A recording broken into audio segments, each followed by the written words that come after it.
shoes on. Ain't tell you where I'm going, but I'm walking down this lonely road. But at least the scenery is beautiful. And no matter what I do, I can't stop walking, no. I know it's the only way to go. And if I keep walking, I'ma be okay. It's not always about knowing why, sometimes it's all about knowing what, and that's enough to keep you walking every day. Yeah, I believe. But it's a dream that I ain't seen yet. Chasing a dream that I ain't dreamed yet. But I'ma meet it halfway if I keep on walking. If I keep on walking up. Yeah, I know it when I see it walking. When I see you walking up. Always waiting for something good to find you. But if it don't come, what are you gonna do? And that's why I'm walking. Gotta keep on walking on. Walking shoes. Hey, I tell you when you got a made up mind. Even the winter feels like summertime.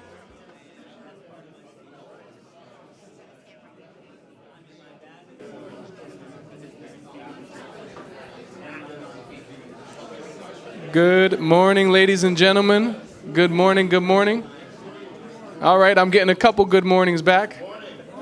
All right, praise God. My name is Brandon. I'm a pastor in Washington Crossing, Pennsylvania, and I have been invited by Kathy Barnette to pray and enter into prayer. So would you bow your heads with me as we lift our hearts to God in heaven. Father, we just thank you. Jesus, we thank you. We thank you for waking us up this morning. Somebody didn't get up this morning, but you had mercy on us. God, I thank you. Somebody got up, but they couldn't get up out of bed. But God, you brought us here this morning, not merely for information, but inspiration, God. I thank you that this inspiration would bring about transformation, a holy transformation, because this nation is in need. God, I thank you. Your word says through the prophets that the Lord looks down from heaven on the children of man to see if there are any who are wise, to see if there are any who understand, to see if there are any who seek God. Lord Jesus, we seek you today. We seek your presence today. Might an atmosphere of grace permeate this place. I thank you for an uncommon grace, God, that some of us who are walking in one way, we would go out another way. God, because of the inspiration, the things that we're hearing today, I pray that you would bless the speakers today. Give them the words to speak, Lord God, and anything that is not of you, would it fall on deaf ears? And give us the ears to hear, and give us the hearts to obey, to when we're pricked in our spirit, to move about, God, in a way you would set up an uncommon direction for us, God. Whether those of us are of low estate or high estate, God, you can use us with power. All it takes is your spirit to empower us, God. And so we just thank you, God. You said that my people whom I love, they die for a lack of knowledge. So I pray that a holy knowledge would come about in this place today, a knowledge that brings about true transformation, God. Each one of us have a power, a community, a people who are listening to us, who are waiting for us to make a move, not to sit back on our heels, but to be a people on our toes, ready for action. So I pray a holy urgency, God, that we wouldn't wait for somebody else to do the work that you've called us to do. Thank you, God. And lastly, Jesus, I just pray, you said that you desire that we would know the truth, and that truth would set us free. So even as that Liberty Bell says, that freedom and liberty would be proclaimed in the land, God, I thank you for a freedom that is being brought today by the speakers who are gifted and blessed by you to give a word that is in season, a word for us. And so, God, we just thank you, and we ask in the mighty name of Jesus that this freedom would increase in the land, God. Increase in the land, in Jesus' name. Come on, somebody say amen. Amen. Amen. All right. And now we have the national anthem. Good morning, ladies and gentlemen. My name is Milo Morris, and I am not a preacher.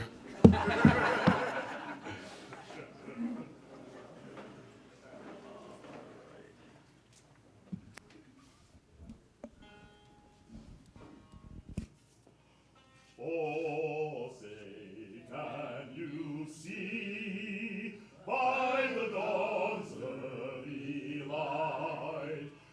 so proudly we hailed as the twilight's last gleaming, whose broad stripes and bright stars through the perilous fight o'er the ramparts we watched were so gallantly streaming, and the rockets rippling, the bombs bursting in air, gave proof through the night that our flag was still there. Oh, sing us that star-spangled banner yet wave,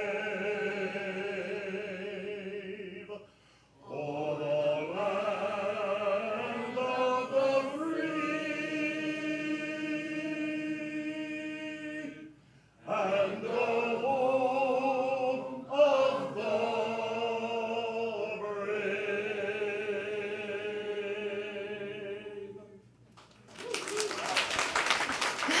If I can have the young kids to come up, my young people, if you can come up quickly.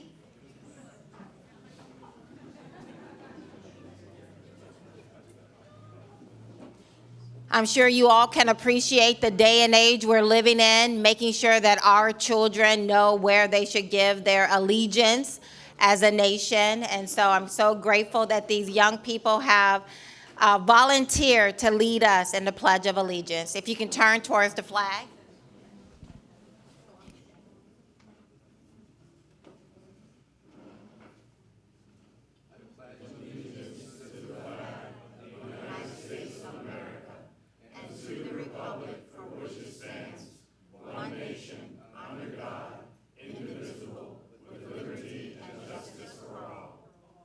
Thank you.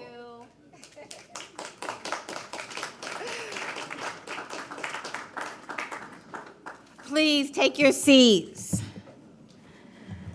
Woo! Feels like Christmas morning.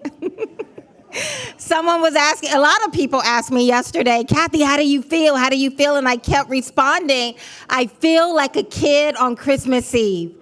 I can't wait to go to bed so I can wake up in the morning and unwrap what we've been planning and working on and praying. You know, someone asked me not too long ago, how long have you been planning for this? And quite honestly, I can't remember a time when I wasn't thinking about this summit.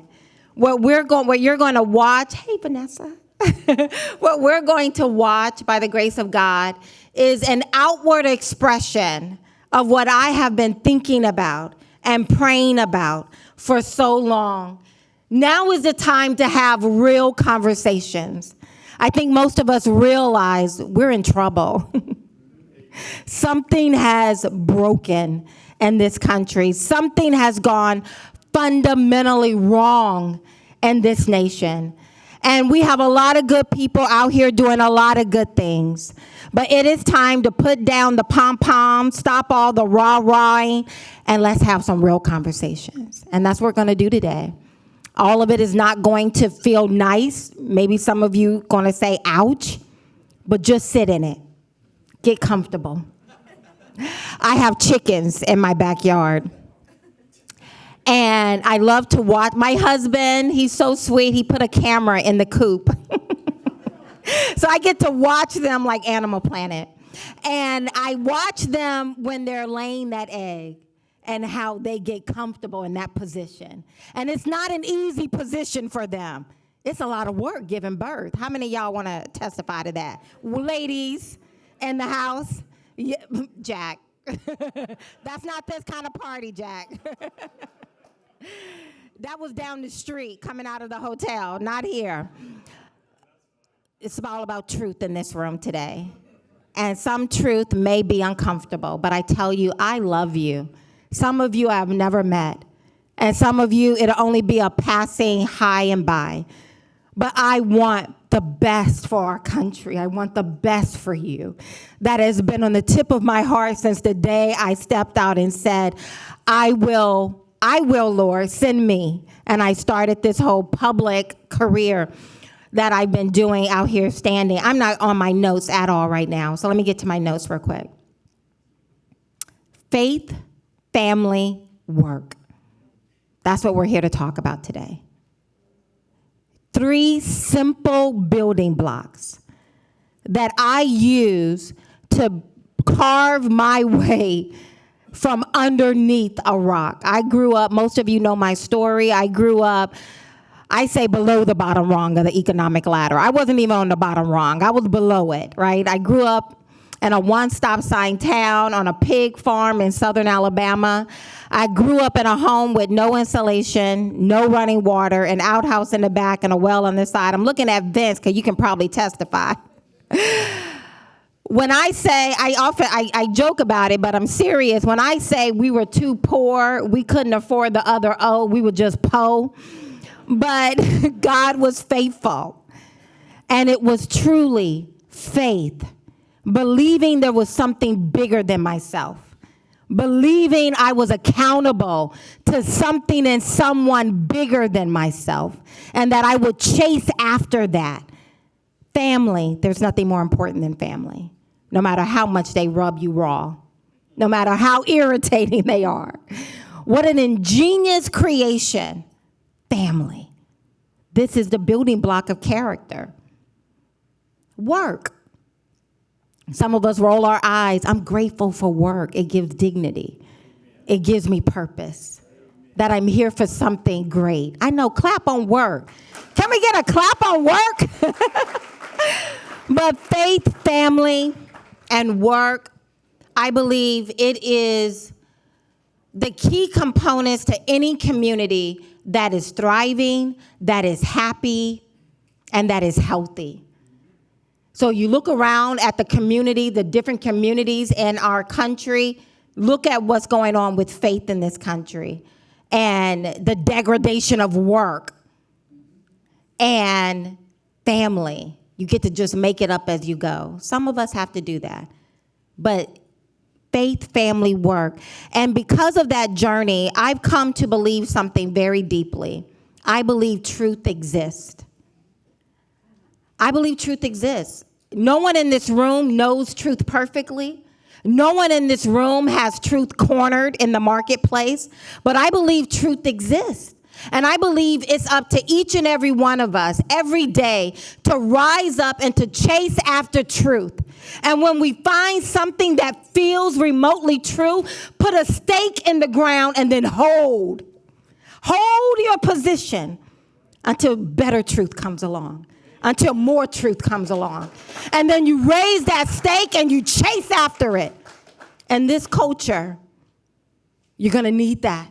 And it's not easy. Being called ugly names, ad hominems, being canceled, now violence being inflicted upon us. But let me tell you something. That little house I described, my great-great-grandmother Rhoda grew up in that home. She was a slave. I have the blood of slaves in my veins, and I can tell you now I have no intentions of being a slave to anyone, to any ideology. I will fight. But it is going to take a backbone to do it. But I believe that's our calling. I believe our calling is to find the void and to rush into that void and to share light. That is our calling. And sometimes that light is just a smile. Sometimes that light is just a simple no.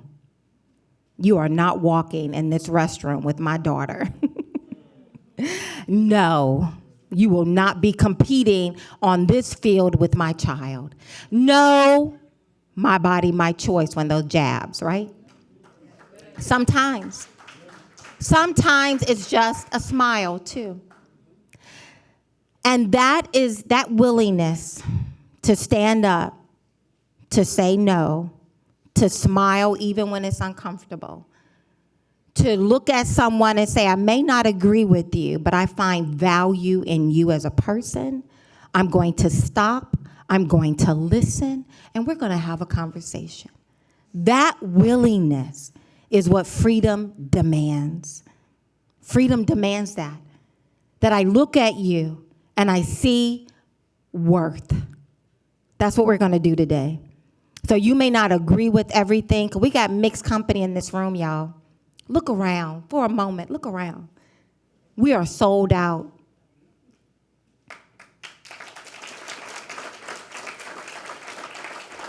We are sold out. I gave it to the Lord. I was looking at those ticket sales and it was just going so slow. I was like, Jesus, I'm going to give it to you. And look at this room. Brad, did you see? Sold out. Thank you, guys.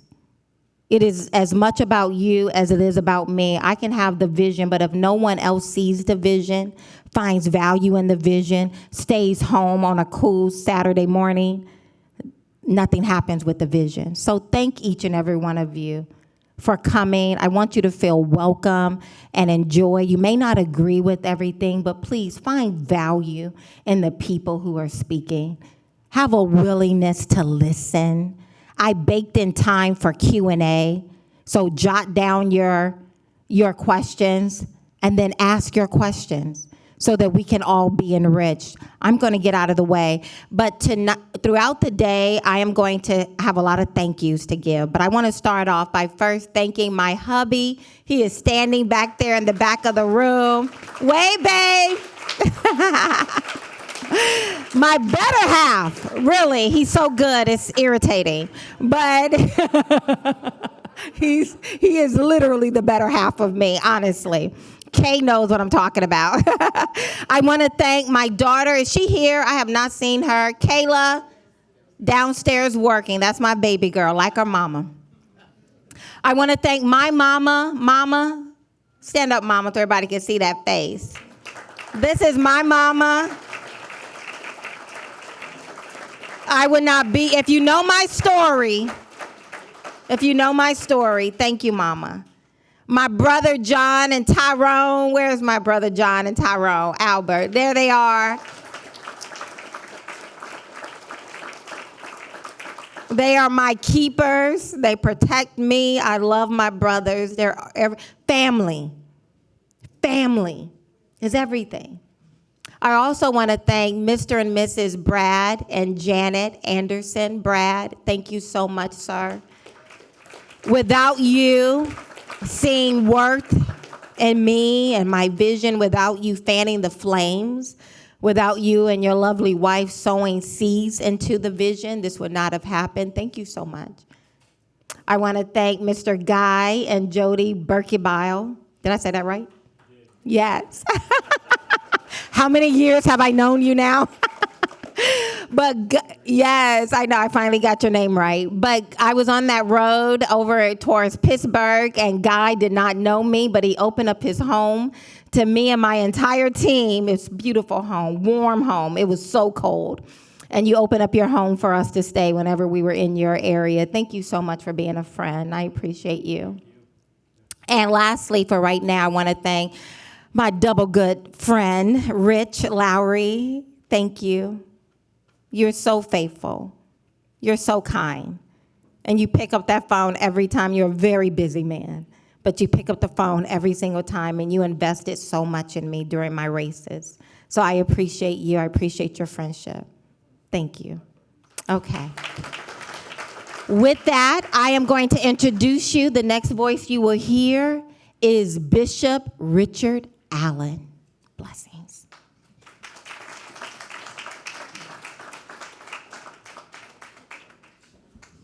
Greetings. Greetings.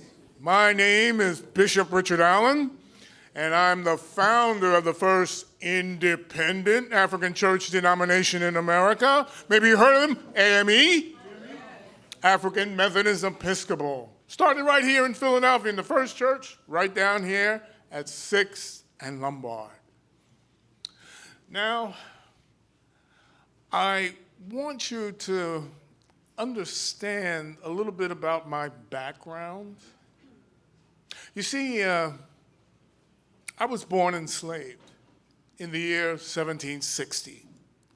My owner, he's a Philadelphian that at one point is going to be Chief Justice of the Pennsylvania Supreme Court. And you know, in the eyes of the law, my family and I, we are just property. So he sold my whole family to a plantation owner in Delaware. Oh, but by the time I'm a teenager, I'm angry. And sometimes I'm depressed because I feel like I'm doomed to be enslaved forever. Oh, and I started to hear reports from Philadelphia. The colonists want independence from England. Well, I want independence from enslavement and racism. Around that time, some preachers came, and you know what? They shared the Word of God with me. And I learned how to read. And I read the Bible, the Word of God. And I'm going to tell you, that Word, it was like a seed planted in my heart that grew deep roots, from which sprang up the understanding and the faith I needed to get my independence. Now, I started to realize, and one of the first things that I learned was, there's a God. And he's a loving Heavenly Father. And he made everything in heaven and on earth through his Son. And everything that he made was good in his kingdom. But now there was this angel called Satan that rebelled against God. And he wanted his own kingdom. And you know, he got many angels to join him. And he got the first man and the woman to join him, and many of the people that followed. And they all became part of Satan's kingdom. And you know, Satan loves it when people hate each other. Because of the color of skin or for some other reason. And Satan stirs people up to steal from one another, to enslave one another, to fight and kill each other. And oh, Satan just loves it when he sees selfish people who care only about themselves, that just try to get as much pleasure, money, and power that they can.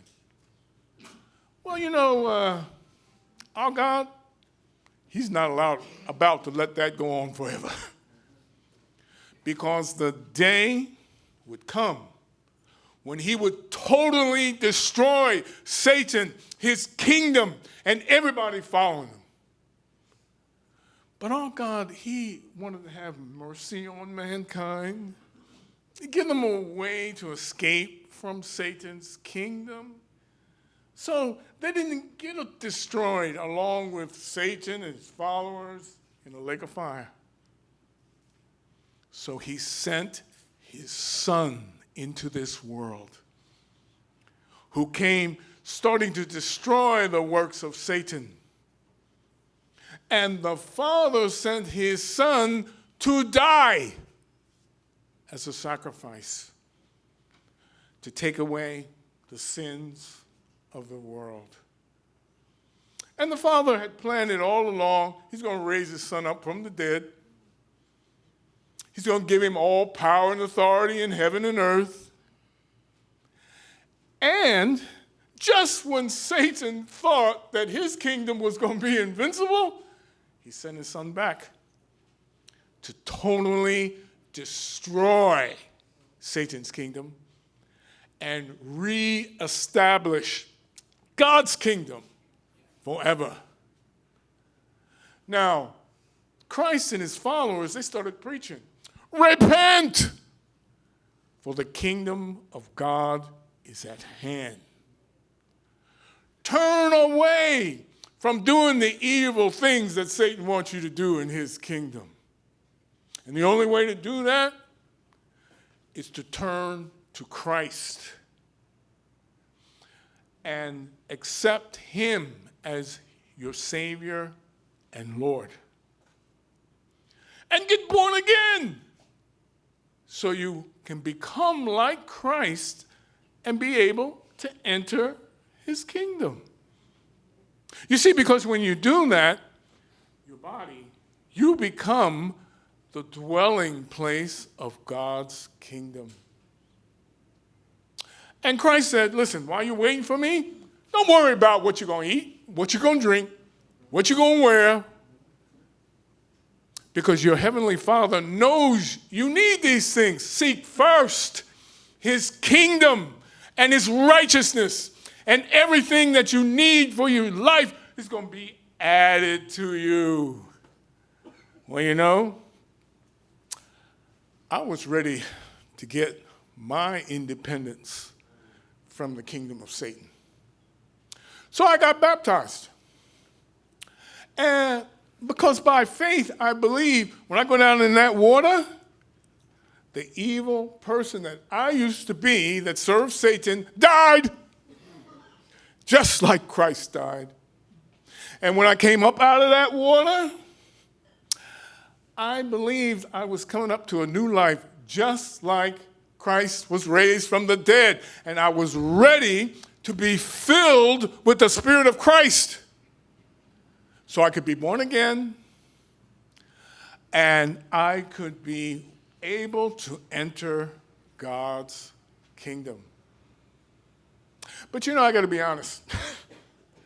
While I was waiting to be filled with the Spirit of Christ, I started to doubt. How is an evil person like the one I used to be ever going to be like Christ? But the time came when out of desperation, I fell on my knees and I cried out, fill me with your Spirit. And you know he did? From that second, I became born again. I had my independence from Satan's kingdom, and I knew I was a part of God's kingdom. But you know, like all believers, when you put your faith in Christ, people from Satan's kingdom are going to come to you and want to mock you, right? They're going to want to persecute you. They want to hurt you. Maybe they even want to kill you. But you know what? I didn't care about that. Because not long after I got born again, God made a way for me to go out and work, earn money, so I could buy my freedom. Amen. God made me into a preacher, and I began to tell people of all colors. I began to help them to get born again. And God gave me the power to overcome racism inside the church and outside of the church. And God made me into the loving husband and father of 6 children that he wanted me to be. Now, most of the work I did was spiritual work for God's kingdom. But I also did physical work. Because my Bible, I don't know what yours says, my Bible says you don't work and you don't eat. So when I came to Philadelphia in 1786 to be a preacher, I was also working as a chimney sweep. Oh, and God showed me how to make a business out of that. And then he showed me how to make a business making and selling shoes. And he showed me how to make a business selling dry goods. And then he showed me that I could take some of that money and invest it in buying buildings. So the people that lived in the buildings I owned they paid me rent. Oh, I had more than enough money to look after the needs of my family. And you know, I even had 2 homes. I had a home in the city, I had a home in the country. And I had money to give to the poor, most especially the widows and the orphans. You know, I hope that what I've shared with you today will inspire some of you that are not born again. Get born again! Escape from Satan's kingdom. Be part of God's kingdom.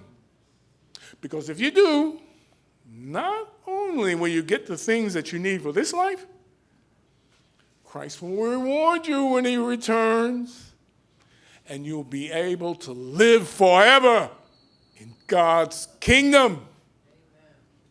Thank you.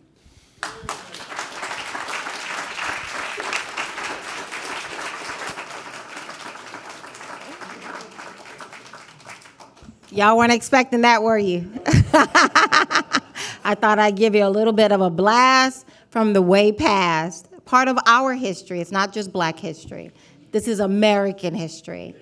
But from underneath the rock, if you want to, you can build a life in this country. That's what we're going to talk about. So if we could go to, we're going to go ahead and get started with panel 1.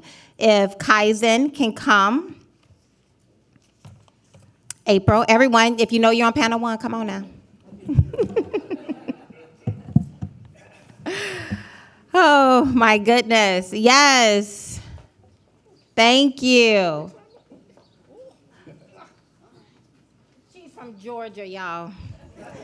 She doesn't know about, she likes to wear these heels.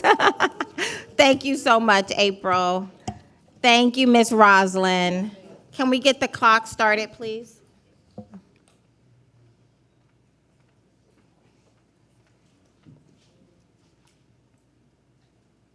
Just hit the start button. Yep.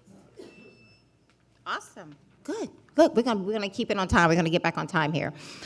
Okay, guys, so we're talking about the politics of respectability, what we've lost and how we return. Look at how you guys sat in the right order, too. We have, they just know. I love it. We have April Chapman, commentator and podcast host. April right here, yes. You go to YouTube on your table, if you scan the QR codes on each of the names, it'll take you to their more dominant podcast or website, and then you can find out more information about them there. We also have Kaizen, say it. Asiadu. I know, Kaizen Asiadu, founder of Clear Thinker. Elon Musk loves Kaizen. Every time I turn around, Elon is retweeting. Kaizen he came on, not a whole lot of followers. Next thing I know, you don't pass me.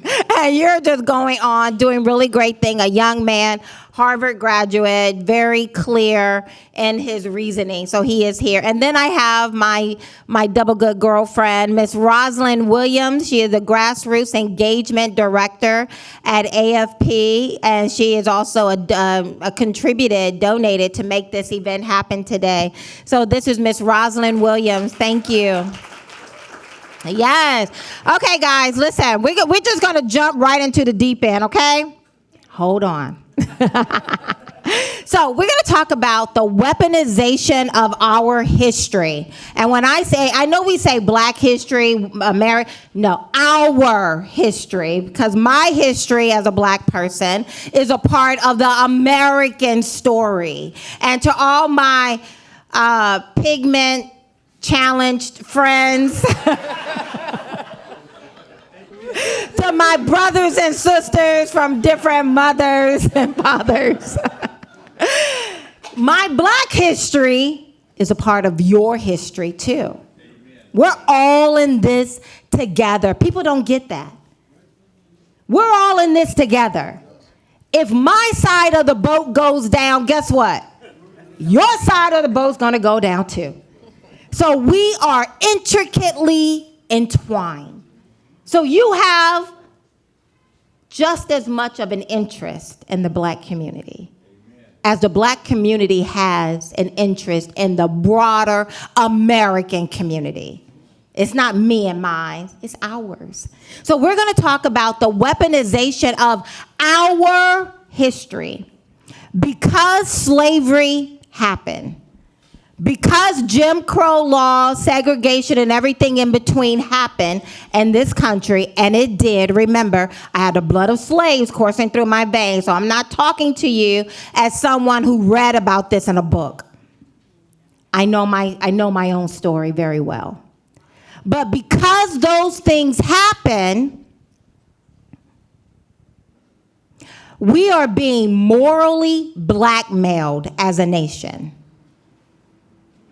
We do not talk about, let me tell you something, China will never be accused of progress. North Korea will never be condemned for progress. Because in order to progress, you got to move forward. Amen. Can't have your people in slavery. And let me tell you something, I have never been told to get to the back of the bus. I have never been bred as a business strategy and my children sold to the highest bidder. That did happen in this country. But because of white and black people, I'm free. And like Oni Judd said, I intend to stay that way. That was one of George Washington's slaves. But nonetheless, she said, no, sir, I'm free. And I intend to stay that way. Quote. But because these things happen, there was one point in time, like maybe not even 5 years ago, I could close my eyes and if I just listened to the rhetoric, you would think we were back in slavery days. And that is a lie.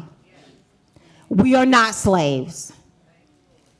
And if Bishop Richard Allen can become a very successful entrepreneur during times of real slavery and racism, surely we can stand today and say, I am not a slave and I am not a victim. I'm going to go make this thing happen. Now, with that, we have been morally blackmailed by opportunists. Black history in this country, our history, has been turned into a currency, money.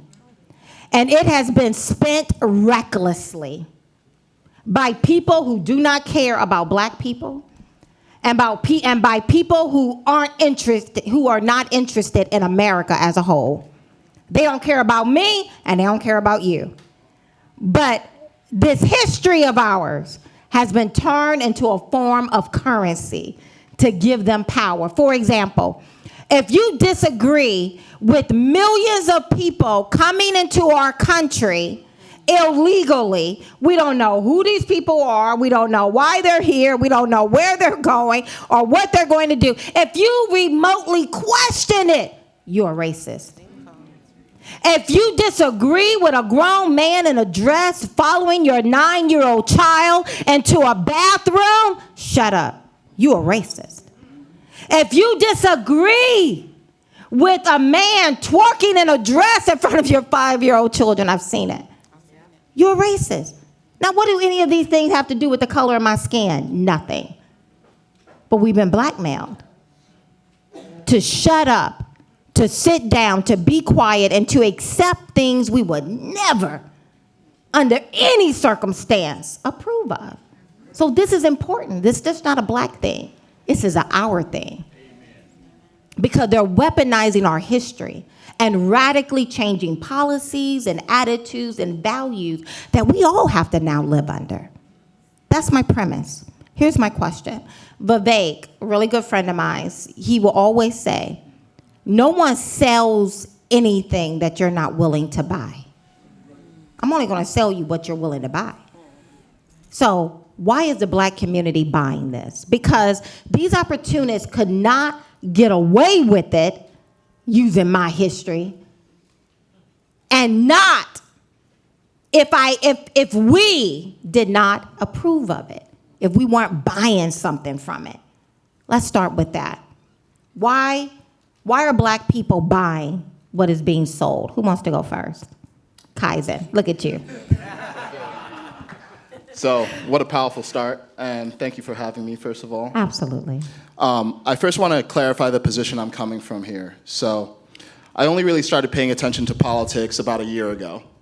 And I found very quickly that when I started speaking online as someone with dark skin, all of a sudden, when I spoke against the Black orthodoxy, I was met with a lot of resistance, and I learned the term foundational Black American. Now, me, before I was online talking about politics, I was just like, I didn't think about this stuff at all. I didn't really think about race at all. But the moment I started saying ideas that as a person with black skin I'm not supposed to say, I was told you're not allowed to talk because you're an immigrant. So I wanted to share my background with you, first of all. My parents are from Ghana. I was born in the Bronx, New York. Yeah, what's up? Oh, look at that. So got a friend up here. And the perspective that I'm coming from with is not to speak for black people generally, not to even speak for first-generation immigrants, but just to speak for myself and what I see. So that's where I'm coming from here. Now, to the extent that history and trauma and slavery have been weaponized, I agree with Kathy, it's a power dynamic, it's a power game. Because what's happening is we are being told as a society that we're fundamentally divided by the things that have happened in the past, so we can never be unified in our future. And slavery is one of the most powerful tools of division to pit white person against black person. And what should actually be taught in this country is, hey, as human beings, we all have a capacity for good and evil. And what was done with slavery was something that was an atrocity, but it's not an atrocity that's particular to any particular group. Because let's actually talk about the history of slavery from a global standpoint, actually. In 2021, I visited Ghana. It was my third time visiting. And it was the first time that I visited as someone who was aware and an adult and mature. And I decided to go to a slave castle. And I went to a slave castle where the transatlantic slave trade started. And I went into one of the slave dungeons and I locked the door just to see what would the experience be like of someone who was about to be sold. And what I realized was, wow, people who look like me sold other people who look like me into slavery to people who didn't look like me. And when I realized that, I realized, wow, humans have been hurting other humans since Cain met Abel. But we're being told that someone who looks like the other is evil and people who look like me are good. When in reality, we all have the capacity to do these things to each other. So the problem is we keep on talking about this atrocity that happened in American history, and we project it on the current state of events, and we say, okay, well, white people are evil, and black people are entitled to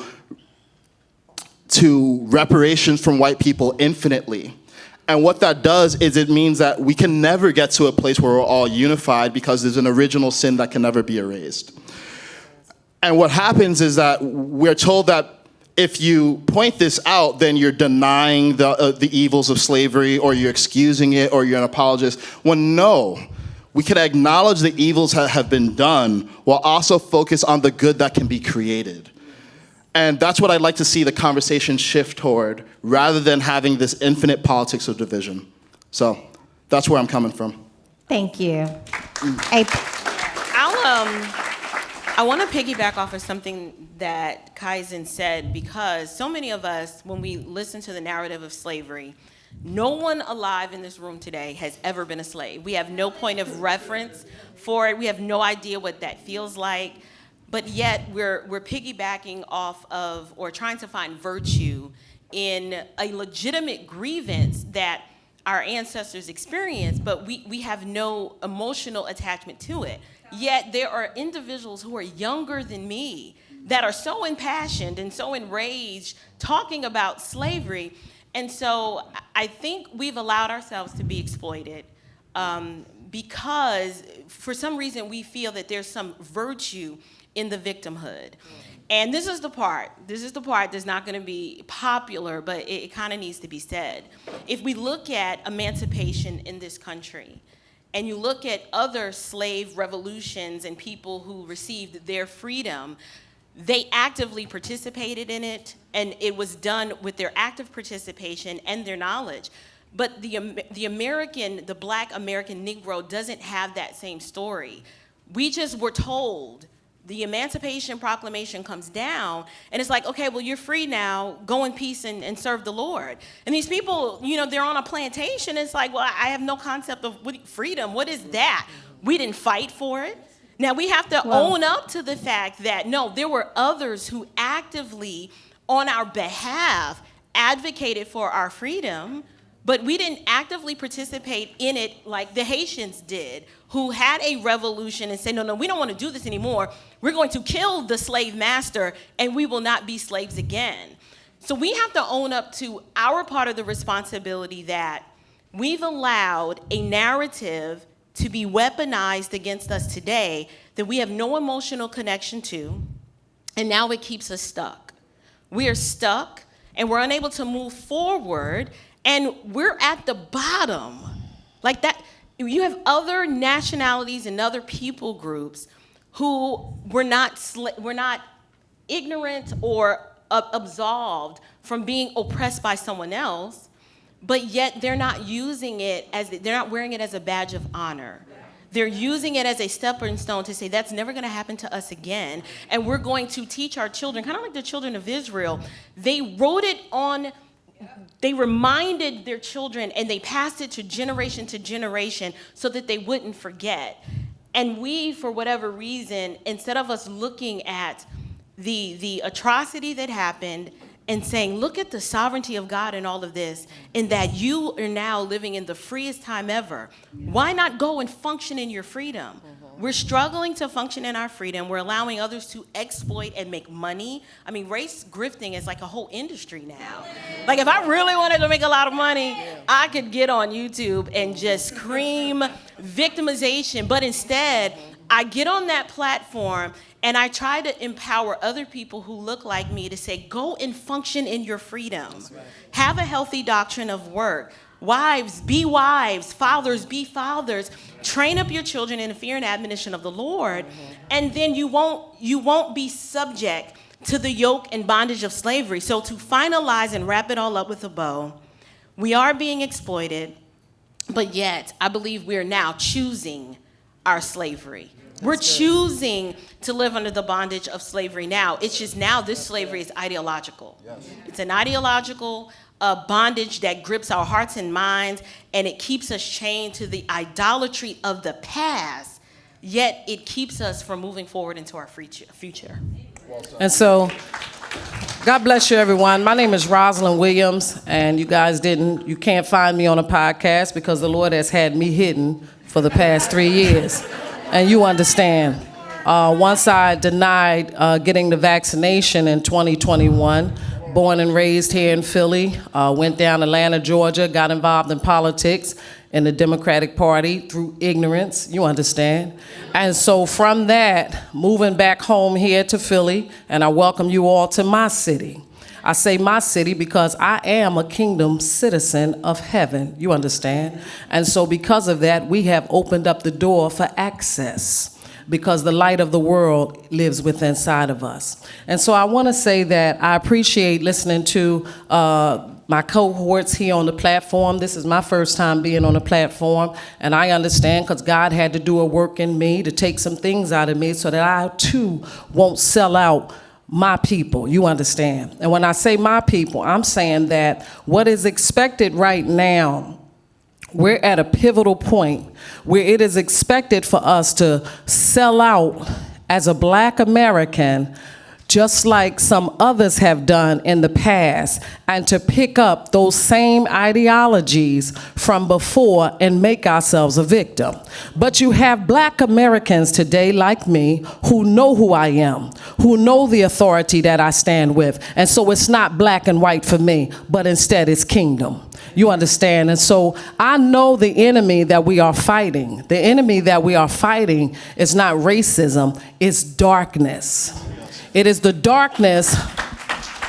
My mic going on and No, out. you're perfect. It is darkness is here on the earth, and it is trying to consume us to be the victim, as you talked about, April, as Kathy was saying, and for us to hold on to what was in our past. But we're a whole new generation of individuals. We're individuals that can make something out of nothing. We're individuals that can lose it all and build it back again. The unfortunate part is that many of us have not taken the opportunity to train up that next generation that's coming behind us to not take hold on what some are trying to feed us, which is a false narrative. You understand? I was talking to April yesterday, and I said when I was in Atlanta, they kept talking about black girl magic. You got black girl magic. And the Lord said, you ain't got no magic, black girl, if you can't motivate a generation into positive change.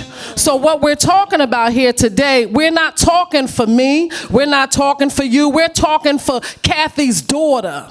That's the one that needs to be on the podcast crying loud and sparing not and rebuking the narrative that has now come forth to make us feel like we are the slaves that they said we are. No, I am not a slave. I have been made free by the blood of Jesus the Christ. Amen?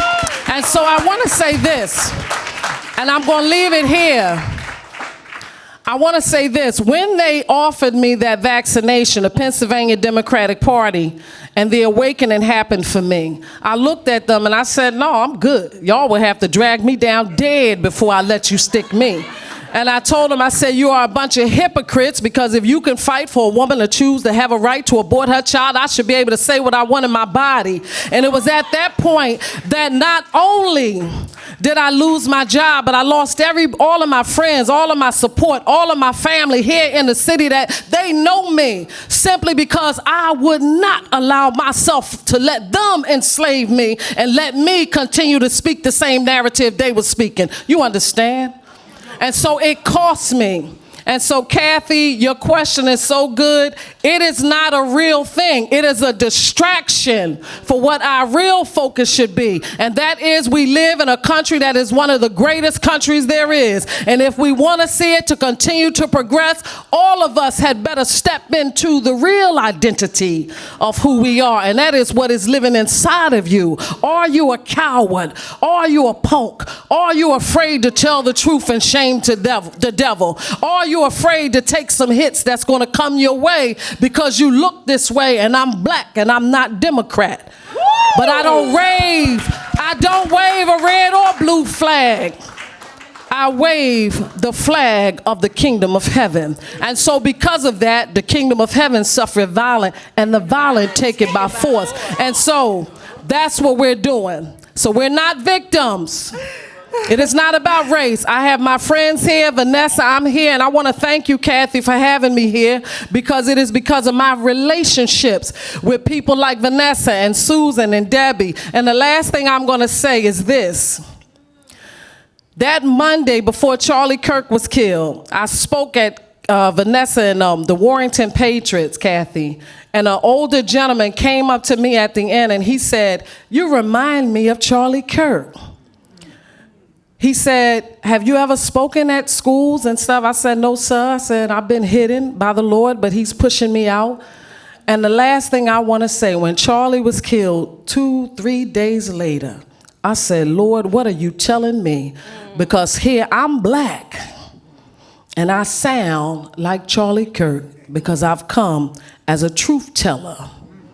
Not someone that's ashamed, not to play the race card, and not to get involved in the distraction of the noise, but to keep my eye on the prize. And that is, God is still here and his hand is still on us, and we have the opportunity to make the change that we need to see without getting caught up in all the noise. Shut the noise up.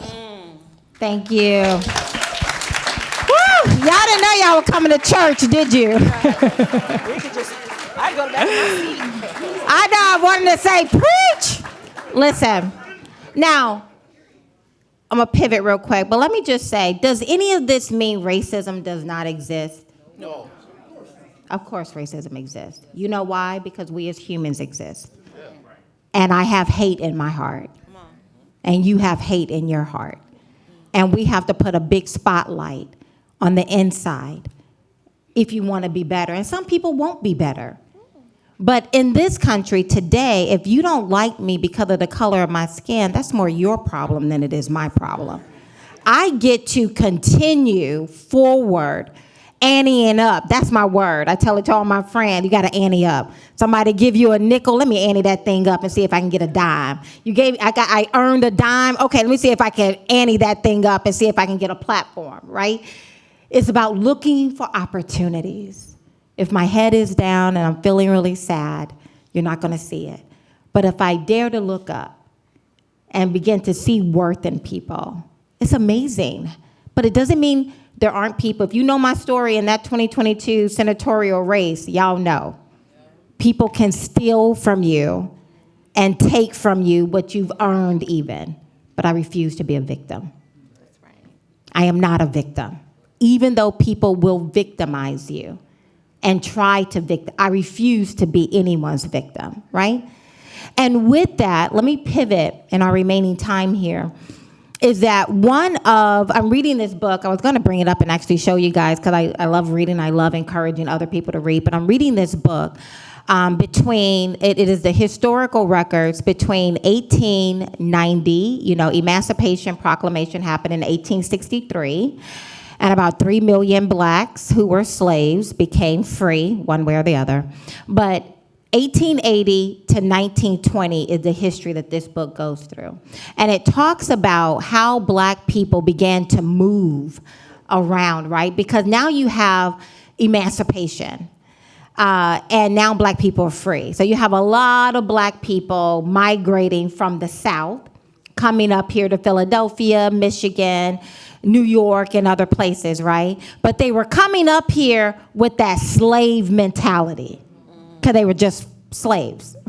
So now they're coming up here with this slave mentality, but they met a group of black people who were not slaves. And there was like, okay, but they saw themselves, the ones up here who were free in their mind, free physically and free in their mind. They said to the ones who are now free physically, but still enslaved in their mind, they said to them, I am my brother's keeper. I will come alongside you. And one of the women, the Black Baptist women movement, their slogan, they would go door to door. When black people would migrate up here, they would go door to door with a basket, and they would say to them, fight racism with protest, but fight racism also with a bar soap, with a job, with a comb, with appropriate dressing. Look at the 1920s and how black people were dressed. Have y'all seen those? We were sharp. Beautiful people. Because how do you create? People thought we were animals. We were being sold as livestock. How do you move a nation to begin to see you as equal, as human? How do you make it unthinkable for slavery and segregation and Jim? How do you make it unthinkable? You have some self-respect to the black people is what they taught them. And it's called the politics of respectability. It's not assimilation.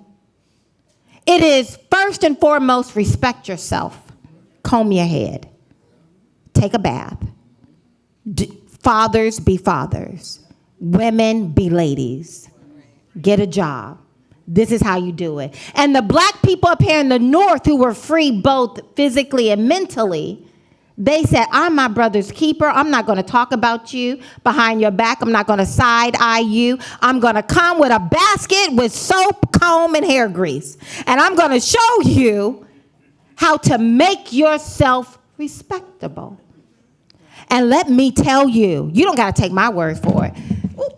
The proof is in the pudding.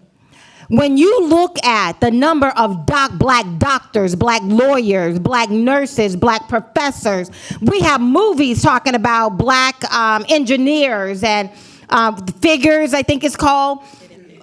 Hidden Figures. Yeah, we have movies off of how amazing, right? There was no 1963 civil rights movement yet, But black people said it was all about education. It was all about family. It was all about faith. And we built a place for ourselves that became undeniable. That is called the politics of respectability. I'm going to turn it to you guys. Today, we're living in a culture of the politics of disrespect. Be as loud and as wild and as rude and as disrespectful as you can. Don't take it from the man. Violence, and it's not just black people, it's y'all children too. I seen them. Every time I did an outside rally, Black Lives Matter showed up.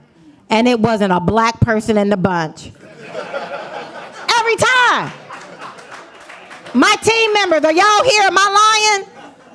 Every time. It wasn't a black person. They came to protest me. I got slave-blooded. What are you talking about? And you know what I would do? My team will attest. I would get up, when I was done, I'd get off stage and I'd do a beeline right over there to them. And I would shake their hand, talk to them. You are being manipulated. I can't even be mad at you. I see your worth. You're looking for purpose. This isn't it, right? So, are we capable?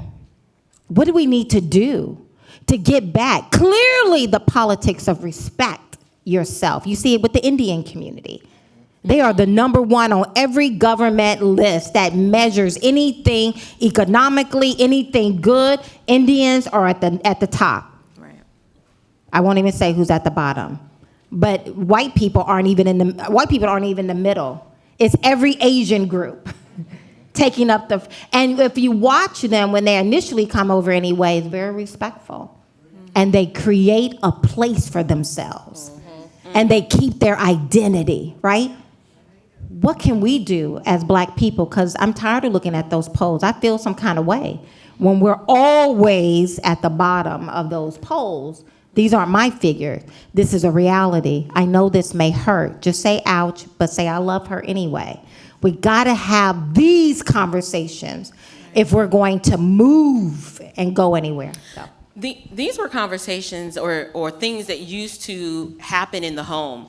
Last night I had the privilege of going to dinner with Kathy and her lovely family, and I sat across from her mother, and I couldn't help but to look at her mother and said, this is who we used to be.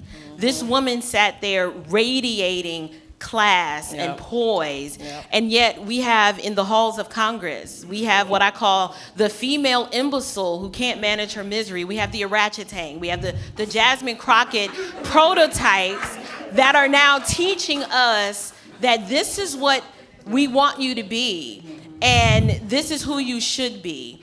And so I say that we're here talking about faith, family, and having a healthy doctrine of work.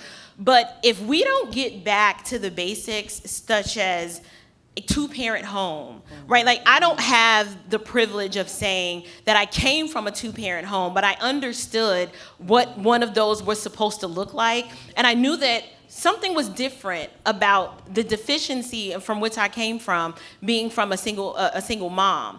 And so I got married, right? And so now exponentially my outcomes are changing because I'm in a one flesh union with a man, and I'm learning how to cooperate with him, and we're having babies and we're raising a family, and things start to change for us. And then what I started doing, you impart that worldview into your children.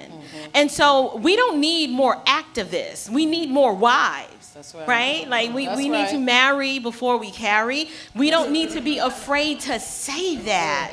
You can't move into a discussion about the politics of respectability if you're unwilling to have a conversation about these are the disrespectful things that you are engaging in, and this is why your outcomes are not as favorable. So to sum it up, I would say we need to make marriage more attractive. As you know, you talked about Charlie Kirk. Charlie Kirk spoke so much. See, the things that Charlie was talking about is now being labeled as whiteness. Right.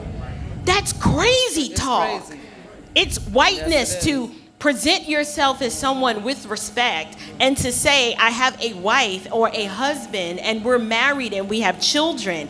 Not all of these different reimagined families. Families need to be defined as a man and a woman coming together in the bona fide union of marriage, and then children are born from that. And so the outcomes prove themselves. When we get back to the basics, like, these are not hard. As my friend Vince Everett Ellison is always saying, it's real simple and binary for me. Getting back to those basics and then instilling those into our children, I think that's the first line of defense before we even start talking about activism. Get your home in order. I want to piggyback off of April, and I love what you said. And so myself, I founded an etiquette program in 2008. It's called Ethnic Etiquette Training Center. And it's for little girls and little boys. We've done it in Philly and Georgia, Lehigh Valley, all over. But since I've been back, I haven't done it yet because Philly is rough coming, you understand. And so, but with that said, Kathy, etiquette is not just teaching them fine dining, right? Because you can't take them to the restaurant and they're acting like animals. And so we start with manners matter, communications is key, poise and posture, dress to be addressed, because how you dress is how people going to address you, and then we get to the fine dining. So with that program, I'm Lady Rose. And I tell the children, I say, you call me Lady Rose, because Rosalind is a mess, but Lady Rose knows how to carry herself. You understand? And so I say that because it's time for me to get my program back out there so that we can continue to raise up children to present themselves. I, too, am a married woman. I'm separated because my husband can't keep it in his pants, and you understand. If we could just tell the truth. Who said, oh, Lord? Mother, we are truth tellers, Mother. And so... But guess what? I have not divorced, because the narrative is because he messed up, I'm just supposed to divorce him and become this powerful black boss chick, this independent sister. And guess what? I rebuke that narrative. So I've chosen to hold on to my husband in spite of all his faults. I continue to raid those pockets. He lives in, oh yes, because bills is high. He lives in Georgia. I live here in Philly. He comes here sometime. I used to go there. I don't go there as much because I'm invested in my community. You understand? But with that said, now my nieces, those that I have a relationship with now, and mind you, they didn't want anything to do with me when I switched parties 3 years ago. But guess what? When I host my events now, my One Big Beautiful Act events, my family is there. All of my sisters, my nephews, my great nieces, my great nephews, and when they see me, they say, Aunt Twinkle, because Aunt Twinkle brings them something that they have not seen. And that is a woman that knows how to carry herself with class, with dignity. That's a woman that knows how to say no. You're not getting that candy, because no is a complete sentence. That's something that they did not get before, because it's not enough of us that are really showing what the black family is supposed to be like, because that's where it starts. Yes, my activism work is good with Americans for Prosperity. Oh, let me get them a plug real quick, just because they did sponsor AFP, AFP.com, check it out. And so I just want to just leave with this, Kathy. How do we get that respectability? It starts with us as individuals. How about that? And it starts with us and within our own homes and bringing the family out. Last thing, tomorrow I relaunch my ministry, and my family is coming. And people have asked me, they said, Roz, did you get online? Did you do a post? Did you blast it out to everybody? I said, no, because the most important people that's supposed to be there is my family. And whosoever ever else will come, shall come. So it's family first. It's what you said. And so I just appreciate it. Thank you so much. Kaizen, close us out.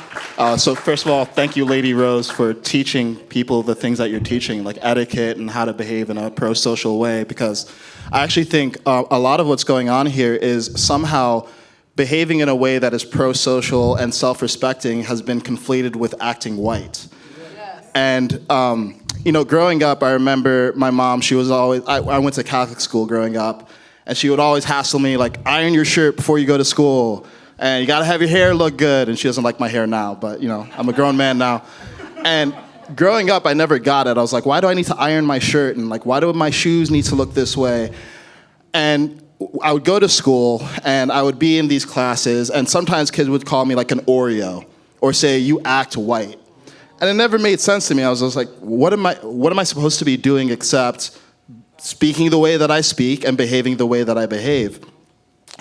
And now I see that there's this culture where behaving in a way that is just good for coordinating with other human beings is conflated with being white.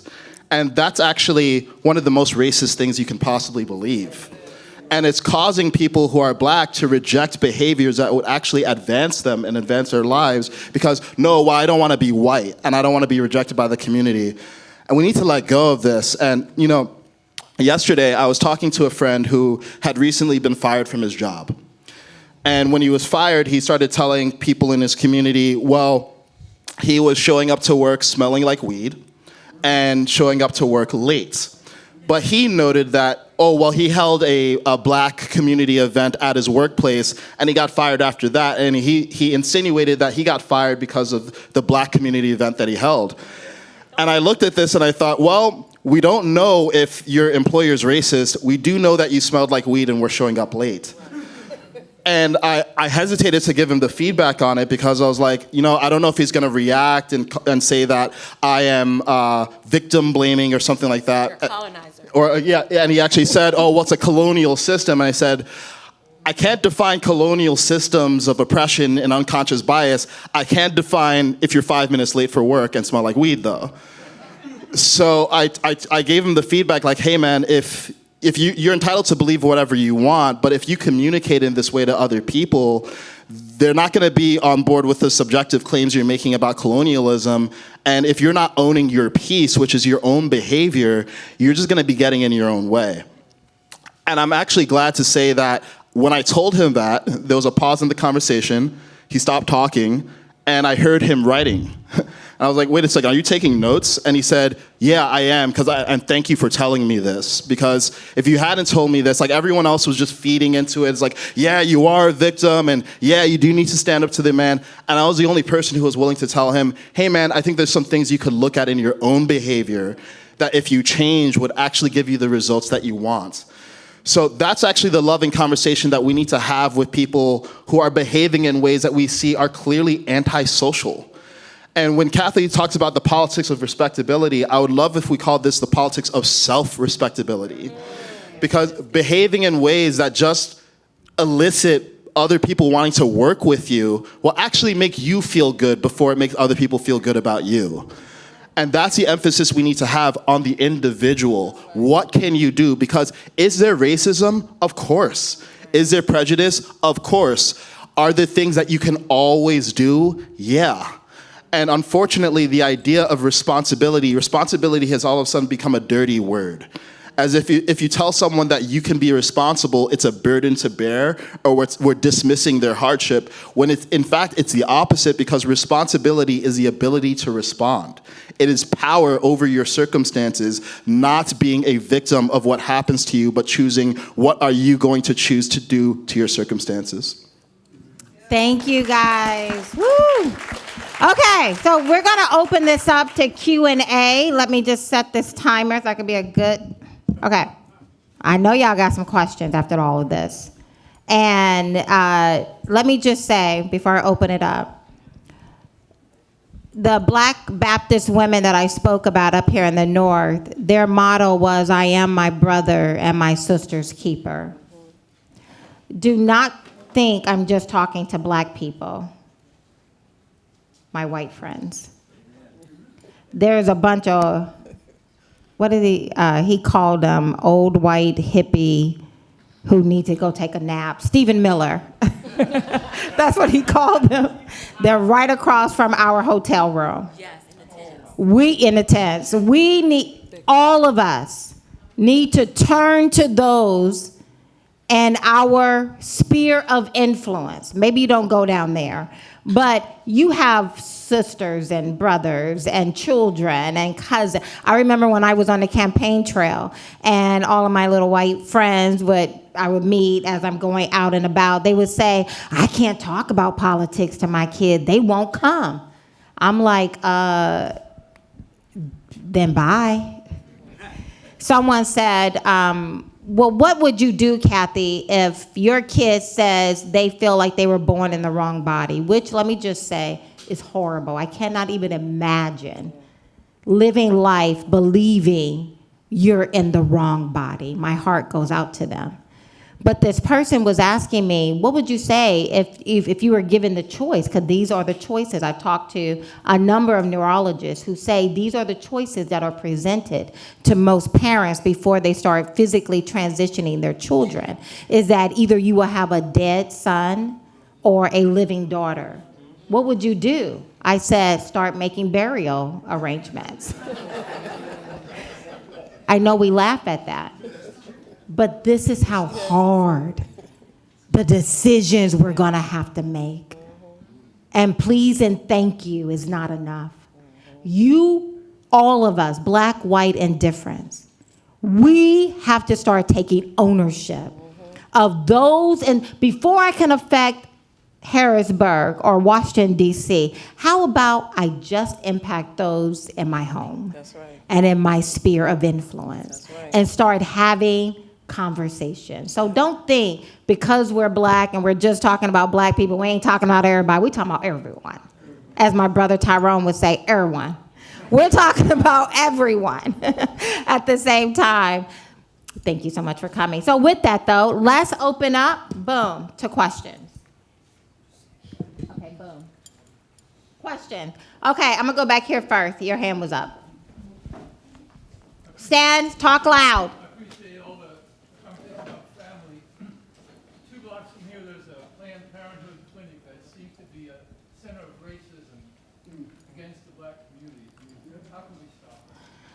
And let me just say, I have stood in front of that Planned Parenthood on a number of occasions just to pray silently as they're walking in. If I saw someone who was not black, I would be surprised. If I saw someone who was over the age, who looked like they were over the age of 14, I would be surprised. It was a string of little black girls. That's all I saw. And I stood there for 2 hours just praying. And that's all I saw. Now, maybe it's because of where it's located. I don't know. But I'm telling you what I saw. They didn't look like they could have been more than 16 years old. And they were all black little girls, right? So how do we stop that quickly? This is and quick responses. Quick. This is a cultural and it's a spiritual problem. Nope, that's not you. Oh, and sadly, the people, at least, I'm very active in the pro-life movement down in Georgia. The ones that we see the most active advocating for the lives of those preborn black, brown, and white babies are people who don't look like me. I am urging, if you are a black woman, if you are not vocal about this, our young girls have bought into the lie. They have bought into the lie that to be the boss chick is more favorable and admirable than being somebody's mama. Kathy is who she is because of her mama.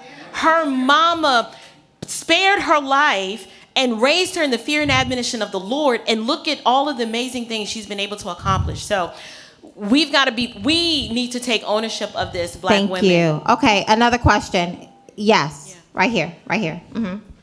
Quick question. It's more of a statement. You mentioned that because, you mentioned that because other nations were involved in slave revolutions, and that we in America, we didn't participate, and that, I think that that's untrue. We had plenty black Americans, Frederick Douglass, Harriet Tubman. We had a whole Underground Railroad of black Americans who actually fought for our own I was actually freedom. referring to a slave insurrection. Like Abraham Lincoln said, he could not incite an insurrection in the South even if he tried. We had pockets of individuals such as Frederick Douglass and then William Lloyd Garrison, a white man. We had tons of abolitionists, but I'm talking about the slaves themselves didn't actively participate in their own. Thank you so much for saying that. Yeah. I agree with you, though.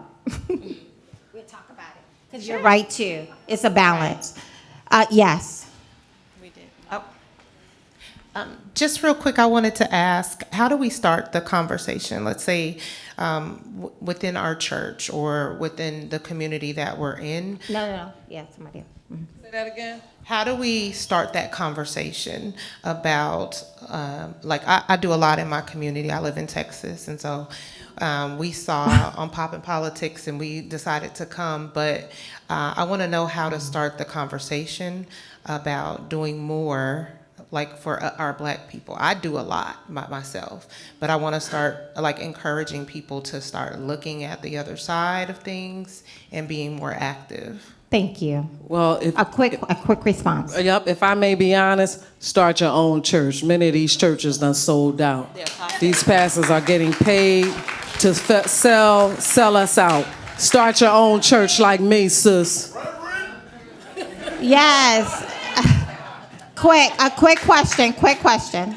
My name is Patricia, and I'm from Liberia, West Africa. Like my brother, they're from Ghana, and I know that people returning to Liberia as slaves took the indigenous people as slaves. So it's a matter of the human heart. My question is on education. I realize many of our African American children cannot read and write at grade level, and we do not promote school choice. What can we do to promote school choice? Kaizen. Yeah, well, yep. Well, one place you can always educate is in the home. And we keep looking for the government to change these systems and for politicians to change the systems. Yes. You are a system unto yourself, and you can choose to educate at home. Yes, the lady right here in the black and white. Thank you. As a person who has a pigment challenge, It's beautiful. It's not a challenge. It's not a challenge, it's a joke. I own private schools that I have. Most of my babies are from Philadelphia, socially, economically disadvantaged children, and we try to provide for them an education that will help them be more successful in their futures. And they all come with learning disabilities. It's a high school, both of them. And as a white person trying to help them, I will often hear a lot of times from my young women, who, by the way, I have 3 now that are pregnant and in 9th grade. And I often hear, you're just a white BR, I'll see you next Tuesday, and I don't need to listen to you. You don't know what you're talking about. So how do we help our brothers and sisters, black and brown brothers and sisters who believe, now let me tell you, my background is just like Kathy's background. So I didn't come from any wealth or anything, grew up very poor and out in the country, and they don't know that, but they say, well, you're white, so you must be rich and you must have come from. Thank you so much. I appreciate that. Let me just say, Ian, when this is done, when you stand up, I want you to address that. Ian has an amazing story to weave for all of us, but that's a wonderful question. We're going to end on this. I'm going to give it to Kaizen. Yeah, so I actually think we're just too invested in the idea of race, and we need to remember that race is actually an idea. So race was invented in the late 18th century by a man named Johann Blumenbach. And he was a physician who looked at the different skulls of people from different regions and said, oh, this is Caucasian, this is Asian, this is black. But before that, people recognized that other people had different skin colors, but race was not an idea. There's always been hatred. There's not always been racism because race is an idea. So what happened was after Johann Blumenbach, a man named Georges Cuvier came around, and he took this racial categorization and he created a hierarchy. And he said white people are at the top, black people at the bottom. Before that, there were no white or black people. There were just people from different parts of the planet. The reason I say that is because when people are saying, well, you're a white person, they're caught up in an idea. That is not a true idea. It's an imaginary one that we have attached ourselves to. So what I would encourage you to do as an individual is stop viewing yourself as a white person. View yourself as a human who's helping other humans. And if we can all get on board with that, rather than this constant racial identity, we can start seeing past this and just seeing ourselves as humans who are trying to help each other out. Thank you so much. We're going to take a break, mingle, get something to drink, go to the restroom, and we're going to be back. It's going to be a short break, so get to getting.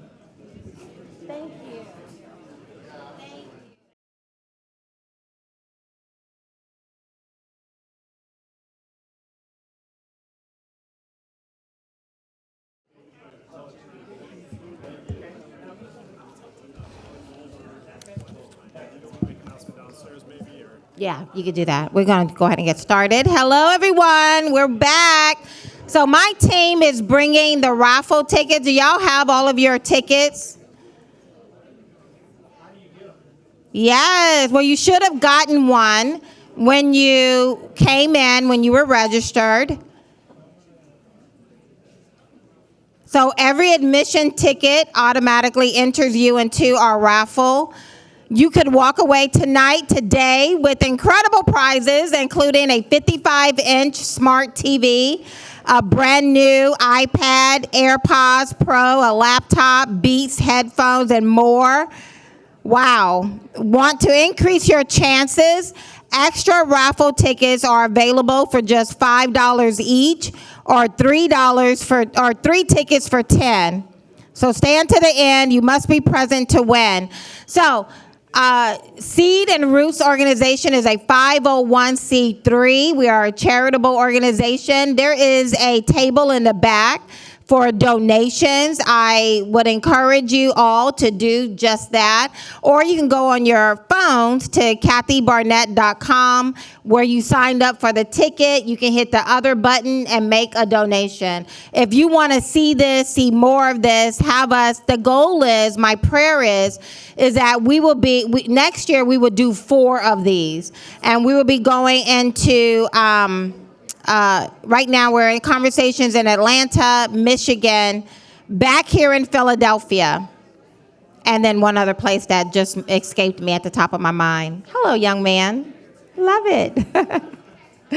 Love young people being in the room. Okay, see, I'm talking so you guys have time to get back to your tables. Where is my friend? I want to do a spotlight on my friend, Carice Foster. Come on up, Mr. Carice. I'm going to give Carice a couple of minutes to speak. Let me tell you something. It is not easy being black and conservative in America.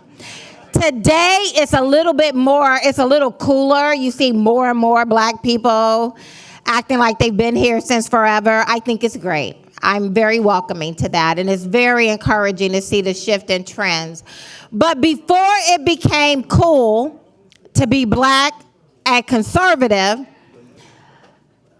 I was walking into different communities here in Montgomery County, and I remember the first one I wanted to go to, the NAACP. I'm going to put them on blast. They were hosting a Black Lives Matter rally. I'm running for office, my first time running for office, very first time. And I'm the first black person to ever do it. You know, they always talk about the first this, the first that. I'm like, well, great.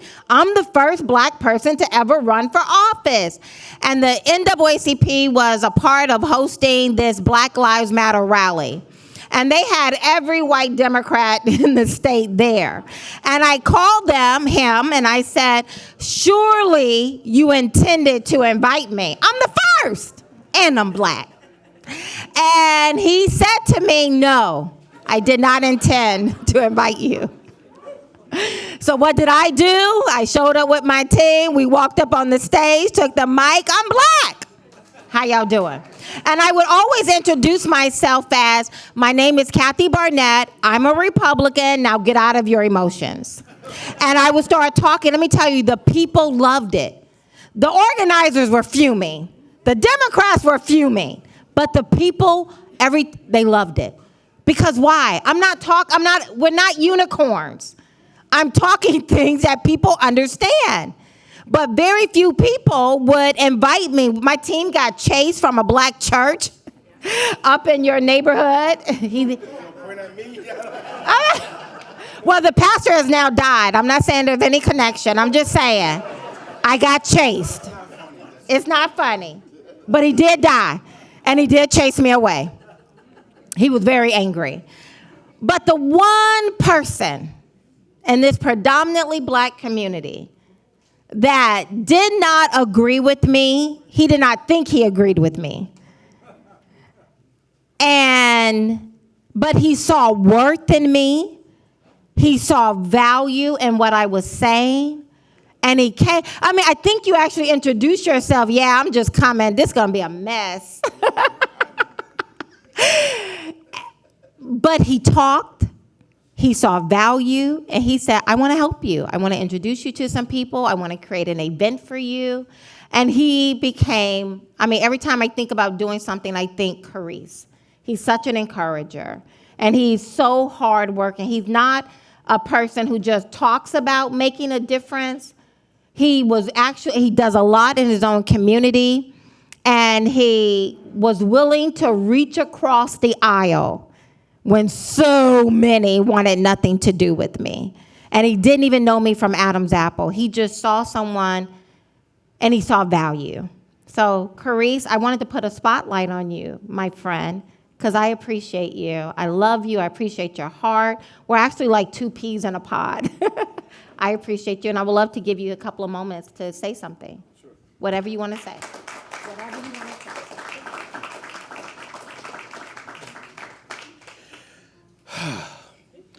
say. She gets on my nerves.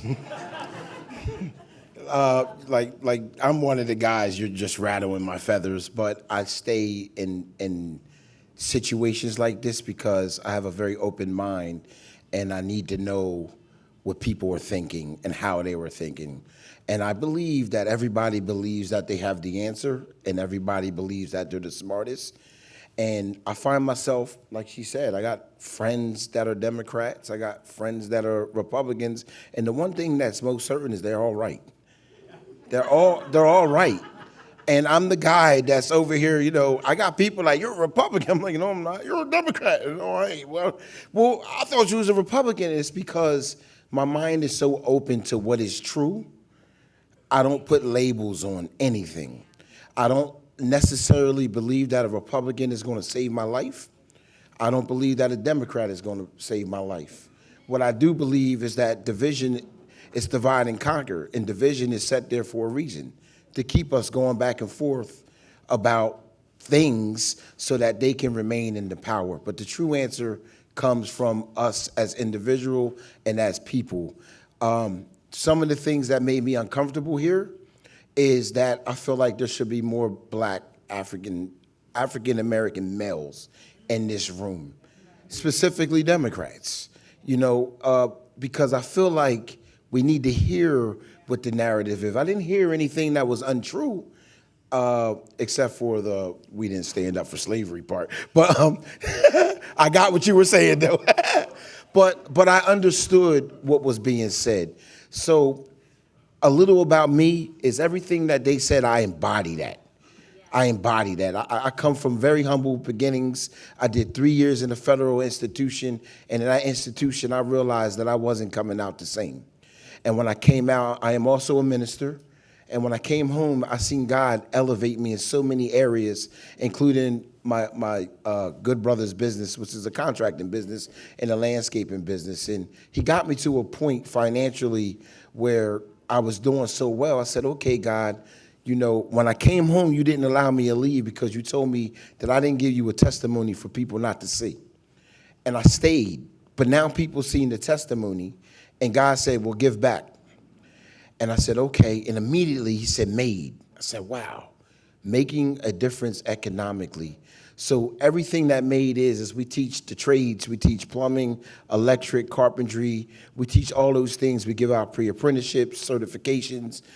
We also hold entrepreneur classes. So everything that I do in for my living, I actually created a nonprofit to be able to give back because I knew a lot of black men and men. I knew a lot of men who made mistakes, went to jail, and I've been in the presence of them when they came home and wanted to do something different, but ran into walls because they didn't have a trade like me. They didn't have the ability to work with their hands, and they refused to go work at McDonald's or anything like that. Now me, I came home and I worked at Jake's Wayback Burgers, but I had a business plan. And I smiled with that burger on my hat in 2012, and I said, hey, welcome to Jake's Wayback Burgers, and I promise you I was only embarrassed once. Only once. It was an old high school girl came and I turned around with a burger on my hat. I was like, ooh, want me to buy you a sandwich? But I did that with dignity, I did that with pride, and I did that knowing where I was going to go. So I'm not a believer that anybody's going to help me more than I'm going to help myself.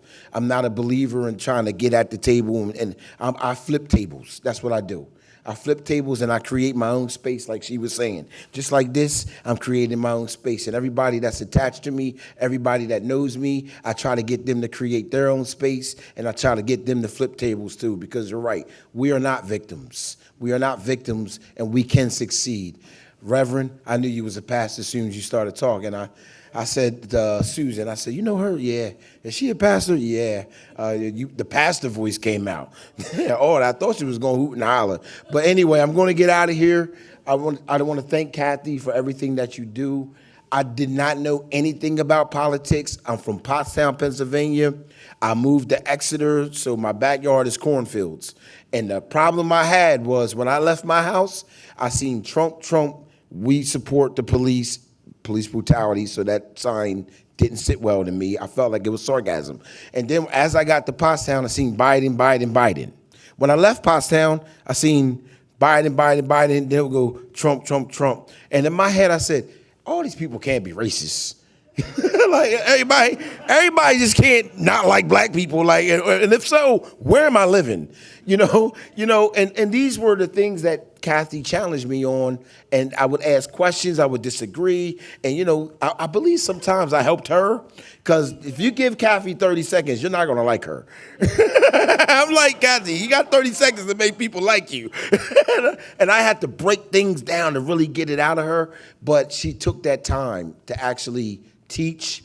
She's still teaching, she's still calling, and I will always show up for you because I think you're a good person, and I respect anybody that believes what they believe and do what they do. Thank you.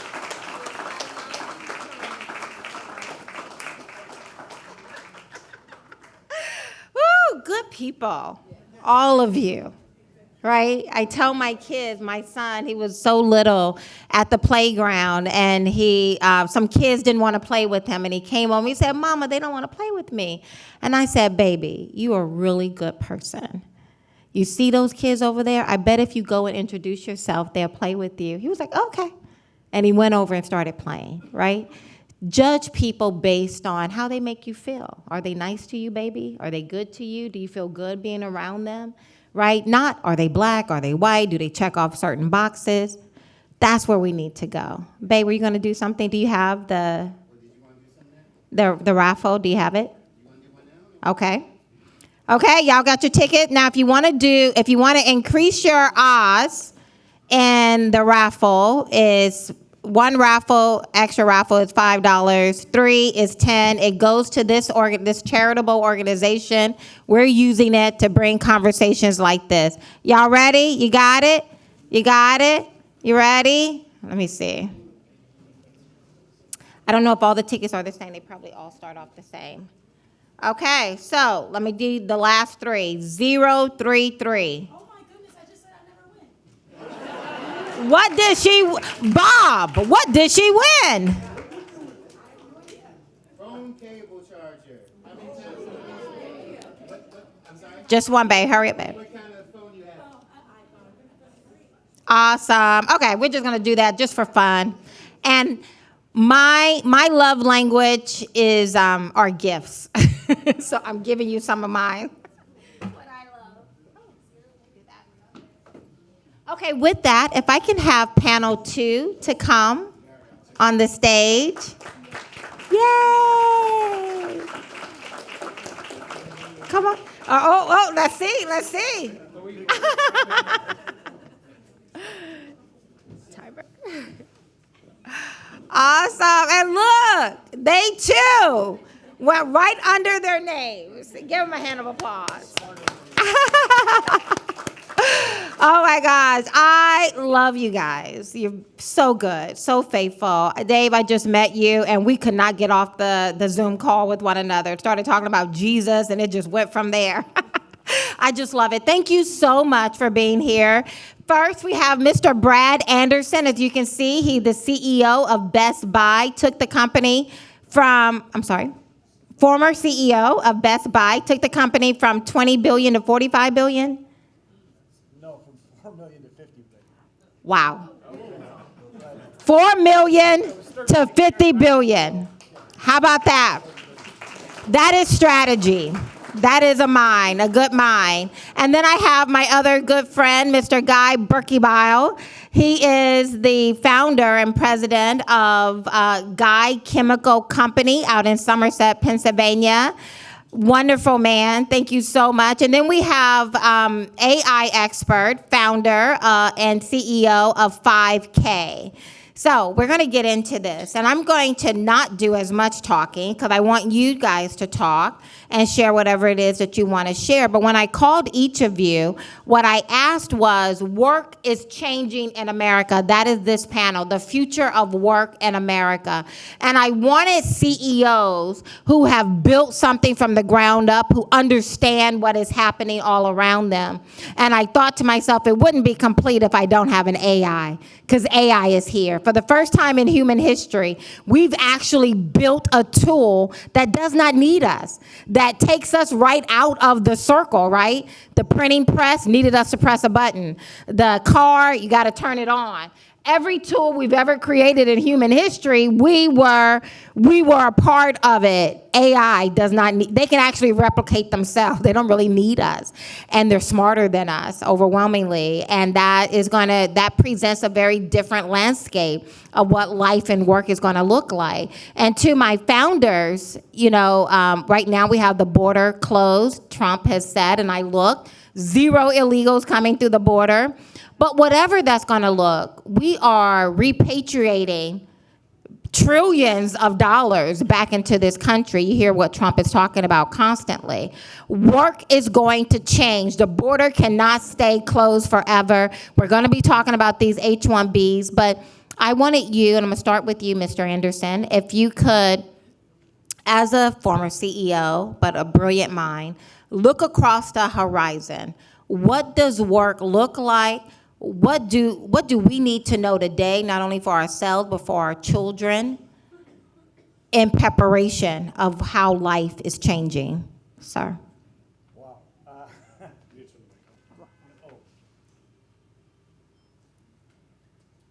See, I come from a technology industry, and I can't turn on the mic. Sorry. You're good. You're great.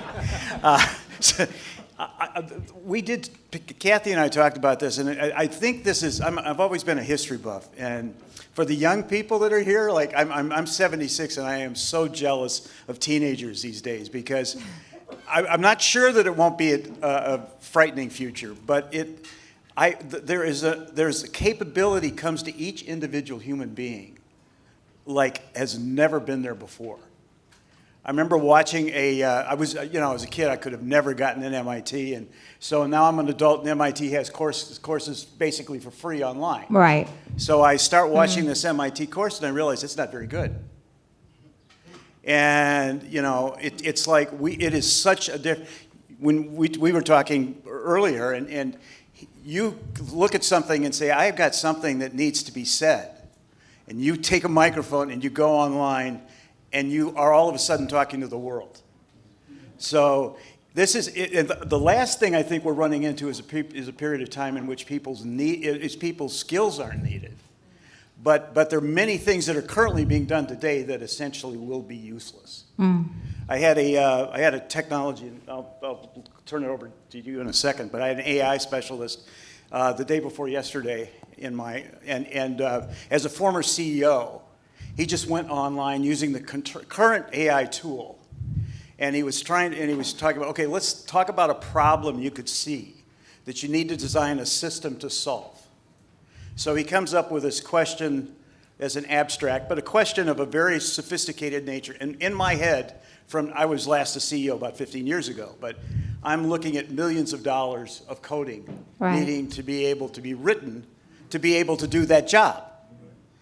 And he sits there, and within 3 minutes, he's got an answer starting to pop up that is a usable code using English instead of some other foreign technology to be able to solve a problem. Well, think about, from a power standpoint, how that shifts the game. The whole economy, the presentation of Bishop Allen at the beginning, it was always based on who has a service and a need they've got. And your economic value is dependent on your ability to be able to serve that particular need.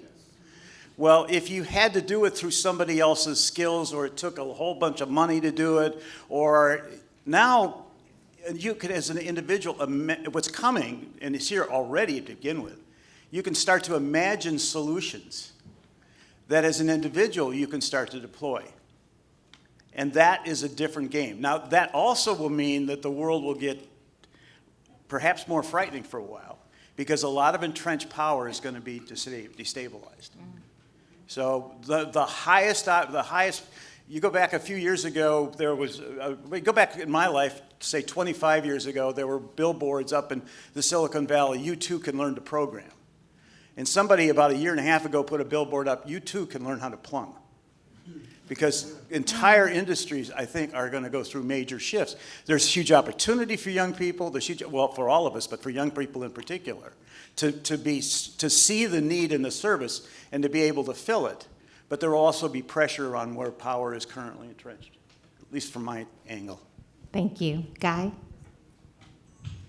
So I'm the manufacturer in the room. My company, we formulate, we do research and development, adhesives and sealants. And we are the manufacturer behind many of the brand names. I could almost guarantee you that virtually everybody in this room has used one of the products that came out of my company, but you never heard of Guy Chemical, correct? Okay. I'm not really supposed to say who we make products for, but has anybody heard of Gorilla Glue? Sherwin-Williams, DAP, Permatex, Loctite, GE. Yeah. Right. Thank you. So when I started my company, I started it on hard work, and I sacrificed. I lost money for 3 years. This is one story. I spoke with President Trump for the 6-month anniversary of the Tax Cuts and Jobs Act, and it was really through an introduction by Bernie Marcus. Bernie Marcus was the co-founder of Home Depot. And Trump goes, I need someone to come and talk with me, with some employees. And he was very specific. I want employees who are hourly wage earners, to stand up on stage. And, who has taken the money that he saved from the Tax Cuts and Jobs Act and reinvested it in his employees and in his business. And Bernie Marcus goes, I got this guy, great story, literally a guy, from Pennsylvania within driving distance to DC, and he's reinvested in his business and he's reinvested in his employees. And you can tell whenever you go to work for a company, how does the boss treat his employees? And my employees, I got people, I have Mexicans, Colombians, blacks, whites. I have people from different sexual orientations. And I don't care how they, what they do, who they're sleeping with outside of work. What I care about is, are we all growing the company together? What's good for me and my company is good for my employees. What's good for me in the short term may not be good for my employees, but that's not good for my company. And what we're seeing now is, I have employees that come to work for me, and all they want to do is, I don't want to think. I just want to do my mundane job, because we sell products to these companies that are ready to go on the shelf. So we do the blending and the packaging. And what we're seeing with this revolution of technology is that these mundane jobs are going away. And everybody has always said, well, if this doesn't work out, I can always flip burgers. Well, guess what? McDonald's is automating flipping burgers, and that job may not be there in the future. What we always need are people that we can depend on who have a skill. A good technician, a good mechanic is worth more than his weight in gold. And it is not very difficult to get educated in this. You don't need to go to school and get a 4-year engineering degree. Penn State offers a engineering tech degree. All of our equipment's run by a little programmable controller. Being able to figure out whenever the machine stops working, what is it electrically that went bad? How do we maintain the motors in these equipment? And that's really where I see the change is coming. We're automating all these mundane jobs, and we are going to need more technicians. Okay, thank you. Yes. Thanks for making all that cool stuff. I have some Gorilla Glue in my Cybertruck, actually, in the garage. So I'm Dave. How many of you are terrified of AI? Raise your hand. You can. I know. Don't be shy. There's a lot of them. Yeah. Okay, and you should be, and you should also be really, really excited at the same time. So, Kathy, thank you so much for having me. I really appreciate it. I still don't think I know exactly how you found me, but I'm grateful that you did. So, ways. So I spend the majority of my time sitting with companies like Best Buys and like manufacturing companies. And what we're currently doing is going in and interviewing these CEOs and these department heads and finding out what are those mundane things that people absolutely despise doing. What are the irritations in their world? We work with a lot of private schools and things like that to help. It's not a pitch, it's just to be clear about what we do. Education and learning is completely changing now with AI. You can literally create a curriculum with an AI bot and teach people to be as intelligent and well-spoken, maybe not as well-spoken as Kaizen, but as intelligent as Kaizen. How much of your knowledge came from Harvard and how much came from you self-reading? Oh, it's like 99% self. Exactly. You can clap for that. That's amazing. So what I want to encourage everybody in this room to do is, if you haven't yet played with things like ChatGPT and Perplexity, that's one you may not have heard of. That's amazing. Perplexity will do a Google search on literally anything you want, but it looks at 10,000 of the result pages, pulls it back into one thing, and then tells you what you want to know based on that actual information. It's amazing. So AI is absolutely changing. When I got into business, it was in the mid-90s after I dropped out of school in 9th grade. True story. I have no education at all. Also self-read, obviously. And I don't need clapping for that. It's hard work. But what everyone in this room, I think, needs to do is to keep in mind a sign that was in a real estate office. That was my first gig. I was a real estate agent in Lancaster, Pennsylvania. There was a sign, because the World Wide Web, remember that? The World Wide Web was new. And what was happening was real estate agents were terrified that they were going to be replaced by this World Wide Web. Email was a new thing. Some of you remember that. I can tell by the age of your faces. But, and I'll close this with this. The sign said, technology will not replace realtors. Realtors with technology will replace realtors. And they did. My dad was a travel agent. He got replaced. So what I want to encourage you to do is don't fear it. I'm going to do one little thing and just talk about Jesus Chat real quick. Okay. So ChatGPT comes out. All of these big conglomerates that are manning the AI that actually control it, Elon, who I love, I have a Cybertruck, Elon included. The problem we may run into is that the core AIs that run all of the things that you're starting to see are controlled by ChatGPT, Microsoft, Google. Do you know what's missing? Representation for Christ. And so I'm building things like JesusChat.com to help people to, and it's free, by the way, to help people to experience faith. It's in beta, so be careful if you sign up for it. It's broken, but bookmark it. But we need to make sure that we're using AI in our faith communities, in our private schools, in our businesses in a way that's not bad. And if nobody's out there representing it from every single industry, that's going to be a deep challenge. You know, Guy, one of the things you talked about is the emphasis on workers and the attitudes on workers. And we see it. I don't know if I can say the genesis of this break happened under COVID, but there has been a severing from survival and work and survival. We've severed the link, right? If you don't work, you don't eat.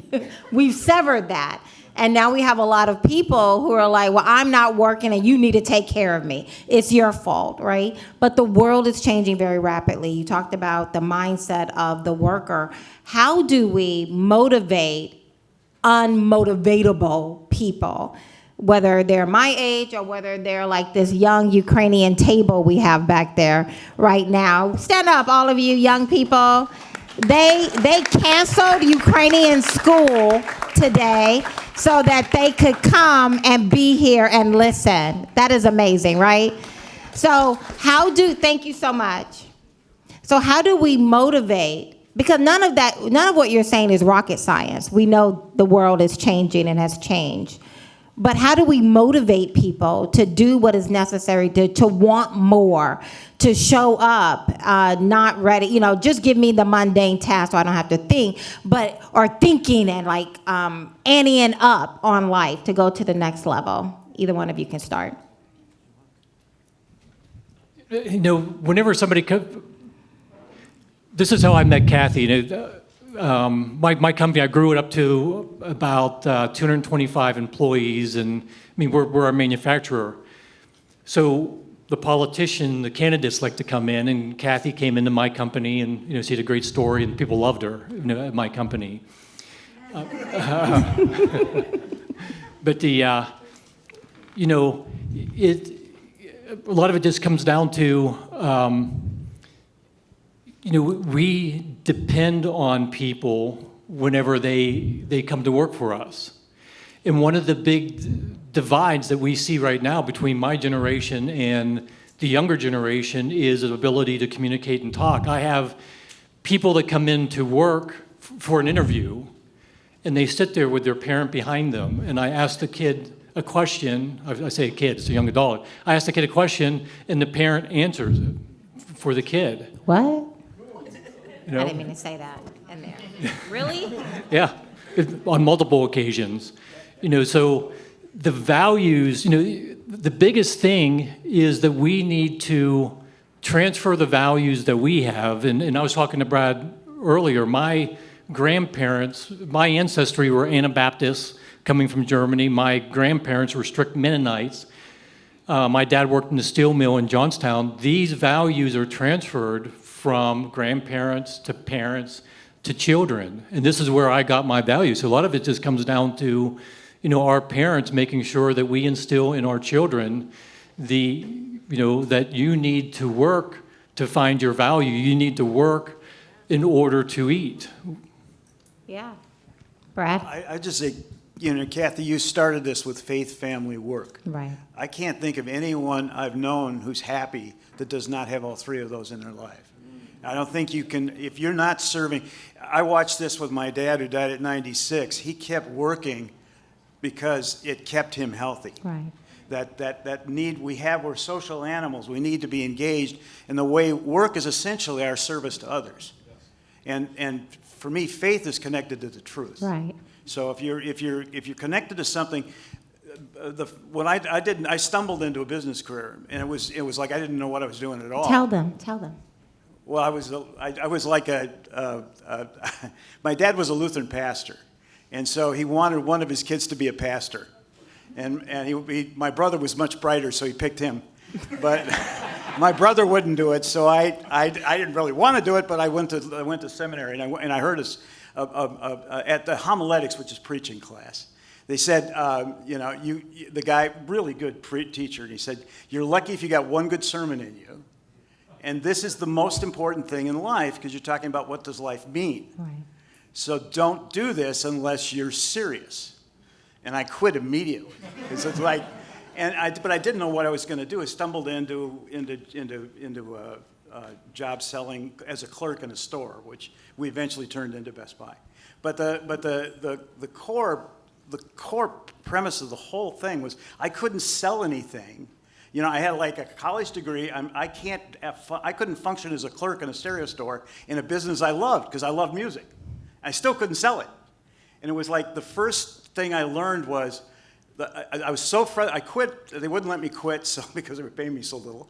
But but essentially, my learned experience was I was so desperate that somebody came in to buy speakers, and I thought, well, if I do something no rational human being would ever do for another customer, he'll probably buy from me. Yeah. So I sold a set of speakers. I installed them in the ceilings of a house 70 miles from where the store was. Drove it down, installed it, everything else. And all of a sudden went from not being able to sell to competing for top salesperson. It was just a real simple premise. It's just, this is about service. Right. And it's do I have the talent, and is it something I'm drawn to do to be able to do it? There's nobody in this room that does not have a gift from God. And there's none of us, and as a Christian, I believe we're all created by our Creator and equal. So that meant if you're running a company, that means every single soul who's in this company has the same gift, not the same technical gift, but the same basic thing as a human being. And there's a customer for that gift. Now, the job of a company is try to figure out if you can connect the dots. But the job for us individually is to connect the jobs. And the more technology we throw at it, the more specific I think it becomes, which is, I think, part of this journey into AI. It is. You and I were talking, Dave, about, I remember when BlackBerry came out. I was working in the Wall Street environment at that time, and everyone had a BlackBerry, and it was like the newest thing. And I'm typically a late adopter, right? I'm just like, oh, whatever, I don't want it. And everybody it's like this new thing. But it changed how we ordered ourselves. Even with the phone, I was a late adopter. But it changes. Look at our phones now and all the things that we get to do on it. AI seems bigger. This seems so much bigger than an iPhone even. And I'm reading this book, always reading, but just kind of reading about the genesis of this. And it talks about we have created, for the first time in human history, something that is smarter than us and doesn't really need us. And that makes me, so I am not a late adopter on AI. I am all about it. I'm always in it, kind of tinkering around, because I feel there's something big coming with this. And yet I have a little reverence about it, a little pause, because I understand how significant it is and how some lives are going to be absolutely devastated. Because it's going to come in and take those jobs. Help me sort through that. Yeah. There's going to be a lot of new jobs. I'll give you a quick example. My sons are over here right now. They're 20 years old. I'm going to pick on you real quick. They weren't the best at academics in school. They went to a very high-level private school, but they have their dad's gift of being able to sit in a classroom and hear somebody talk and learn. I was a D student. They were a little bit better than that. They are now coding, literally, companies like Guys, they're coding apps for their team using AI. They have no formal training. Everyone in this room can do the exact same thing. So there's literally no separation anymore. So what I'm saying to you is those who are motivated, those who are excited, those who they didn't want anything to do with my business. Out of high school, I told them, I'm not paying for your college because I don't believe in it, not today. I said, but I will pay, and my wife is over there as well, and we agreed, I will pay to help you start a business. And they started a car detailing shop out of the garage at our building. Right? Well, AI comes out, and all of a sudden, it's something that's sexy and interesting. And I think that as leaders, you're all leaders in this room, what you have to take back to your communities, your schools, your organizations, is get people excited about the idea of AI, because no matter what your passion is, I don't care what it is, it could be completely crazy. You can go and you can sit down with AI and you can say, how do I create this? I have this passion. What do I do? And what it'll tell you is, well, you should go and you should set this website up. And you go, I don't know how the hell to do a website, excuse my French. I don't know what to do. What do I do? And it'll literally tell you, go to this website. And then you look at the website, you're like, I don't know what any of this stuff means. You take a freaking screenshot of the website. You don't know how to do that? Ask it. You take that screenshot, dump it back into the chat, and say, what do I press? Guess what? It literally tells you what to press. Those two gentlemen over there at 20 years old, that's exactly how I teach, because I make people learn how to do the stuff that they want to do. And AI now allows you to do that. Now, it hallucinates, it lies, it does. I had a bookkeeper come to me and tell me, well, that's what Sully said. That was what she named her chatbot. So you do have to be careful. But if you research, and if you tell this is actually a huge tip. If you tell your AI, no matter which one you're working with, it's okay to tell me you don't know. See, the AI's job is to please the human.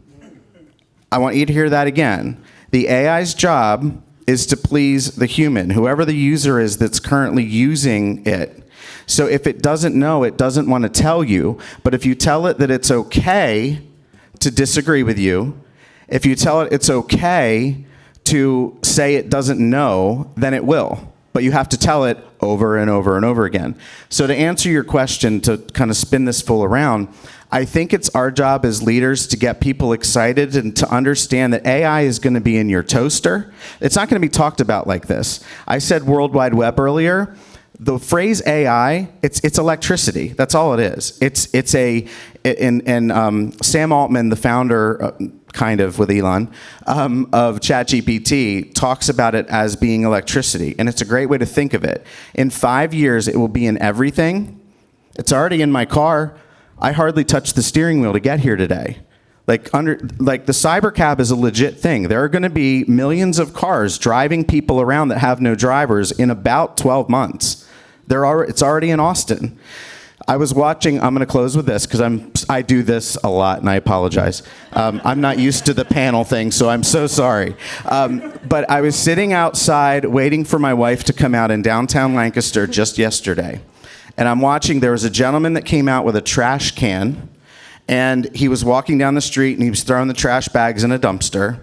There were two guys with leaf blowers that were walking up the sidewalk, and they were blowing all of the leaves out of the dying bushes. And I literally, in my head, I'm like, oh my gosh, we could totally invent a robot that would take vision from a video with a blower and do that job. So yes, there are a lot of people, and there's going to be a massive reset.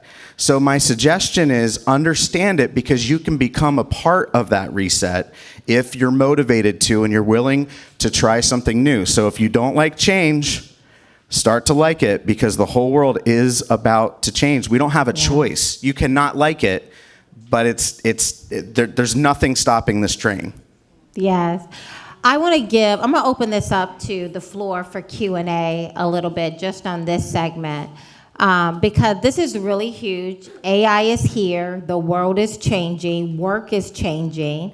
There are going to be a lot of people who are going to start coming from around the globe, looking for work with the proper attitude, maybe even one that has not been really cultivated here in our own country, as we have told our children, it's all about you. Everything is about you. I heard my good friend J.R. McGee, he's going to speak. I hope you're not going to plan on saying this, but you said to me one day that the world is looking for, I can't remember how you said it, but not participation. We're showing up saying, okay, I'm here, I'm participating. The world wants results, not participation. That's what you would say to me.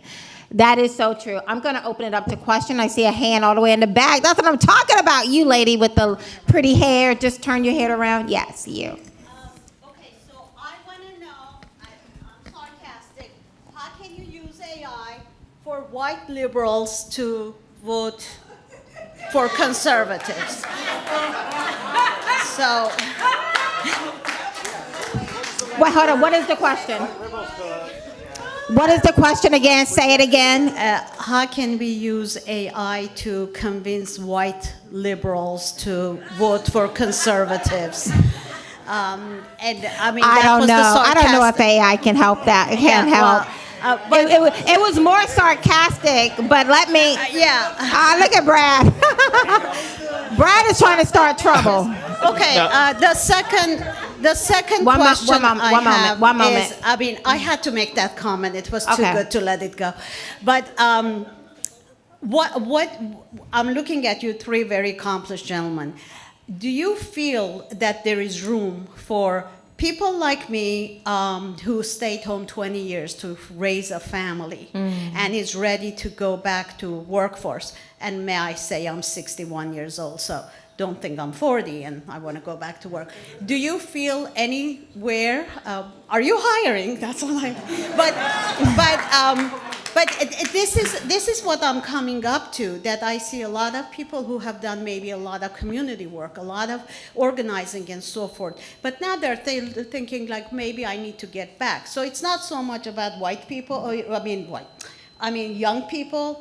Some of us are thinking that we want to contribute more and we are free from family responsibilities. And Thank you so much. One moment, Kaizen. I want you to answer her latter question. Guy, Dave, Brad. Well, I want Kaizen to answer. Okay, well. I'm actually happy to answer this one. Okay, go. Yeah, so for those of you who don't know, I'm a content creator and thought leader online, and I talk about politics. And the way that I talk about politics is by helping people see facts that they don't actually know. And I'm someone who used to be a liberal and more shifted to the right. And I actually do that. I use AI to help people understand things about politics that they don't know. And I like to influence people to vote more for conservatives because I think that they are more in touch with the truth these days. And a lot of it just comes down to knowing what questions to ask to get the answers that you need, and then helping people find that same evidence that you found. So it actually can be used to help you communicate better and communicate in a way that's persuasive. So just so you know, I know it's a light question, but you actually can do that. Yeah, no, I think that is so key. One of the great aspects, one of the huge benefits of AI is that it allows you to become a more articulate and concise speaker. So it helps you, it takes a lot of the noise out, right? So I literally just turn it on sometime and just start rambling, and it'll take all of these rambles and organize it, right? And I've just done that in practice to become clearer, because you're right, I can't talk in 3 minutes and convince someone. I'm typically a little bit unlikable to some people that way. But AI can help you take a very big thought and break it down into little nuggets that can help you. Do you guys want to say anything else before we go to another question? Yes. Yeah. So I'm a big Trump fan, and if you guys know Scott Bessent, the Treasury Secretary, who does a lot of our tariff policy, I'm a big fan of his as well. So if you look at this, I'm an economist as well as a chemist. The United States, whenever it comes to salaries, we are at the top. So how do we compete?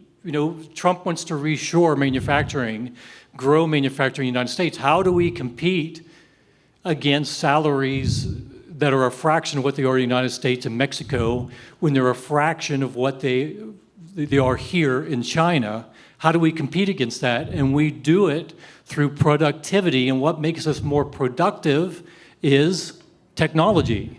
The United States has been built on embracing this technology, and it allows people like my wife does it, to work from home. She logs in and she's able to work from home, and that's another way that we can get mothers, or dads to participate in the workforce and be able to take care of their families and still work at home and contribute income to their families. Yeah, that's very true. Let me go to another question. Okay, Carice, and then I'm going to go in the back. Oh, I'm going to go to the young man after you, Carice. Go. Okay, so, okay, I got the mic again. So I want to start by saying I ended up there because I sent Kathy an AI video of me preaching about collective economics. She was like, "Is that you?" She was like, "You want to speak?" I was like, "Yeah, 50,000." I was like, "No, that was AI." But what I didn't hear really mentioned is AI is changing every minute, every day. Everybody's competing to have the best. Now is the time to actually jump on AI and actually make some money off of it. You know, and I believe that there's a lot of different, whatever your niche is in life, there's artificial intelligence that can help you with that niche. I run a business and I got into artificial intelligence. I became a AI consultant. I just went down this rabbit hole. So my question to you about that is, with so much going on with AI, how do you stay focused on, you know, just your niche and just you know, the things that you need to use AI for? Because I started writing books, I started doing all kinds of stuff. Like, oh my God. Dave. Before you do this, I think the core to that is the customer, because that's the switch, right? So you can, if you can't find a customer for what you're doing, because that also helps you figure out what to do next.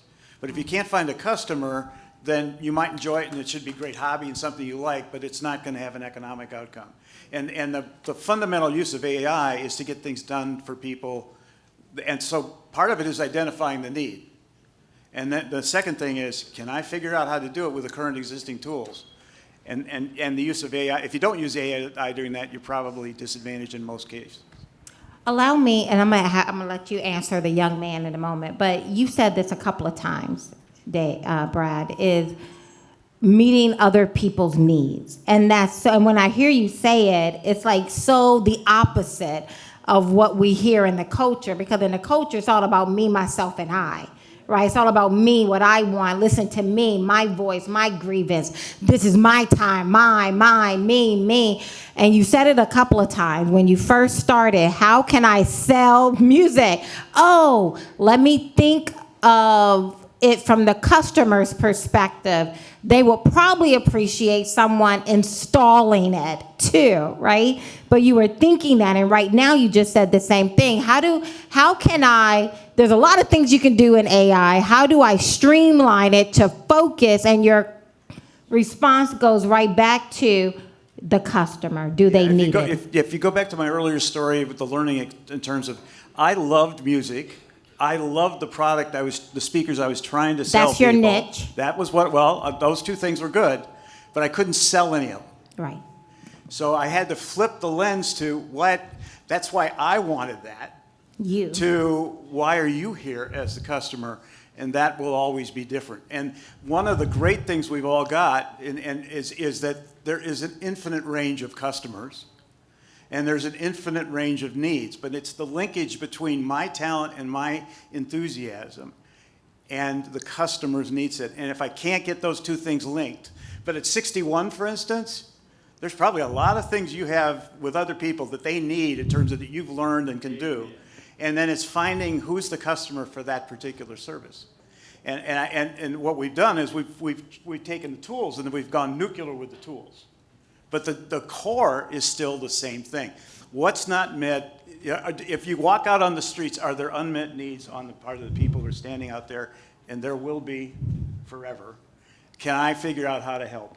And if you can, then you can potentially have a path. I love that. Let me go to the young man back there. To the young man in the back. Move quickly. Thank you. Yeah, like you mentioned before, AI is taking over the world. It's everywhere right now, and especially in schools. And I just had a question. Do you think schools should embrace AI instead of fighting it? Because right now, even on school computers, everywhere it's blocked. They AI check all the essays, all the papers, and everything like that. Do you think schools should continue to fight it, or rather embrace it, or is that, and how that's going to affect the future of work in America? Thank you so much for that well-formed question. I'm going to start with you, Dave. Yeah, so my school didn't want me to use a calculator. So so I am no fan of our current education system at all. If you've read any of the stuff I post, So I think it scares the teachers because it's going to replace them potentially. Here's what I'm going to say, though, to the young people in the room, because this is so important. The folks in this room who are extremely successful probably have one thing, many things in common, but one of the things they probably have in common is that they self-educate. They read. How many times a week do you guys hear me say at home, did you read Good to Great? I could literally ramble off a list of 50 books. You know, Charlie Kirk says he read 100 books a year. You know, what I like to do personally, because I'm not educated, I love to read things that I don't understand. Things that, like, I'm really, really, really bad with, like, understanding taxes, for example. So what do? I go read books about taxes. What you don't want to do is depend on the AI for your answers. This is going to be a massive problem. We're not critically thinking anymore. And it's going to be the responsibility of young people who were never forced to critically think because they're getting the answers to their quizzes off of a website. I've had job applicants make fake resumes and then have AI answering the job interview questions during an online interview using AI. So, like, that's a problem. If we can't communicate effectively, and not to keep, I'm a huge fanboy of yours. I jokingly said to her on the phone, I literally said, when I talked to him, I will do this event. I'm excited about it. Faith, like all that fits with my thing, but only if I can meet Kaizen. So he really did say that to me. Follow him because he knows how to communicate, and that's going to be very important no matter where you're at in life. But yes, schools should absolutely be embracing AI. Yes, absolutely. So, I live in a small community, so, I get asked to sit on various boards. So I'm on the school board of Somerset Christian School, so, I believe in school choice. And with AI, traditionally, whenever you have a teacher in front of a room with like 20 or 30 students, you've heard the saying where the speed that the class goes forward is dumbed down to the dumbest kid in the class. So what we're seeing now is that private schools like ours, we are embracing AI-based teaching, where the teaching is computer-based, it is individualized for the student, and the AI can read how fast, or can determine how fast or how slow is this kid learning, so we can keep smarter kids engaged by speeding up the process, and we can slow it down for kids that are having trouble grasping certain topics. I love that. And I'm glad you said also about critical thinking. So I am not opposed to AI. I believe it is here and it is going to continue to dominate. But I think the person who knows how to think critically and ask the questions and navigate, control AI in the manner, to bend it in the manner that they want, those people are going to have great success with it. I see a question from Delano Squires.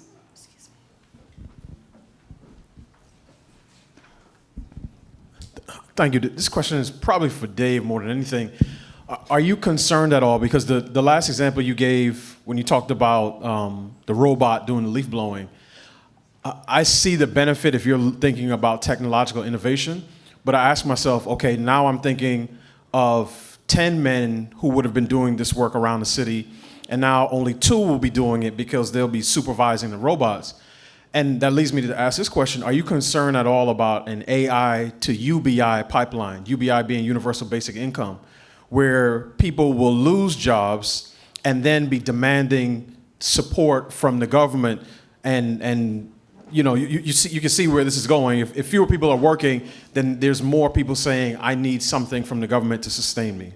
Mm-hmm. Yeah, so my wife looked at me the other night and went, what? Because I made a statement at dinner, and I said, for the first time in my life, I actually believe that because the machines could be creating it, I actually believe that we could be heading to a society where there is a basic income for lazy people or people who aren't able to work to actually have an AI created home, meaning a concrete, like home and things like that. The supervisor is going to be a robot because the robots are going to be able to maintain and create themselves. The robots are going to be able to work at the energy plants to create the power that they need. The robots are going to be able to fix them. It's work. It's going to be crazy. It's like a sci-fi movie. Yes, I'm deeply concerned about it. For the first time in my life, I'm against UBI personally. I don't like the idea. I never have. I'm starting to warm up to it. A little bit, which is completely against many of my conservative friends. It's probably one of the only areas where I'm starting to think that way. There are people much brighter than me, though, that have those kind of feelings. I am terrified of what it's going to do. A friend of mine owns a drywall company, commercial drywall. He's got a couple hundred employees that do commercial drywall. He's investing right now in robots that do commercial drywall in rooms like this. And why would you not, as a business owner? You're going to be left behind if you don't. It's this crazy thing. It's like, how do I run my business and compete, but also make sure that I'm taking care of the people around me that work for me? It's scary. It is. Thank you so much. Yes, you see the reason why I wanted these gentlemen up here? We have to start thinking about the world that is around us and how it is shifting. I don't care. This isn't a black conference or a white conference. It is us. And where are we going? What does our future look like? And black people are not just talking about slavery days. We're talking about AI, Bitcoin investments. That's what we're talking about. But it's the same thing for my white brothers and sisters. Exactly. We're all talking about this, but we live in a world that wants you to think that you're only interested in Ukraine. You're only interested in border. If you're only interested, no, we are whole people. And that's why we're having a whole conversation. With that, I wanted my really good friend who was one of my advisors as well. I called you all the time. You always there. Every time I call you, J.R. McGee, an incredibly well-rounded and informed man. You will soon find out why. He's going to, if you can go to the next slide, he's going to do a spotlight on geopolitical insight that's going to tie everything connecting the dots of what we're talking about here, because we do not live in a bubble. If China sneezes, we catch the flu. That is the world in which we're living in right now. We're hyper interconnected as a globe. Sweetheart, I get to you right after this. Thank you so much. So we're going to have J.R. McGee speak for 5 minutes, and then we're going to open it back up to another 5-minute round of questions for all of you, if you don't mind, if you want to stay right there. Thank you. Okay, J.R. Thank you so much, Kathy. And Kathy and I also share several things. She's been in my life. I bless God for bringing her into my life. But I'm also from South Alabama. I grew up in Selma, Alabama in the 50s and 60s. I was part of all that. In fact, I was sitting on the curb in front of my grandfather's barbershop 1 block from the Edmund Pettus Bridge for both of Martin Luther King's marches. And my family was run out of town because we were on the right side of that equation. So there's a lot of suffering that's been going on for a lot of different people for a lot of different things. And people like Kathy, and events like this, I am deeply honored to be here today to participate in activities like this, because it is so important for us to realize it is not black, it's not white, it's not yellow, it's not polka dot. We're people first, and we have to get along. And let's talk about getting along. I do geopolitical and Middle Eastern affairs. And if I had 4 hours, I could not bring you up to speed on what's happened just in the last 72 hours. We've heard a lot about what's going on in the Middle East, the new peace summit. And I'm excited about that. I've spent way too much of my life in the Middle East, sleeping on rocks and sleeping in tents and stuff. I'm concerned and slightly worried when people start talking about peace and safety, because the Bible tells me that's not a good thing to talk about in terms of the Middle East. And just last night, Hamas launched multiple rockets at Israel again. Every 6 to 8 hours, there's another attack on Israeli forces. This is not the actions of people who are focused on trying to find a peaceful solution. Hamas was allowed to exist. They're already claiming that that's a victory. They're already rearming. They're already murdering other Palestinians with whom they disagree. These are not peaceful people. They're not focused on peace. They're focused on power. And I don't care whether it's politics. I don't care whether it's geopolitics. I don't care if it's communities.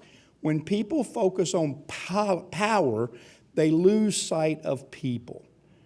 Now, let me talk very briefly about the Eastern European situation. Frankly, Russia should have been able to overwhelm Ukraine within 2 weeks. Ukraine has done an extraordinary job defending their homeland. Back when Biden was in and Obama was let's go back to Obama. Russia invaded Georgia, and I'm not talking about Atlanta, that was Sherman, whole different war. Russia invaded Georgia, we did nothing. Biden actually encouraged Russia to invade Ukraine, said if it's a small incursion, we don't care. Putin does not do anything halfway. The Ukrainians have fought back. They've fought back bravely. They've fought back with passion. They're defending their homes. Putin simply wants more territory. He wants natural resources. The Ukrainians, and God bless you people for being here. I salute you. I salute your home countrymen, and I salute what you're doing. They're fighting for their very lives. They're fighting for their freedom. We should be supporting that, because if Putin wins in Ukraine, he's already stated in writing, he stated verbally, he wants to reconstitute the former Warsaw Pact. If he's successful in Ukraine, Poland, Hungary, Romania, Lithuania, Estonia, Latvia, Finland, Denmark, they are next. Do not make any hesitation or doubts. That is his ultimate plan. The Bible tells us, unfortunately, that's going to be successful. I wish that it wasn't. We need to do everything in our power to delay that. I am a fan of supporting Ukraine for 2 reasons. I always support people who are fighting for freedom. I support people who are fighting for their homelands and for their families. I support people who are trying to survive and do the right thing. But I also support people who are trying to overcome evil. And Putin is not in and of himself evil, but what they're trying to accomplish is heading towards evil. Anytime you bomb hospitals, nursing homes deliberately, that is the actions of evil people. That needs to be repressed. That needs to be resisted. We need to stand with Ukraine if for no other reason they're trying to do the right thing. The British provided Storm Shadow cruise missiles to Ukraine. Those are long-range systems. Trump has recently stated we may give Tomahawks to Ukraine. Now he's backing up on that. I think what they're trying to do is get Putin to come to the peace table. Putin has no interest in coming to the peace table until he achieves his objectives.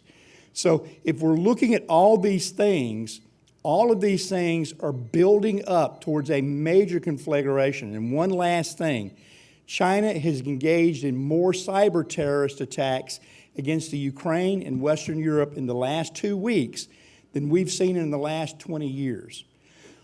They're attacking our financial grids, our electrical grids, our transportation infrastructure. All of these things we're incredibly vulnerable with. So these things are all things that are going to affect us. They're going to affect us deeply, and we need to be paying attention to that as much as we're paying attention to all these other things. I wish I had more time, but I thank you for allowing me to be here, and thank you so much for your kind invitation.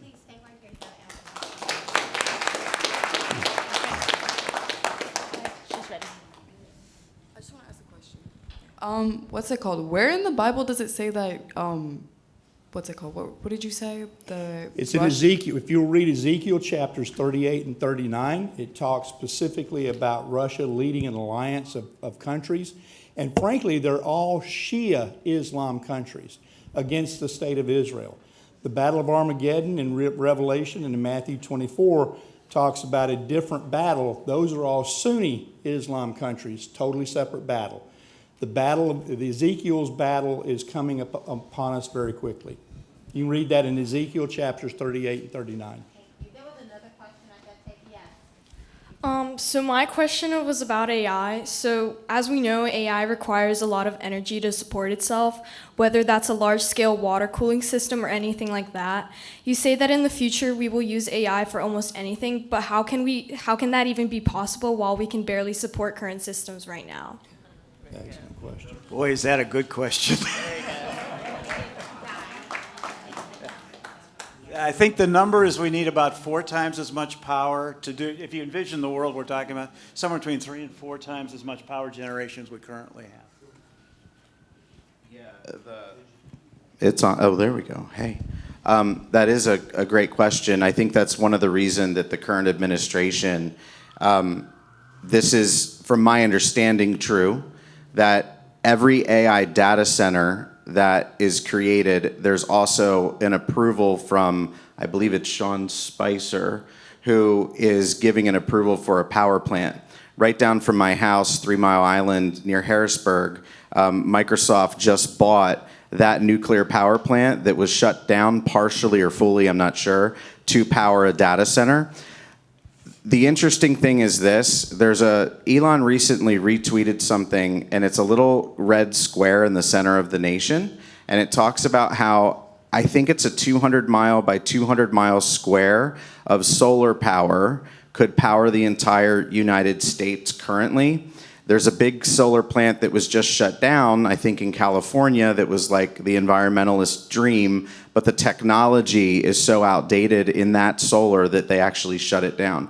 So we do have a major energy crisis that's going to take place for sure. But I promise you that they will figure that out, and the environment will not matter to them as they're doing so. Generally speaking, there's so much money to be made. There's going to be a lot of corruption in that sector. But yes, what is happening is human capital is going to be replaced by energy capital, which is going to empower all of these AI things. That's my view. You guys probably have some more businessy related things there. If I could, the General Electric and Siemens in Europe have recently developed what they call microthermal nuclear generators. They're typically for neighborhoods. The U.S. military will begin using these next year. They anticipate rolling these out. They will be supplying a great deal of our power for that 4 to 5 times the current capacity we have. These nuclear reactors are liquid metal-based reactors that are much safer than what we've used in the past. But you're going to see that technology is also going to be dramatic and transformational as it's rolled out. You may not have heard about them, but they're coming fast. I think there's one other really important point for all of us to think about in relationship to those young people in particular. When I went to college, which was in 1970, I took classes on leisure time because the conventional wisdom was that we would have nothing to do as a generation because this would all be done by mass production. So all of the kinds of things that there's all sorts of hypotheses about how to solve that. There's no known immediate path to solve it. There's going to be need states created in all sorts of different areas as this world is created. And we'll also, as we do certain things that we're used to doing with human labor, it'll open up new things we can do with the labor that exists. So I think what I think in terms of most cases, there's going to be a lot of transitional pain, but there's also going to be an enormous amount of opening up of opportunity or need states for people to solve problems like that. And college in the 70s was a lot of fun. Kathy, I just want to make a quick comment. The 2 questions we had concerning AI replacing jobs or being a stay-at-home person, Have you guys seen the latest number from President Trump as to how many trillions of dollars of investment we have coming into the United States? I actually have the other worry, and that is, where are we going to find all these workers? We have so much investment coming into the United States. You know, there's going to be an employment gap. We're not going to have enough employees. Thank you. And what we actually may end up with is a skills gap, you know, where we have employees that, or workers that need jobs where maybe their skills don't fit, but we got tons of jobs coming into this country. That's exactly correct. One more question. Yes. JR and I had a brief conversation earlier. One of my big concerns, thank you, in this whole issue with the China cyber attacks over this last week, Amazon taken down.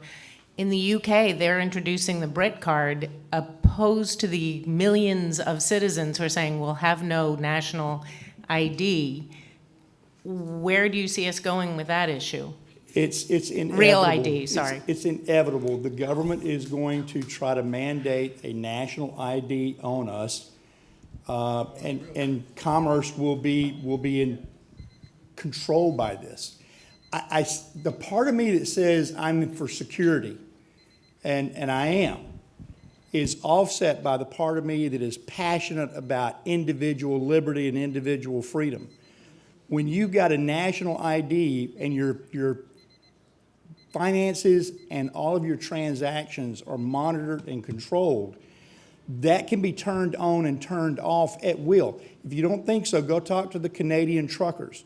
When they protested the vaccines, the Canadian government turned off their bank accounts because they already have this system in place, and they starved them into submission. That should scare all of us. Anytime that you've got a control over a person's ability to live free, act free, and think free, that results in the subjugation of people on a mass level, and that needs to be resisted at all costs. Thank you. I have one last question. Daniel, do you want to ask a question? Yes. Yeah, we're going to try to do this real quick, like 3 minutes. So basically, recently, MIT conducted a study using anyone between the ages of 18 to 40, and I think it lasted around 6 months. They had 3 groups. One was using AI, one was using the search engine, so the World Wide Web, the www, anyway, and the other ones were the brain only. So they were connected to a machine which could track their neural networks, how they work, and throughout that period of time, the people who used their brain could recall information very quickly. The ones who used the search engine, they could recall decently fast and still quote what they were researching. And the ones who are using the AI couldn't really recall what they used. They also switched the AI users and the brain-only users at some point, but I wasn't really sure what they meant by that. So my question to you is, what do you guys think about that? Is there potentially, because basically at the end of this study, it seems like there may be cognitive setbacks. People may stop using certain parts of their brain if the AI is doing the work for it. And basically, if you don't use it, you lose it. The world of intelligence analysis is all over that. So, Dave, you want to start real quick? Like 30 seconds. So our phones made us stupid. Our smartphones made us stupid. And AI is going to make us stupid. And you have to be one of the ones who doesn't allow that to happen to you. I think that's part of the reason we're doing this, isn't it? Is that is a massive risk. I talked to a history professor at a famous university, and he had his master's degree graduate students, and he gets 13 papers written as a graduate thesis, and he's reading them and he thinks these weren't written by my students, and he puts it out and he says, to his class, I think you used AI, if you get one freebie, you can come in and tell me that you were using AI instead of actually writing the paper. 10 of the 13 came in and said we used AI instead of so maybe all 13 did. So there's no point to education if that's what you're doing, right? There's no real, and you will be dominated by the people who are thinking. I knew Steve Jobs, and Steve Jobs' genius was, when I first met him, he said, everybody in your industry, consumer electronics at the time, is an imbecile. And I can prove to you that they're imbeciles. Well, we'll all serve the Steve Jobs. It's part of the problem we have with income right now. If we just follow on to whatever the machine tells us to do. The construct of truth and getting close to what's really true and then using that as our North Star. The rest of it, AI is just a tool. And it's also manipulated by the people that put the content into the tool. So that's a huge danger. And I think it's part of the reason we got to do a lot of work on the other side to refute it, or that will happen. In the world of intelligence analysis, we have found this for several years. And what we find is the people who are capable of doing searches and using computer systems typically do what we call the grunt work. They're the first level troops. The ones who use their own intellect and their own ability to critically think and to analyze and to see bits and pieces that logic doesn't connect, those people rise to the level of the ones that are driving the rest of the issues.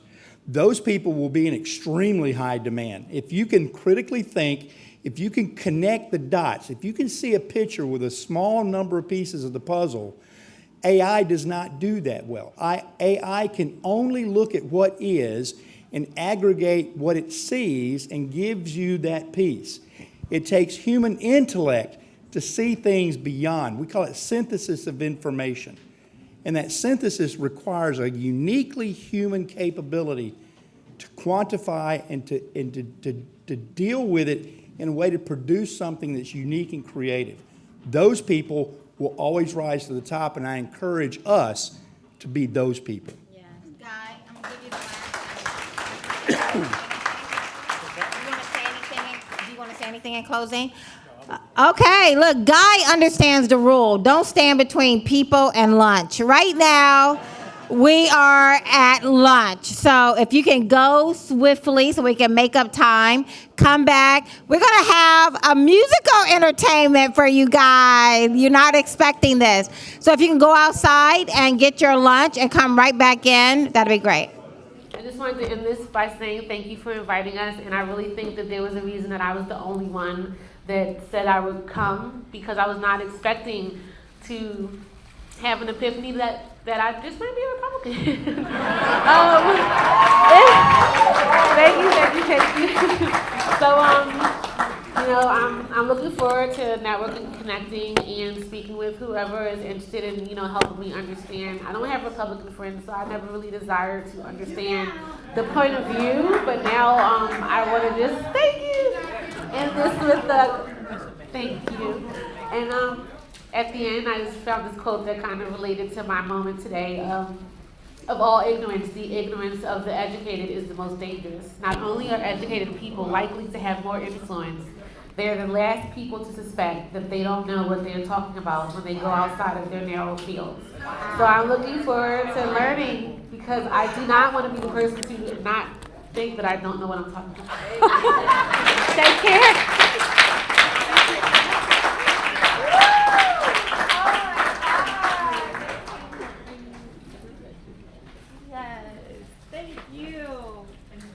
Wow, right?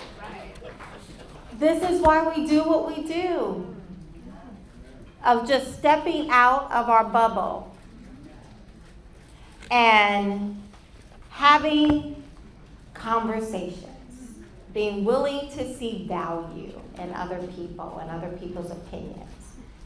It takes courage to be the one to come forth with the vision, but the vision doesn't matter if you guys don't show up. So again, thank you so much for being here. Ivan, you ready? Let's do it.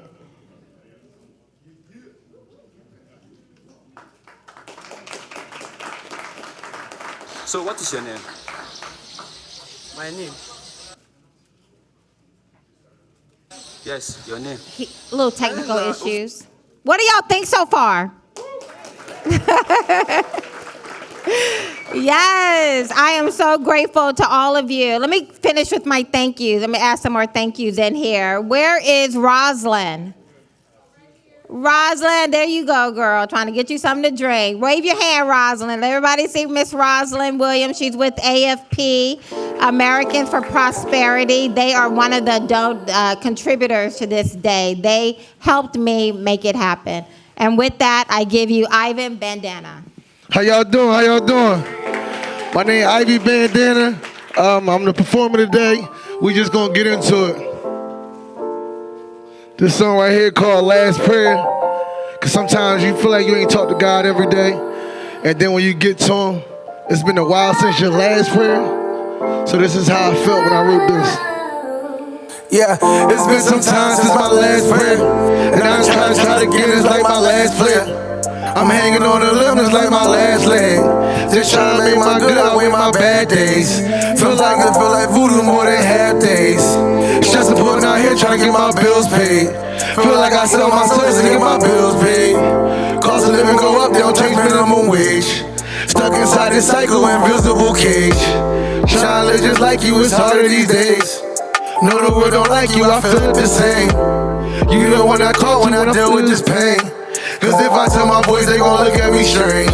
My dad opening up, he just want me to call. Been missing my whole life, I don't know where to start. Some days I just look up and just stare at the stars. And wish that you show up, I just need you to talk. My friends say I changed, just wanting to hold me. They want me to go back, let me know they don't know me. Cause if they did, they wouldn't want to hold me. Cause that's when the drugs used to control me. That just tell me how they really feel. You changed my life and I can't go back just to keep it real. You showed me love and I ain't think that I could ever feel.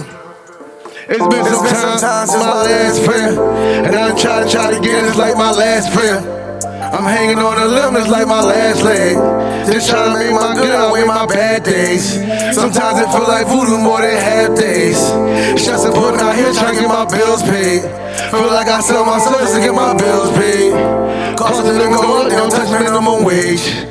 Stuck inside this cycle, invisible cage. That song right there called Last Prayer. We're gonna jump into the next song.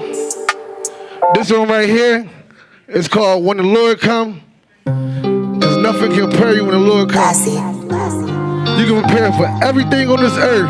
But can you prepare when that man come back? It's gonna be hard.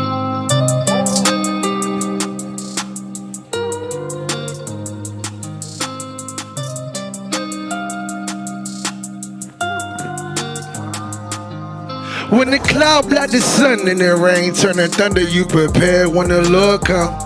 Cause I seen plenty days and they all look the same, but no one ever could prepare me when the Lord come.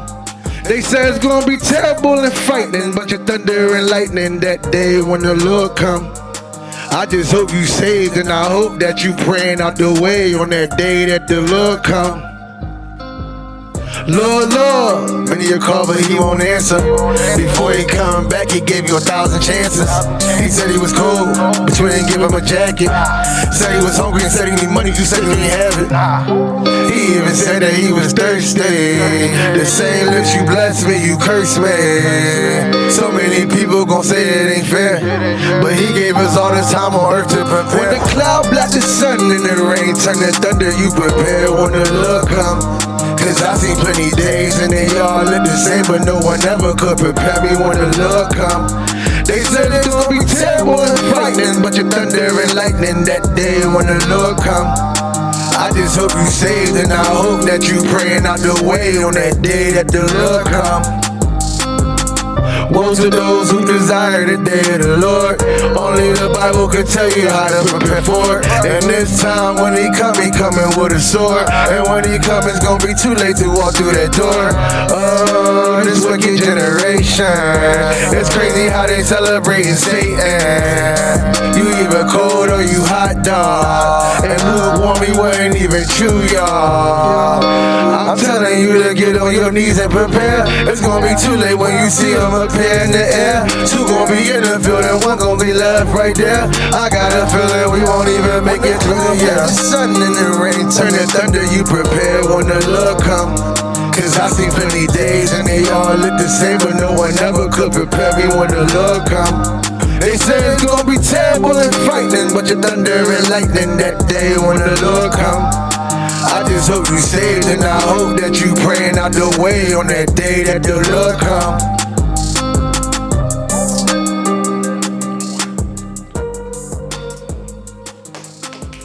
This one's real short, it's real short.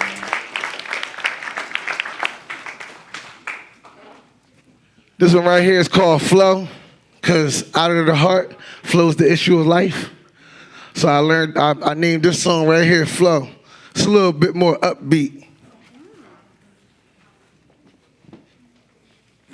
So what is your name?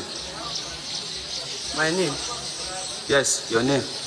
My name na Ovuvwe enye tuenwe ugbemugem osas. Pardon? Come again. Ovuvwe enye tuenwe ugbemugem osas. Only one king around here. Heaven knows. Out the heart come the issues. Let it flow, flow, flow, flow, flow, flow, flow, flow, flow. Flow, flow, flow. I think you ballin', boy. Yeah. I said, who know the big dog? The beginning, the beginning, and the end all. I'm talking Alpha and Omega. Starting Genesis, but we ain't talking Sega. He made the world with his voice, only took 6 days. If he wanted to, can make every rock give him praise. From the valley to the mountain to the hills are the same. It's only one up above with the crown and he reigns. Commander in chief. I don't talk, I just listen when he speaks. Yeah, he say go, I'ma go there. He say no, well it's no then. He say snow here, snow there. He walking on the water, he so fly, he'll float there. Earth is not his home, he live higher than the stars. Judging from the pilot, he still couldn't find a flaw. Turn the dead in the Bible, I don't follow false doctrine. Full of faith, I can call fire down like Elijah. One rod, one sling, I can kill him like Goliath. Everything about God, what he did to them lions. Aliens is Nephilim, see they used to be giants. You believe what they tell you, then they just gon' keep lying. All the answers in the book, see the truth be high. Look for Jesus if you lost, guarantee you'll find him. Only one king around here. Heaven knows. Out the heart come the issues. Let it flow, flow, flow, flow, flow, flow, flow, flow, flow. Flow, flow, flow. Thank y'all, that's my time. My name Ivy Bandana. Look me up on all streaming platforms. Ivy Bandana on Instagram is brother_Ivan. I love it. Thank you, Ivan Bandana. That's what I'm about. Oh, thank you. Yes, we want to encourage people. Let's find ways to encourage people. I'm blessed. Thank you so much, Ivan. With that, I would like to introduce our keynote speaker and invite you to come up, Mr. Ian Rowe. You guys are going to hear a lot about who he is and what he's done. Do you want to stand here or a mic? A handheld. Stand here, but is he going to play the video? Do we have the video? We're trying to pull it right now. Okay, so we may pull it up. We may play a little bit later, but if you can go ahead and start. If you give me just a second, maybe I can find it. This video needs to load it. Just give me a second. Nope. Nope, we're running behind time. If you can go ahead. Okay. All right. Okay, Kathy, thank you for inviting me, and good afternoon, everyone. You can pull up the PowerPoint presentation. Where is he? Okay. Yeah. As Kathy said, and as you can read from my bio, my name is Ian Rowe. I'm a senior fellow at the American Enterprise Institute, where I research upward mobility, poverty, all the factors that drive whether or not young people can achieve the American dream. And so I'm joining you with that hat on, but I'm also joining you with the hat as a practitioner. For the last 15 years, I've run public charter schools in the heart of the South Bronx and Lower East Side of Manhattan, So I try to put all of these ideas that we have around upward mobility into action in the very communities that we're seeking to have more young people become agents of their own uplift.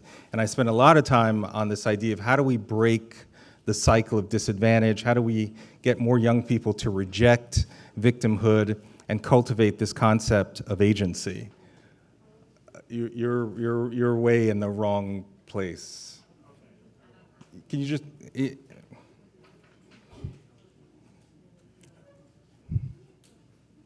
Okay, if you want, do you want me to tell you when to flip a slide? Okay. Okay, so we'll just leave that there and those are some of our students. So the reason I run schools is that I want our students to know that they can do hard things. That even in the face of inevitable challenges, they can lead virtuous, self-determined lives of meaning and purpose. And the reason I know that is that's what my parents taught me. Now you can go to the next slide. Now you can go to the next slide. Now you can go to the next slide. There you go. Yes. These are my parents. Because my parents are so central to everything that I've accomplished in my life, I find a way to work them into every presentation that I do.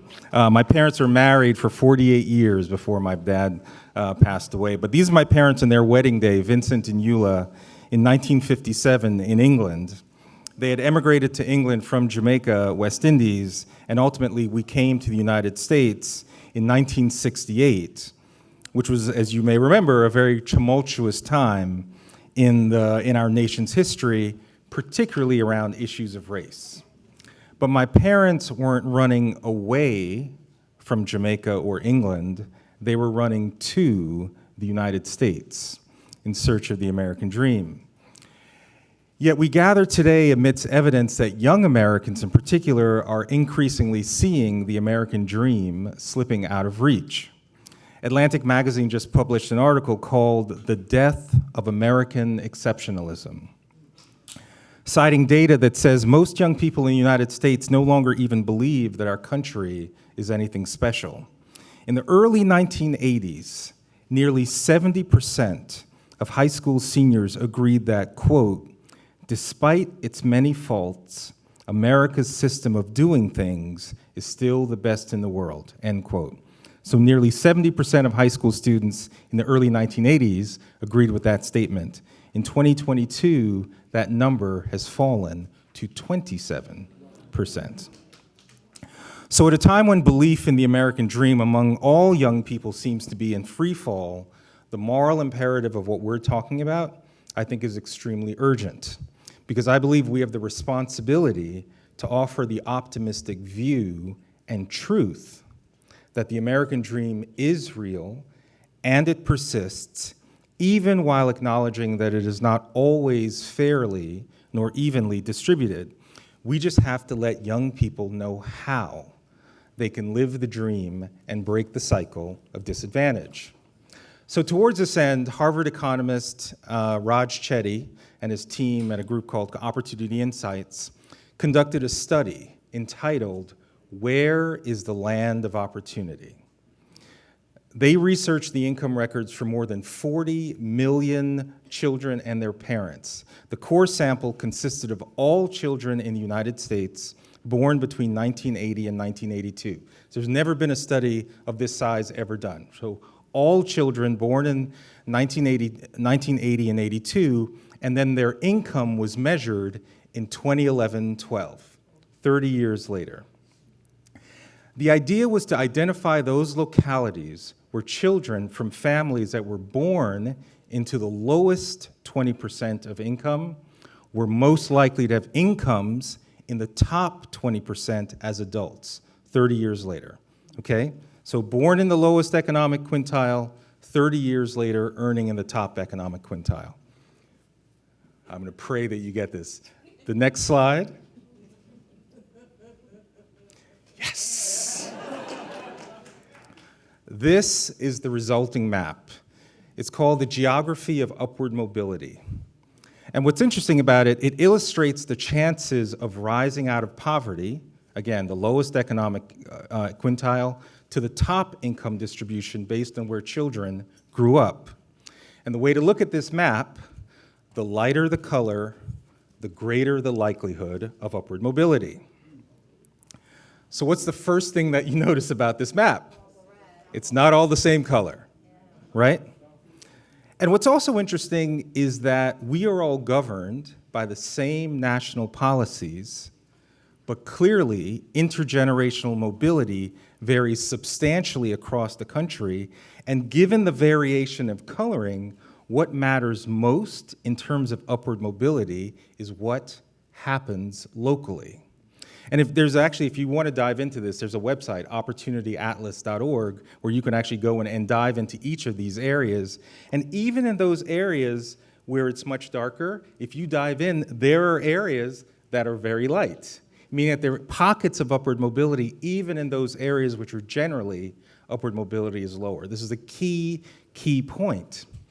So the question is, why? The Chetty study describes the United States as, quote, a collection of societies, some of which are lands of opportunity with high rates of mobility across generations, and others that experience persistent inequality, places in which few children escape poverty, end quote, right? So some of our country, lands of opportunity, others where you experience persistent inequality. Why? Because if we can understand what is it that ties the lands of opportunity together, because if we can understand that, what are the most prominent properties? Because is it just random, or are there things happening in those communities that if we better understand the most prominent factors, then maybe we can replicate the kind of success far more across the country, right? That's the idea. So given that, I will hone in on the 3 characteristics that the study most correlates with those lands of opportunity. First, quote, the strongest predictors of upward mobility are measures of family structure, end quote, such as the concentration of married 2-parent households in the area. This is a substantial finding. High marriage rates at the community level are correlated to greater earnings power for all children who grow up in the community, regardless of the marital status of an individual child's household. So think about that, right? So family matters not only to your own family, strong, healthy, married families, it matters to all the other kids in terms of the community, in terms of modeling, coaching. So a very, very important factor. Healthy, married families matter. Second, directly from the study, quote, high upward mobility areas tend to have higher fractions of religious individuals and greater participation in local civic organizations, end quote. So religion and religious organizations matter. Neighborhoods that are organized around a set of moral values, where many people have made a personal faith commitment, is one of the ingredients that is linked to areas of upward mobility. Amen. But it may seem obvious, but sometimes we need the social science to catch up to common sense. Because if people don't see the social science, they ignore these factors that are so crucial. Okay, third, quote, proxies for the quality of the K-12 school system are also correlated with upward mobility. Education and school choice matter, right? Now, it's no coincidence that these high rates of family stability, exemplified by married 2-parent households, concentrations of religious individuals, and access to high-quality K-12 education are all strongly correlated to upward mobility at the neighborhood level. And I would argue fostering a culture of agency for young people who grow up in these communities. Because, my observation after working with every kind of kid over the last 30 years, I won't go into all my background, but suffice it to say I've worked with black, white, Asian, Hispanic, poor, rich, kids raised in domestic violence, lots of kids in lots of different situations.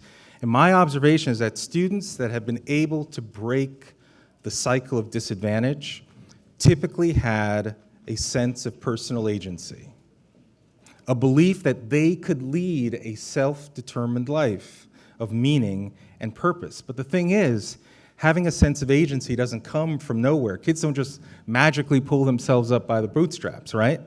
Agency is individually practiced, yet socially empowered. In my experience, young people who exercise agency have usually embraced the 4 key pillars of human flourishing, what I call free: family, religion, education, and entrepreneurship, because those are the institutions we must revitalize to strengthen our country. Kathy, if you hold this event again, so it's not just the family, faith, and work, you got to throw education in there too as the 4th pillar. And so I want to talk to you about just 2, and I know then Delano, you and I are going to have a good conversation. And is the video actually ready? Because I'll finish, and then I want you to show it. Let's just start with family. The young people that I've observed that have broken the cycle of disadvantage recognize that any dysfunction that they may have experienced in the family that they were from, what was more important was the family that they were on the pathway to form. Can you advance?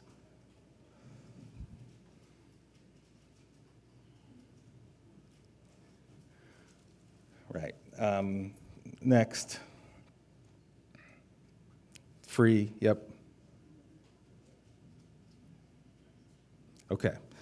So you'll see this in the video, but in one of our schools, Vertex Partnership Academies, we actually have a class called Pathways to Power, in which we teach something called the success sequence. And the success sequence is data that says if a young person completes just a high school degree, then gets a full-time job of any kind, so they learn the dignity and discipline of work, and then if they have children, if they get married first, the data shows that 98% of millennials who follow that series of decisions in that order avoid poverty.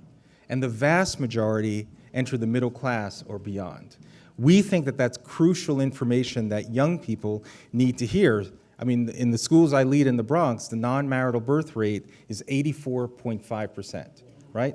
Nearly 9 out of 10 babies are born outside of marriage. And so if you're not getting exposure to what a healthy married situation can be, it's something that's very difficult to aspire to. And let me, by the way, it's always very, very important to say this. Simply because a child is born into a single-parent situation does not mean that that's a guarantee of failure, nor does it mean if a child is born into a married 2-parent household, is it a guarantee of success, right? So we have to stipulate that. We all know exceptions.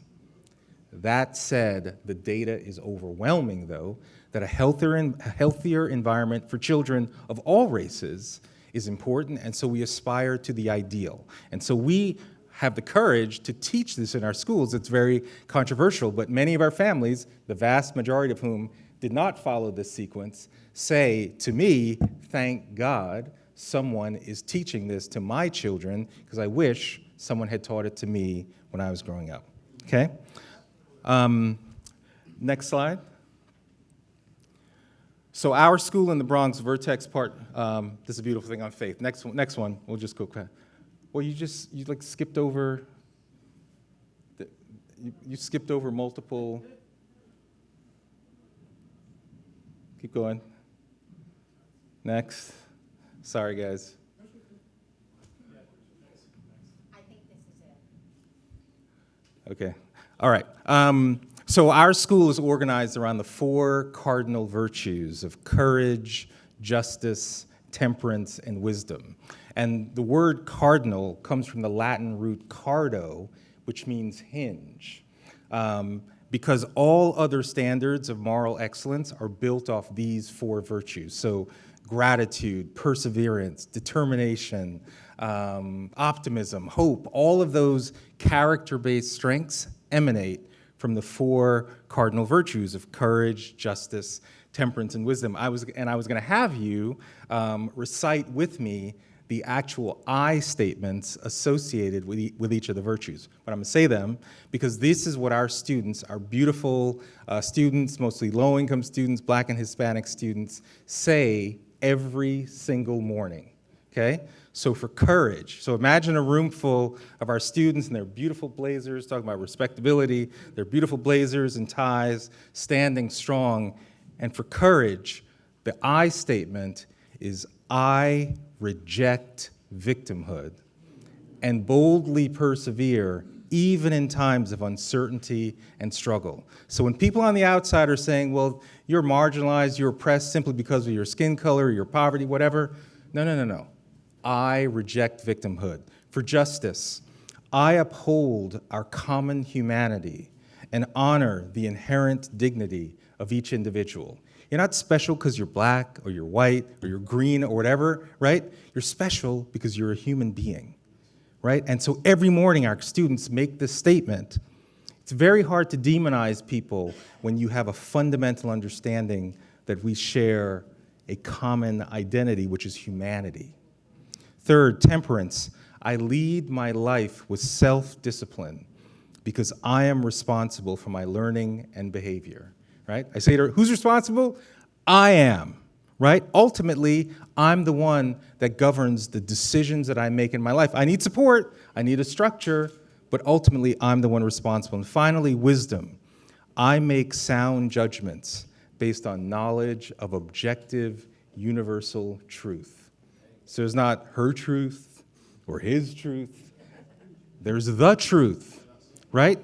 These are very important concepts because our students, the idea is at first they grasp these words in their head, but ultimately the idea is that they grasp them in their heart in terms of how it governs their day-to-day behavior. And when our students say these words out loud in unison, it goes beyond an individual statement. It becomes a collective commitment to how we're going to live and thrive together as a community. Let me close before the video by quoting Alexis de Tocqueville when he was observing America, who said that, quote, "The greatness of America lies not in being more enlightened than any other nation, but rather in her ability to repair her faults," end quote. I've always found that statement compelling because it suggests that our country, through its founding documents like the Declaration of Independence, the Bill of Rights, and the Constitution, has within itself the tools of self-renewal, the power of self-betterment, a story that still needs to be told as we collectively strive to become a more perfect union. At Vertex, our high school, one of our other rituals is that our students recite the preamble to the Constitution each morning to remind them that we are the people to shape the future and secure the blessings of liberty. The goal is to instill within our students that like our country, they also have these tools of self-betterment and self-renewal within themselves.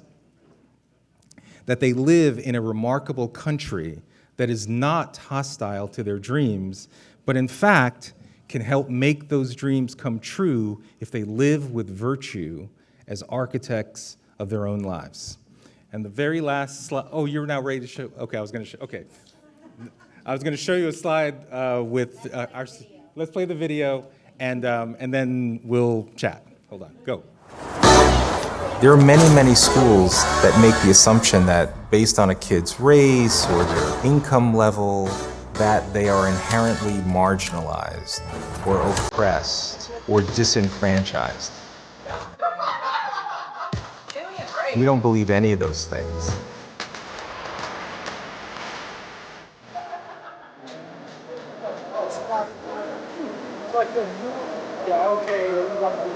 Vertex Partnership Academies is a public charter school located in the Soundview section of the Bronx. It's a wonderful community, and yet only 7% of kids graduate from high school ready for college. Unfortunately, that situation exists in the Bronx, Los Angeles, Chicago, Denver, many areas across the country. And the challenge is, fundamentally, not enough kids have access to a high quality education. So we were determined to build a great school as hopefully a model that can exist anywhere in the country. Because our kids deserve the right to choose a great education. My family is from Trinidad, but I'm from like a small little city called Belize. My mom brought me here and she was trying to look for a school that fit her standards. I came here for like a week or two and I fell in love. I'm like, Mom, I'm staying. I just want to do like something that I know I'm gonna end up enjoying, not something that I feel obligated to do by everyone else. If I was in a regular school, it wouldn't be as challenging for me, so I really had to like get it together to stay on top of like your work and remain disciplined. Our kids are entering what we call the life-defining decade of age 14 to 24, where the decisions that you make during that period of time have huge influence over the rest of your life. So we actually have a class called Pathways to Power. And ultimately, it's about life decision-making. One of the things we teach is something called the success sequence. I want you to imagine there's a sequence of steps that'll almost guarantee you, right, lead a life of fulfillment, one of purpose, achievement, and success, right, how you define it. It's not something that's in some ancient artifacts, right, that we find underground. It's not something that's only available to the rich, the famous. It's something that's available for all of us. And it's important to learn here as ninth graders so that we can set ourselves up for success in the future. The first decision I made around Vertex was the idea that we were going to organize this school around the 4 cardinal virtues: courage, justice, temperance, and wisdom. The biggest one is temperance, especially at the high school level. So I lead my life with self-discipline because I am responsible for my learning and my behavior. If you're running a school, you are in the business of moral formation. Vertex encourages us to see what paths align with our interests and our strengths. Our students can choose either what's called a diploma pathway or the careers pathway. The diploma pathway prepares you to enter any college or university in the world, or the careers program where you have the opportunity to specialize in a particular industry. Now that I'm a sophomore, I chose the diploma program because once you go through with it, you get like way more options for college. What are some of the steps that you need to take now, in 5 years, in 10 years, so that you create that dream life that you've envisioned? Completing at least high school, gain full-time employment, a job, waiting until marriage in order to have children. Following these 3 steps is a path to success in your future. In my own experience, I talk to students about when I was young. I had a fantastic public education where I had a sense that I could basically do whatever I wanted to do because I was inspired by teachers who really believed in my capacity to achieve. They're very caring, the staff here at Vertex. They teach you how to stay on track and they help you with whatever you need. Something that surprised me was how nice the teachers were. They really listened to us when we need help. My parents instilled in me this idea that I'm not some helpless being on this earth. You know, I have power, I have agency. So it was really important for me to actually run a school. And not just a school anywhere, but a school in a community where oftentimes people say, well, these folks are just victims or they don't have agency. And so that's what we've done. Discipline is me doing what I must do regardless of how I feel.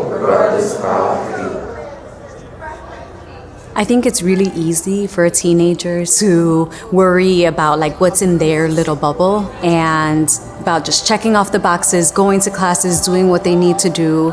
I've seen that because of systems and structures that we have in place at the school, or because of the conversations that we have with students, they want to have relationships with each other, they look out for one another, they hold each other accountable, and it's been really gratifying to see. One would think launching a great school was heavily embraced, and it's really hard. There's a reason the status quo of schools that are not delivering high results for kids exist. We wanted to build a culture of agency and urgency. But ultimately, I want to change the national conversation of inherent victimhood to inherent triumph. We want to make it possible for every student to have multiple pathways to individual success. You have to. Thank you guys so much. I wanted, if I can have Ian and Delano come and take the stage for a kind of a one-on-one fireside chat. I wanted to show as much as I could of this because of the video, only because, you know, many people in our culture today behave as if Black people are special little unicorns, as if we want something different than anyone else want. We want good schools for our children, just like you want good schools for your children, right? We all want good schools for our children. We all want our children to be safe. We all want our children to believe you can grow up and be president one day. We all want this, and yet we walk around here and we say Black issues. What do you mean Black issues? You mean our issues? All of our issues? We're all in this together. I wanted you to see this because this is a strive towards excellence that not just one subset of the population want, but we all want it. And I think what Ian Rowe is doing at Vertex is just commendable on so many different levels. So I wanted to wait for both of these great men to be here together just to give you just a little bit. I'm not going to read all of their bio. But again, Ian Rowe, you have heard him, you have seen a little bit of what it is that he's doing. Let me just add to that Mr. Rowe is a senior fellow at the American Enterprise Institute, where he focuses on education, upward mobility, family formation, and adoption. He is the co-founder of the school, Vertex, and it is located in the Bronx, and the National Summer School Initiative. He serves as chairman of the board of Chapin and as a senior visiting fellow at Woodson Center. Let me just go briefly to Mr. Delano Squires. Mr. Delano Squires is a senior fellow at the Heritage Foundation. He is a research fellow in the Richard and Helen DeVos Center for Human Flourishing at the Heritage Foundation. His research focuses on marriage and family structure. Thank you both for being here, and Delano, I will allow you to take it from here. Well, thank you, Kathy, for that. Thank you. For that introduction. So I'm extremely excited to have this conversation. I know Ian very well. I love his work. So I'm going to try to keep myself focused on what this discussion, because there's just so many different ways we can go. But the theme of agency obviously was running throughout everything that he was talking about. So I want to read a very short excerpt from Frederick Douglass. All right? This is from a speech he gave in 1857 entitled, "If There Is No Struggle, There Is No Progress." He says, "The general sentiment of mankind is that a man who will not fight for himself when he has the means of doing so is not worth being fought for by others. And this sentiment is just. For a man who does not value freedom for himself will never value it for others, or put himself to any inconvenience to gain it for others. Such a man, the world says, may lie down until he has sense enough to stand up. It is useless and cruel to put a man on his legs if the next moment his head is to be brought against a curbstone. A man of that type will never lay the world under any obligation to him, but will be a moral pauper, a drag on the wheels of society, and if he too be identified with a peculiar variety of the race, he will entail disgrace upon his race as well as upon himself. It is not within the power of unaided human nature to persevere in pitying a people who are insensible to their own wrongs and indifferent to the attainment of their own rights. The poet was as true to common sense as to poetry when he said, 'Who would be free themselves must strike the blow.'" Now, I read that because I think obviously Douglass is a man ahead of his times. Frederick Douglass was a man who greatly valued our founding documents and our founding principles and fought for them with a sense of moral clarity that I think is oftentimes missing. But I also read it because, again, agency underpins everything that Ian does. So, Ian, I want to speak to So many different ways I could start. Let's start with the success sequence. Tell us a little bit about why you incorporated it into the work that Vertex does, and then tell us about particularly some of the opposition to it. We were talking about this recently, coming out of Ohio, coming from an organization we wouldn't think would oppose a success sequence for K through 12 students. Okay, Delano, always a pleasure to be with you. But and the quote you just cited from Frederick Douglass reminds me. This idea is there's no struggle without progress, right? It's actually part of how we earn our dignity. Let me give you a specific example of how this is playing out in New York City and actually across the country. So I went to Brooklyn Tech, which is one of the 3 specialized high schools in New York City. You have to take a test to get in. When I went to Tech, it was actually very racially, socioeconomically diverse, because everyone studied hard, and like there was no imposter syndrome at Tech, right? Because everyone knew that we all had passed the same rigorous entrance exam to get in.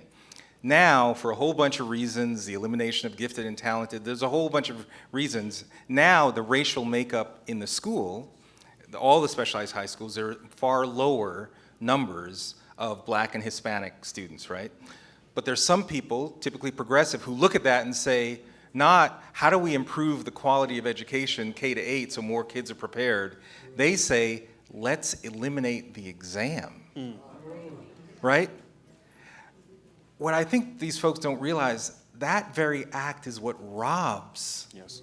That's what robs us of agency. Yeah. That robs us of the dignity to be able to demonstrate that we can compete on equal footing if we have the appropriate preparation. Yeah. So that quote is still fundamentally true, and that mindset is still out there. People who say, let's get rid of the SATs because we don't like the racial makeup. So many folks who just want to eliminate the objective standard.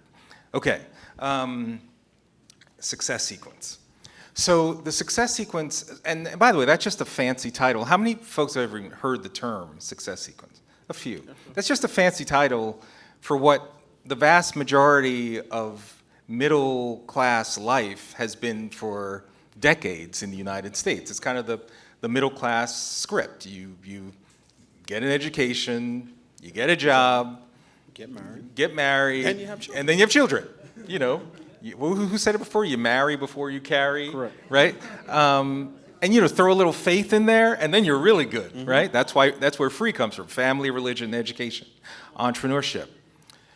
But we now live in a society where, again, these same sort of folks, progressives, who like, no, you can't teach the success sequence. You're in a community where nearly 9 in 10 babies are born outside of marriage, so you can't teach this. You're trying to impose middle-class values. I'm like, yes, I'm trying to impose. Yes. I'm trying to impose middle-class values, and it's like, no, you'll be shaming these folks. You'll be shaming these students. You'll be making them turn against their parents. And so we heard this when we started teaching this in our 8th grade. I was like, wow, maybe we're doing something wrong. Maybe these people are they're telling. So when we were designing our high school, I was traveling around to different high schools across the country. And I remember we visited a really great high school in New Orleans. This was a classroom, 9th graders, Black, Hispanic, Asian kids, all low income. And I said, I'm visiting, but I'm having a real challenge. Can I actually get your guys' opinion on something? So you're about to take the identity of being all 14-year-olds in a classroom, right? And I say this, if you knew that there were a series of decisions in your control, that when young people just like you follow that series of decisions, 97% of the time you avoided poverty. And you entered the middle class or beyond. Would you want to know what those decisions are? Would you want to know? Right. So that's what these kids said to me. And I said, well, there's some grown-ups that think that if I tell you, you're going to be embarrassed, you're going to be shamed. So you know what? I'm not going to tell you. Right? And these kids looked at me like I was crazy. What are you talking about? You can't tease that and then take it away. You tell us, you let us decide if this is information that is valuable so I can use it in my own life. And there was like this light bulb moment for me because it was like, wow, this is what the gatekeepers do. The self-anointed gatekeepers do, right? They're the ones who, by the way, are following the success sequence in their own lives. They live right. They live right and talk left. They live right, talk left. But heaven forbid we give information to the very young people that this information could be hugely positively impactful. So that's when we started teaching it. That's the criticism we get. But honestly, screw the gatekeepers. Because I proceeded in that conversation to talk to young people about the choices they're going to make. And at the end of the conversation, I felt that they felt, the students, they felt that they were been respected as future decision makers in their own life. That's what agency is all about. Having high quality information in such a way that you're now empowered to make the best decisions for yourself. And one of the things, Ian talks about the initial opposition that he got, but one of the things that's important to understand is there are a lot of entities that pass themselves off as allies, quote unquote, of the black community, who, when they see these types of moves being made, moves grounded in agency, moves grounded in sort of the do for self ethos that used to exist, they come in opposition. So in Ohio, Ian has been involved in getting the success sequence into schools, particularly for grades 6 through 12. And one of the organizations that has opposed that is Planned Parenthood. Now ask yourself, why would Planned Parenthood be in opposition to that message? I'll answer it for you. Because in this country, roughly 90% of women who seek abortions are unmarried. So if you start telling middle and high school students that, as they knew from the time that they were in grade school, first comes love, then comes marriage, then comes baby and the baby carriage. If you tell them that, that would affect Planned Parenthood's bottom line. And it's also diabolical, right? If you lead your ideology by you win when you get others to think of themselves as victims, right? And you start to say, well, actually, the factors that drive upward mobility are much more related to things like family structure, faith, high-quality education. That puts people who you would normally say are victimized or marginalized, actually puts them in a position where actually maybe I do have more control. Right. If I can get access to great schools, which is why school choice should be a big topic on the next event. If I get married and have two-parent households, because if that mindset starts to infiltrate, then the self-anointed gatekeepers have far less power. Yes. And so they want to threaten, no, family structure doesn't matter. Right. There's a Harvard sociologist right now, you're probably going to be hearing about her in the next few months, because she's coming out a book called Inherited Inequality. Inherited inequality. Mm-hmm. That's just like, you're a victim. You're inheriting inequality. And her whole point is, no, marriage doesn't matter, because somehow in her mind she's convinced herself that married two-parent households in the black community somehow aren't a good thing because it doesn't improve us enough to the point where we're exactly equal to white people. I'm like, anyway, so for her, she has to perpetuate this narrative. No, family doesn't matter. And what's her answer? Government. Bigger government, better white people. That's her answer. So let's press into that a little bit on the issue of family structure. So one of the ironies is that the people, you mentioned Christina Cross, Harvard sociologist, because some ideas are so ridiculous they can only start at Harvard. No disrespect.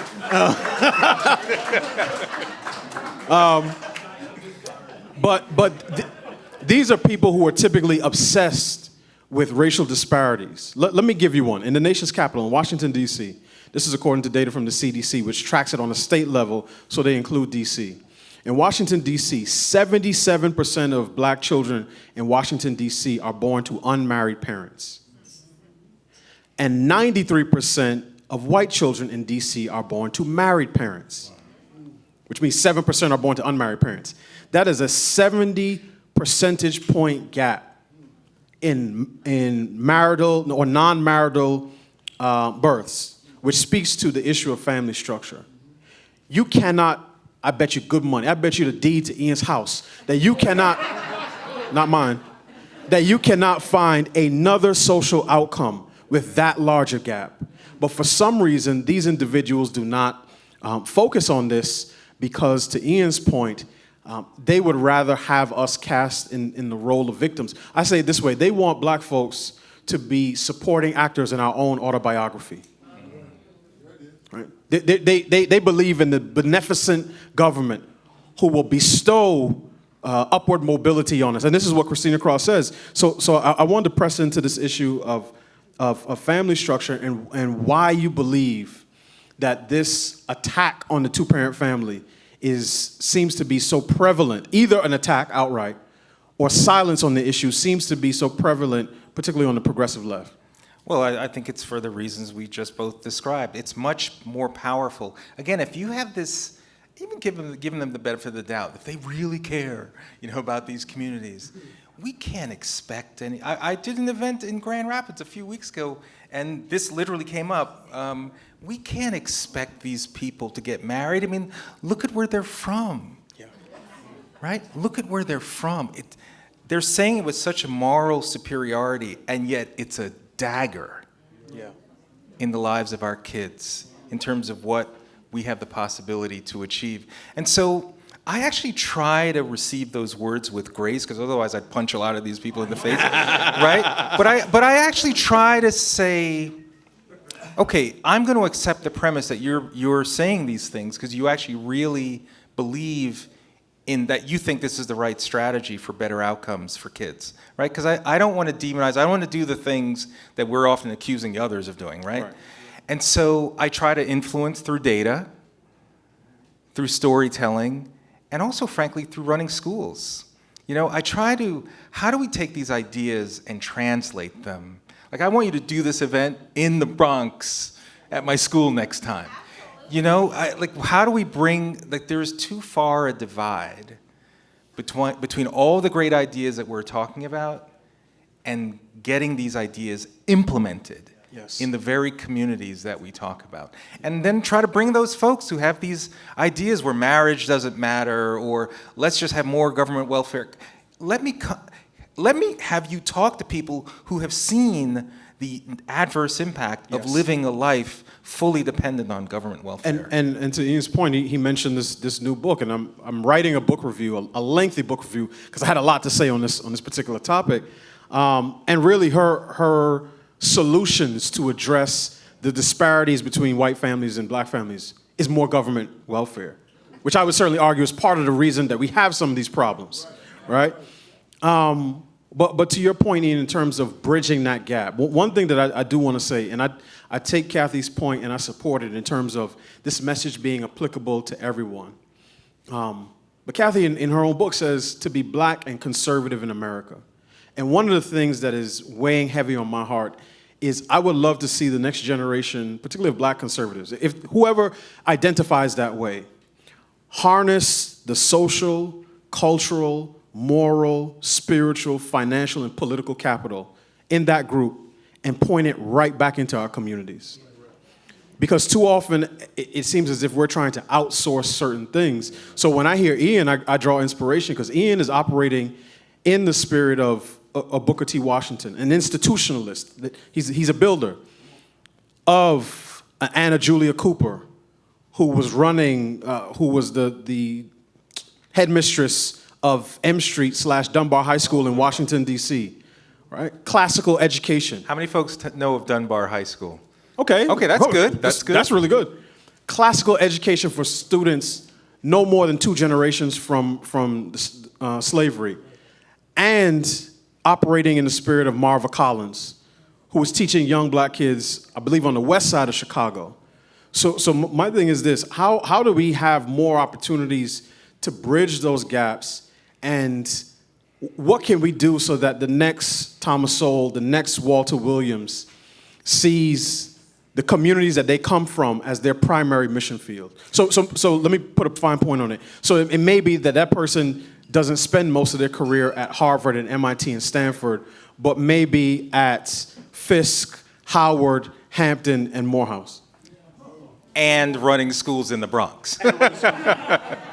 I mean, I was just in California earlier this week speaking at the tribute to Thomas Sowell because of the incredible influence he's had on so many of us in terms of just being able to think clearly, right? So there is a crucial role for research and academia and policy. That's why I'm a senior fellow at the American Enterprise Institute, right? And it's an incredible platform and very, very important. But I just encourage everyone, you have to cross the divide into reality, into actual places with the real people that you're trying to meet. My issue oftentimes when it's the people in academia, research, blah, blah, blah, there's a disconnect between the ideas that they're producing and a lack of understanding of what the unintended consequences are of a lot of these ideas. Government welfare, of course that's great. Well, maybe temporarily, like when I used to work at the White House, we had anytime we thought about social policy, we thought about the 3 T's: timely, targeted, and temporary. That was like our literally.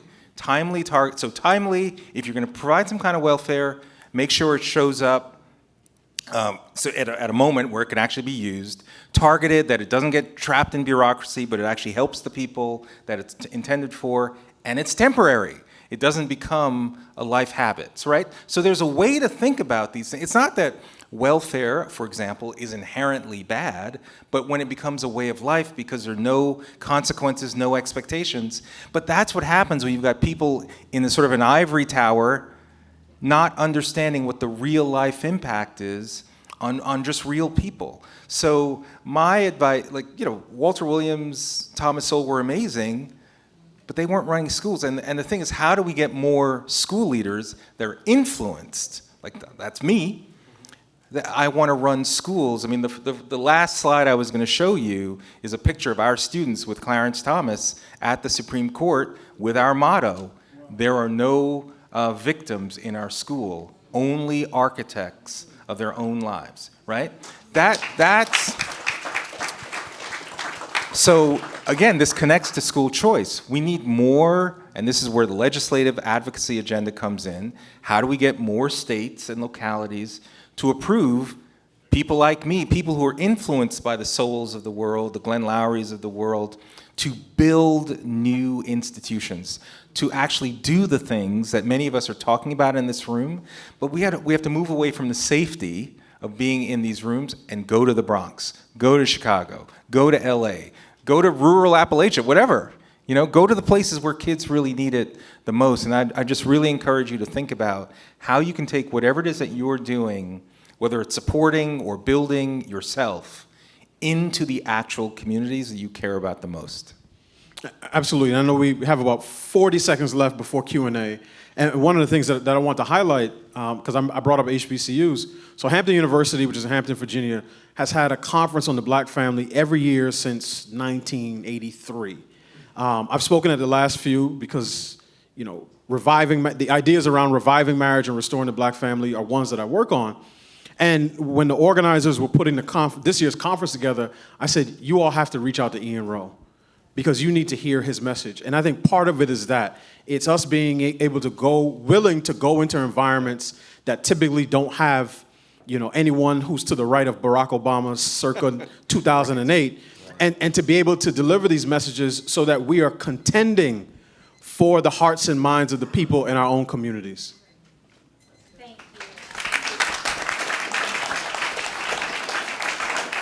Thank you both so very much. I'm going to open this up to Q&A. We're only going to take about 2 questions. Let me go all the way in the back, and then I'll come to you, Paul. Yes, sir, in the back.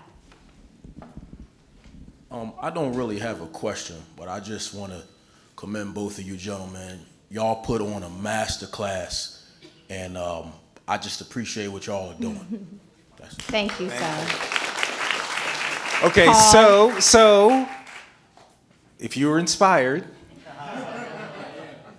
no, and I don't want to put you on the spot, but okay, so we put on a master class. That's great, and that's actually very humbling. So I appreciate that. But what do you think you now want to do as a result of this? Amen. Well, what I want to do.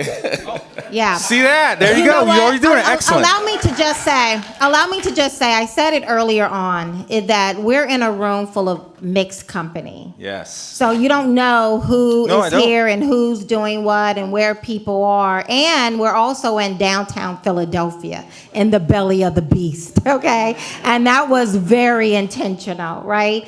And so, again, we look one way on the outside, but we don't really know who people are, what they're thinking, where their values are, and what they're doing.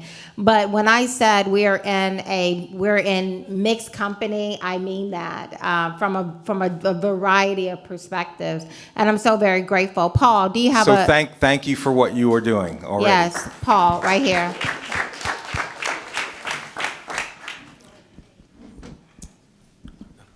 Thank you for an enlightened discussion. I have a question about the success sequence. I had a discussion 2 weeks ago related to this. Walter Williams used to talk about, he's published columns about the National Report Card and a number of cities around the country, I think including the one we're in right now. Lots of children are graduating from high school, but functionally illiterate and innumerate. Yes. And so, does graduating from high school have the same meaning No. it did as when we were back in Brooklyn going to the same school? No, it definitely does not. So graduation rates are higher, but like for example, in New York, there's something like a 85% graduation rate, but then there's something called the college readiness rate. That's about 30 to 40%, right? And college readiness means, can you effectively enter college in math and reading without requiring remediation? So 80% graduation, 30 to 40% college readiness. And I have a point about NAEP, because, well, let me just say it. So how would you amend this success sequence as a result of that? So one of the things that's if interesting. It should be amended. So one of the things that's interesting about the topic of family structure, if you look at almost any sector, education, crime, healthcare, poverty, you'll always see data disaggregated by race, class, gender, geography. You will almost never see data disaggregated by family structure, right? And again, this is slightly in the defense of the progressives. If you're only ever seeing data broken out by race, you'll start to think, well, then the reason for the disparity is due to discrimination within that category, right? So if there's a racial disparity, then it must be due to racism, right? But the study that we just did with Hampton actually showed Virginia academic outcomes, there's a racial disparity, right?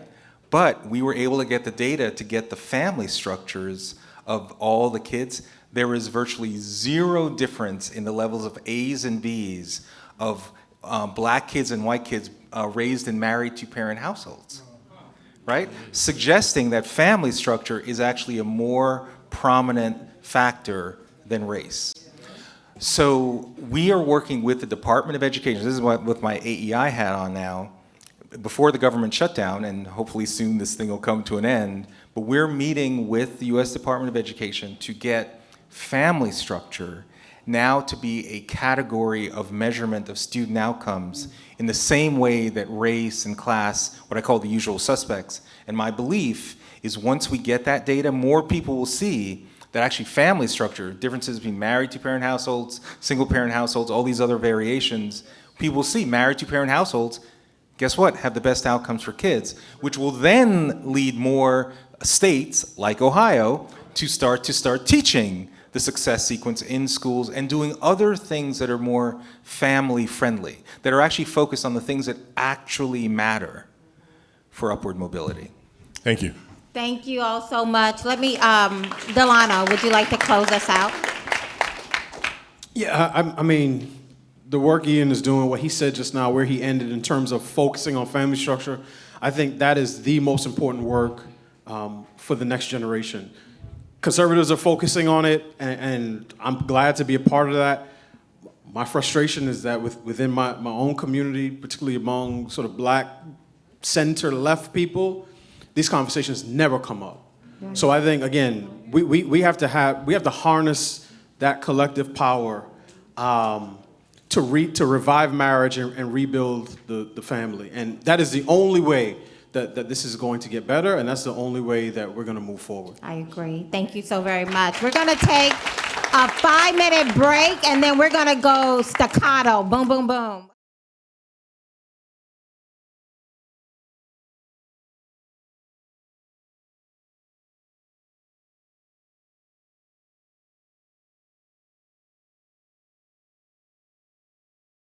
My home is over Jordan, deep river, Lord.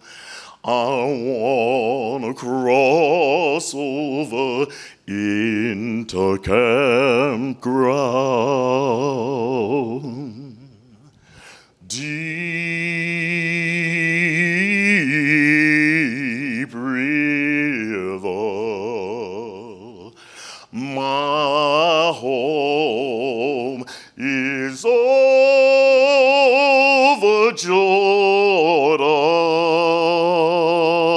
Jordan. Deep river, Lord. I wanna cross over into campground. Oh, Lord, you wanna go to that gospel feast, that promised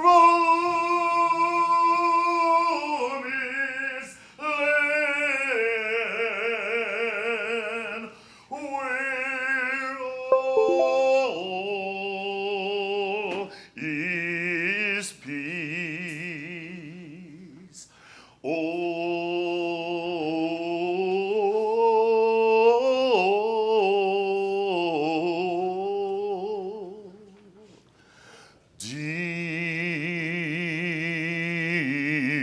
deep river, Lord.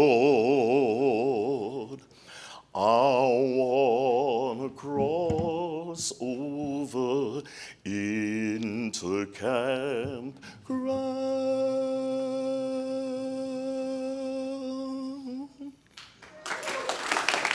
Thank you.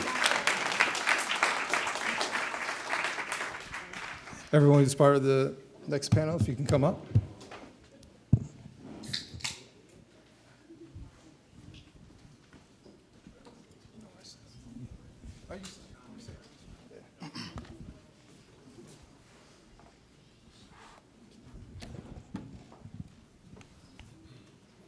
So we're going to show a video real quick, and then we'll discuss it more about media manipulation.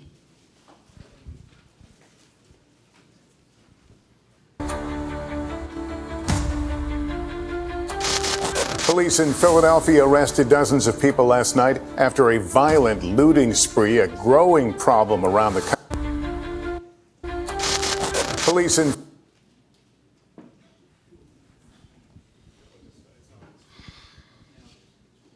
just a moment.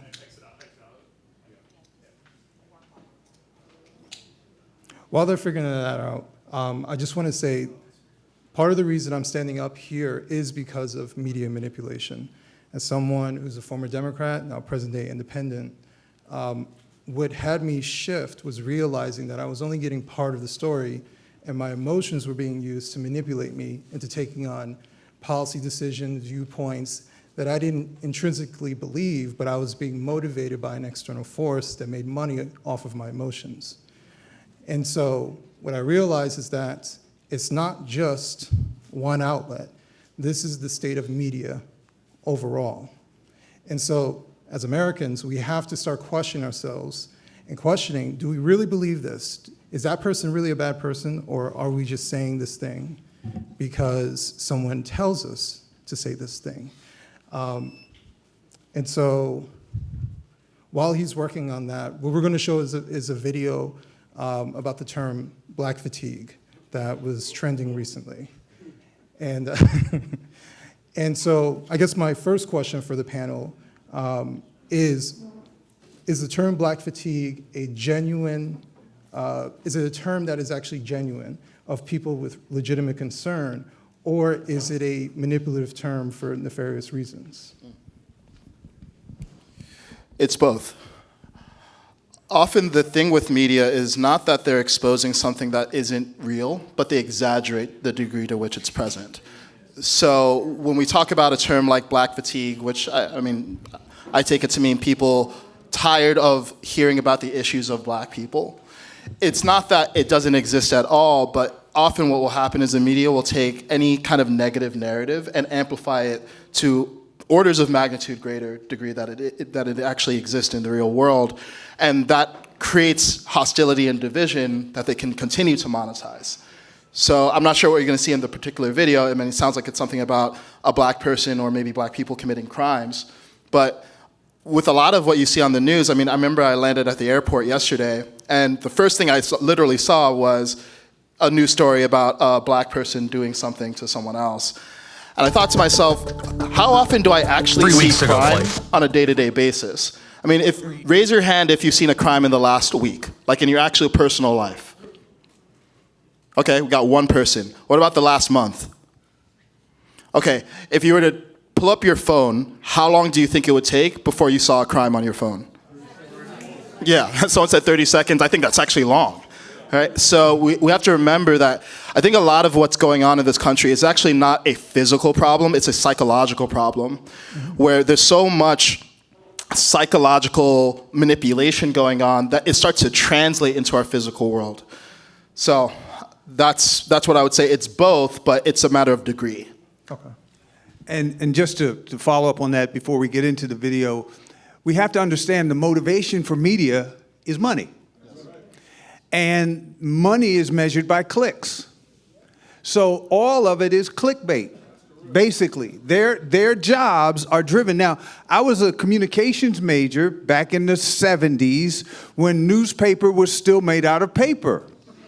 And one of the things that we saw trending was as electronic media became more prevalent, the attention span, to cover the attention span, because I used to read a newspaper for 2 days, right?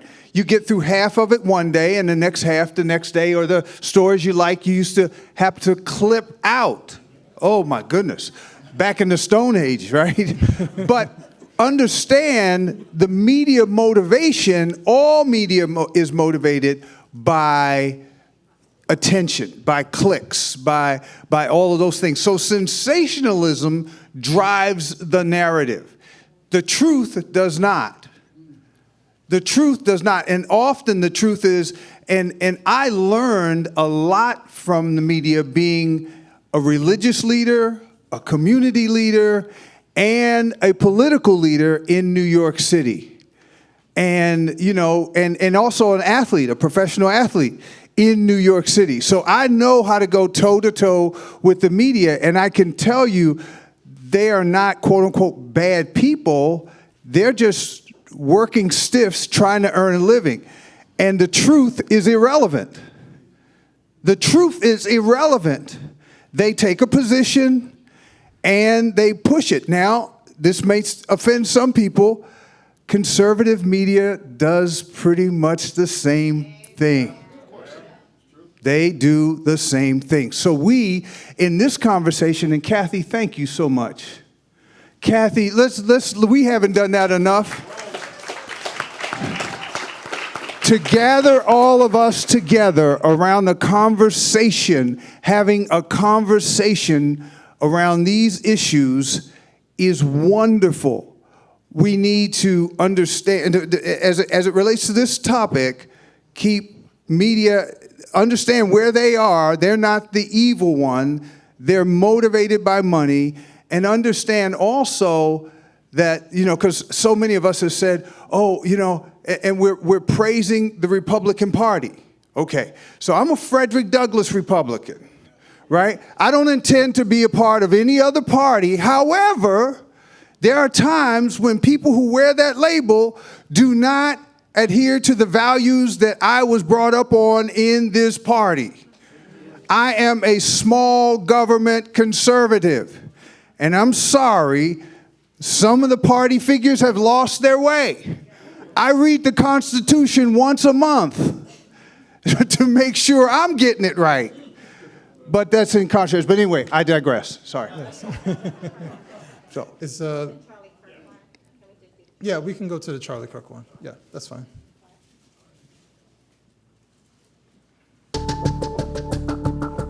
Three weeks ago, Blake, if we would have said that Joy Reid and Michelle Obama and Sheila Jackson Lee and Ketanji Brown Jackson were affirmative action picks, we would have been called the racist.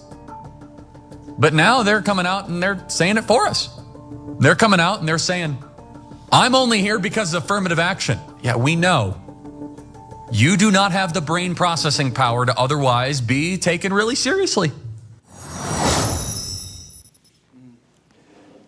So obviously that video was being used, especially after he was assassinated. And so I guess my first question is, does it matter if he was or were not racist? And why would the media all of a sudden use this video clip right after he was taken from this world? Yeah, so actually, I love that you picked that clip because I actually made a video about that clip. And I'll get to your question, but first I want to provide context on the video because this is part of the problem. We live in a short form driven world where anyone can take a clip, remove the context, and frame it in the worst possible way. Mm-hmm. Now, if you actually watch the full clip here, prior to that, Charlie was showing footage of, I don't know if it was Michelle Obama or Joy Reid, actually saying that because of affirmative action, they both went to Harvard. They got into Harvard. Now, you may think that's a good thing, you may think it's a bad thing, but they literally acknowledge that they benefited from affirmative action. So what Charlie was saying is that several of these women, all of whom were black, said they benefited from affirmative action, and in Charlie's personal opinion, they're not smart enough to have achieved what they did. Now, that last piece is subjective. You might agree with him, you might disagree with him, and you might even think it's rude, but there's a difference between being rude and being racist.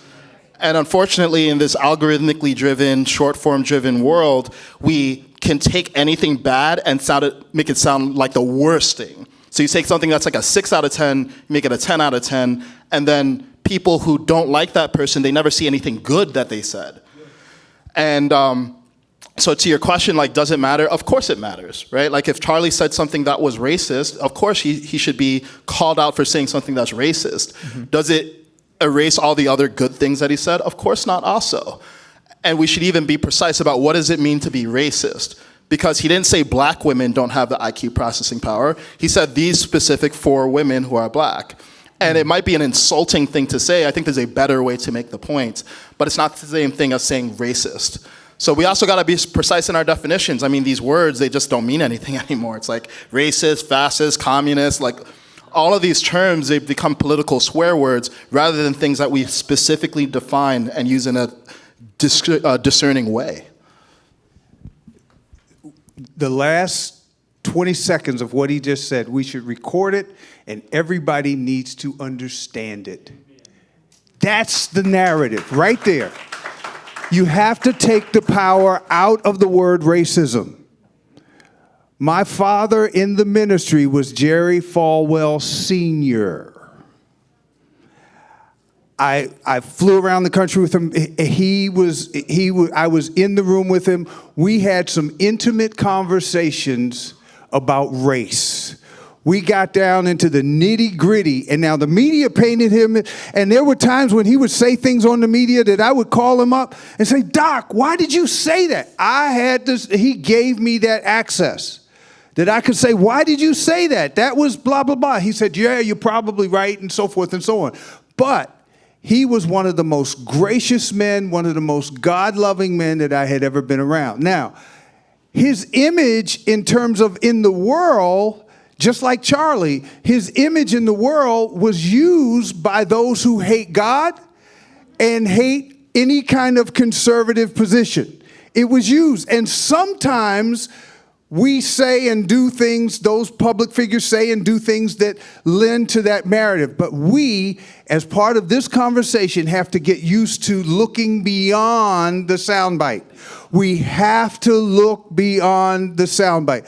Does it matter that a person says racist things? Yes, it matters. It hurts my feelings. But guess what? I'm not that thin-skinned anymore. I've gotten over it. I'm not looking for a white savior. I'm not looking for white people to save me. Once on New York TV, I was debating somebody from the New York Civil Liberties Union, and I said, thank you. You've done your work. We're educated. We've got economic resources. We don't need you anymore. He was like, what? I mean, his face turned red, and I was like, I don't need you to save me. I don't need you to save my people.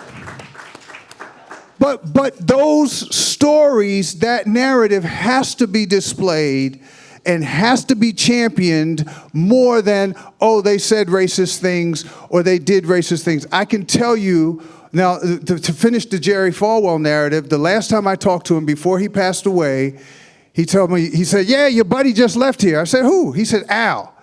I said, Al who? He said, Al Sharpton. I said, what was he doing there? He said, he comes to see me once a month. I said, why? He said, I'm helping him with some things. That was a pastor's heart. The media never had that. You're never going to see that on the media. And Al Sharpton was at his funeral. He even said that. Now, the media can't deal with that. They have no place to put that. They have no place to put Charlie. To be honest, Charlie Kirk was a marketplace evangelist. He was a marketplace evangelist, and I had seen him grow. I spoke at one of his rallies early on in his career, and then he had said and done some things that I was like, oh, Charlie. But guess what? The last few months of his life, he was heading down the road. I was wondering if he was where he was going to, whether or not he would stay with the rallies, but he continued to have civil discord in a way that America was built on that kind of a conversation. And he promoted Christ and the gospel everywhere he went. I don't know if you've seen this statistic, but the spike in Bibles and the sales in Bibles has spiked dramatically since his memorial service. I mean, like 25 to 30%. I don't know. It's just the numbers. But anyway. I actually want to invite Vince Ellison to come up. Give him a round of applause. Floor is yours. How you doing, brother? Thank you very much. No. Hello, everybody. Just in case y'all don't know me, I am Vince Everett Ellison. And I would like to thank the beautiful Kathy Barnette. Thank you so much for what you've done here. When we all come together as a people and we all start planning, organizing, it's the most important thing you can do.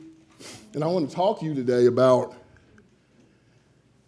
how this all came together. How did we get here? It's an interesting story, and it comes from a different place. And please be patient with me because I have a podcast. I've written 4 books. I've done a documentary. And I kind of come from a different place when it comes to where we are now. Most of us want to blame slavery, we want to blame the white man.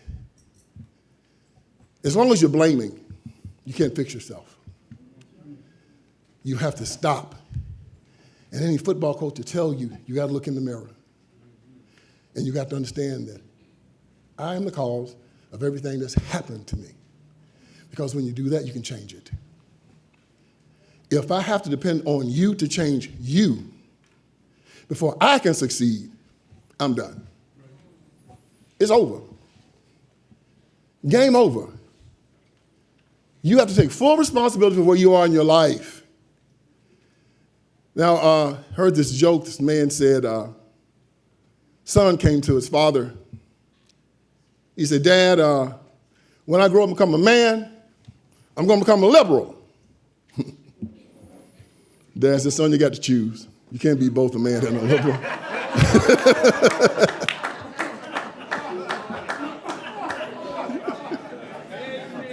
Delano, you'd agree with that, I guess? You'd agree with that?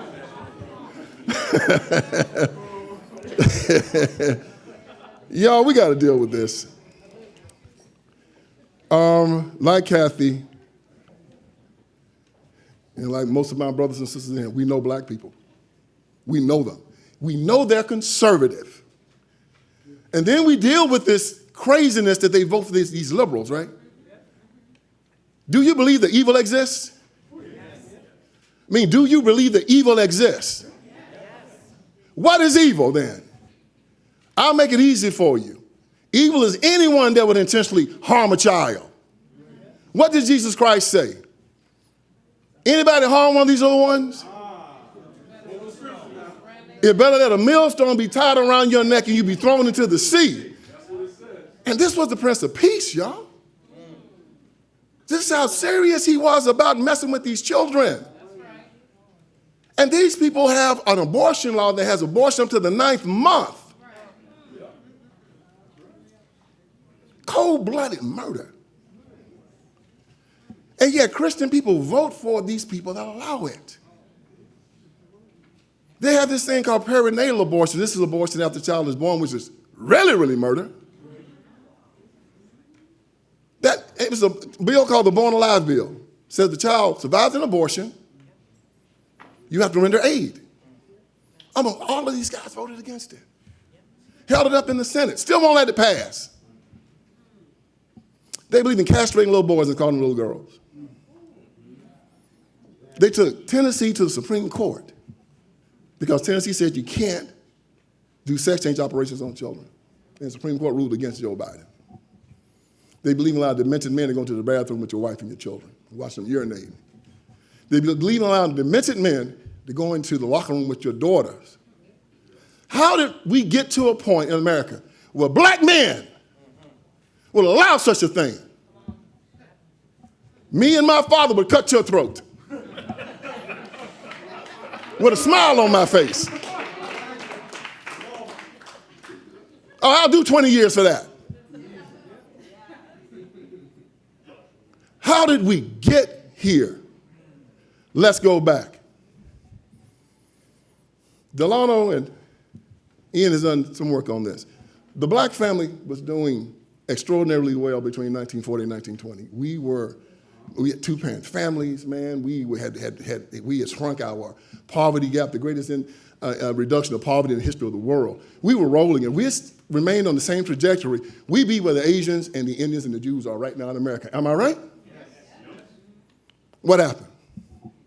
Civil rights movement happened. And we're going to have to talk about this.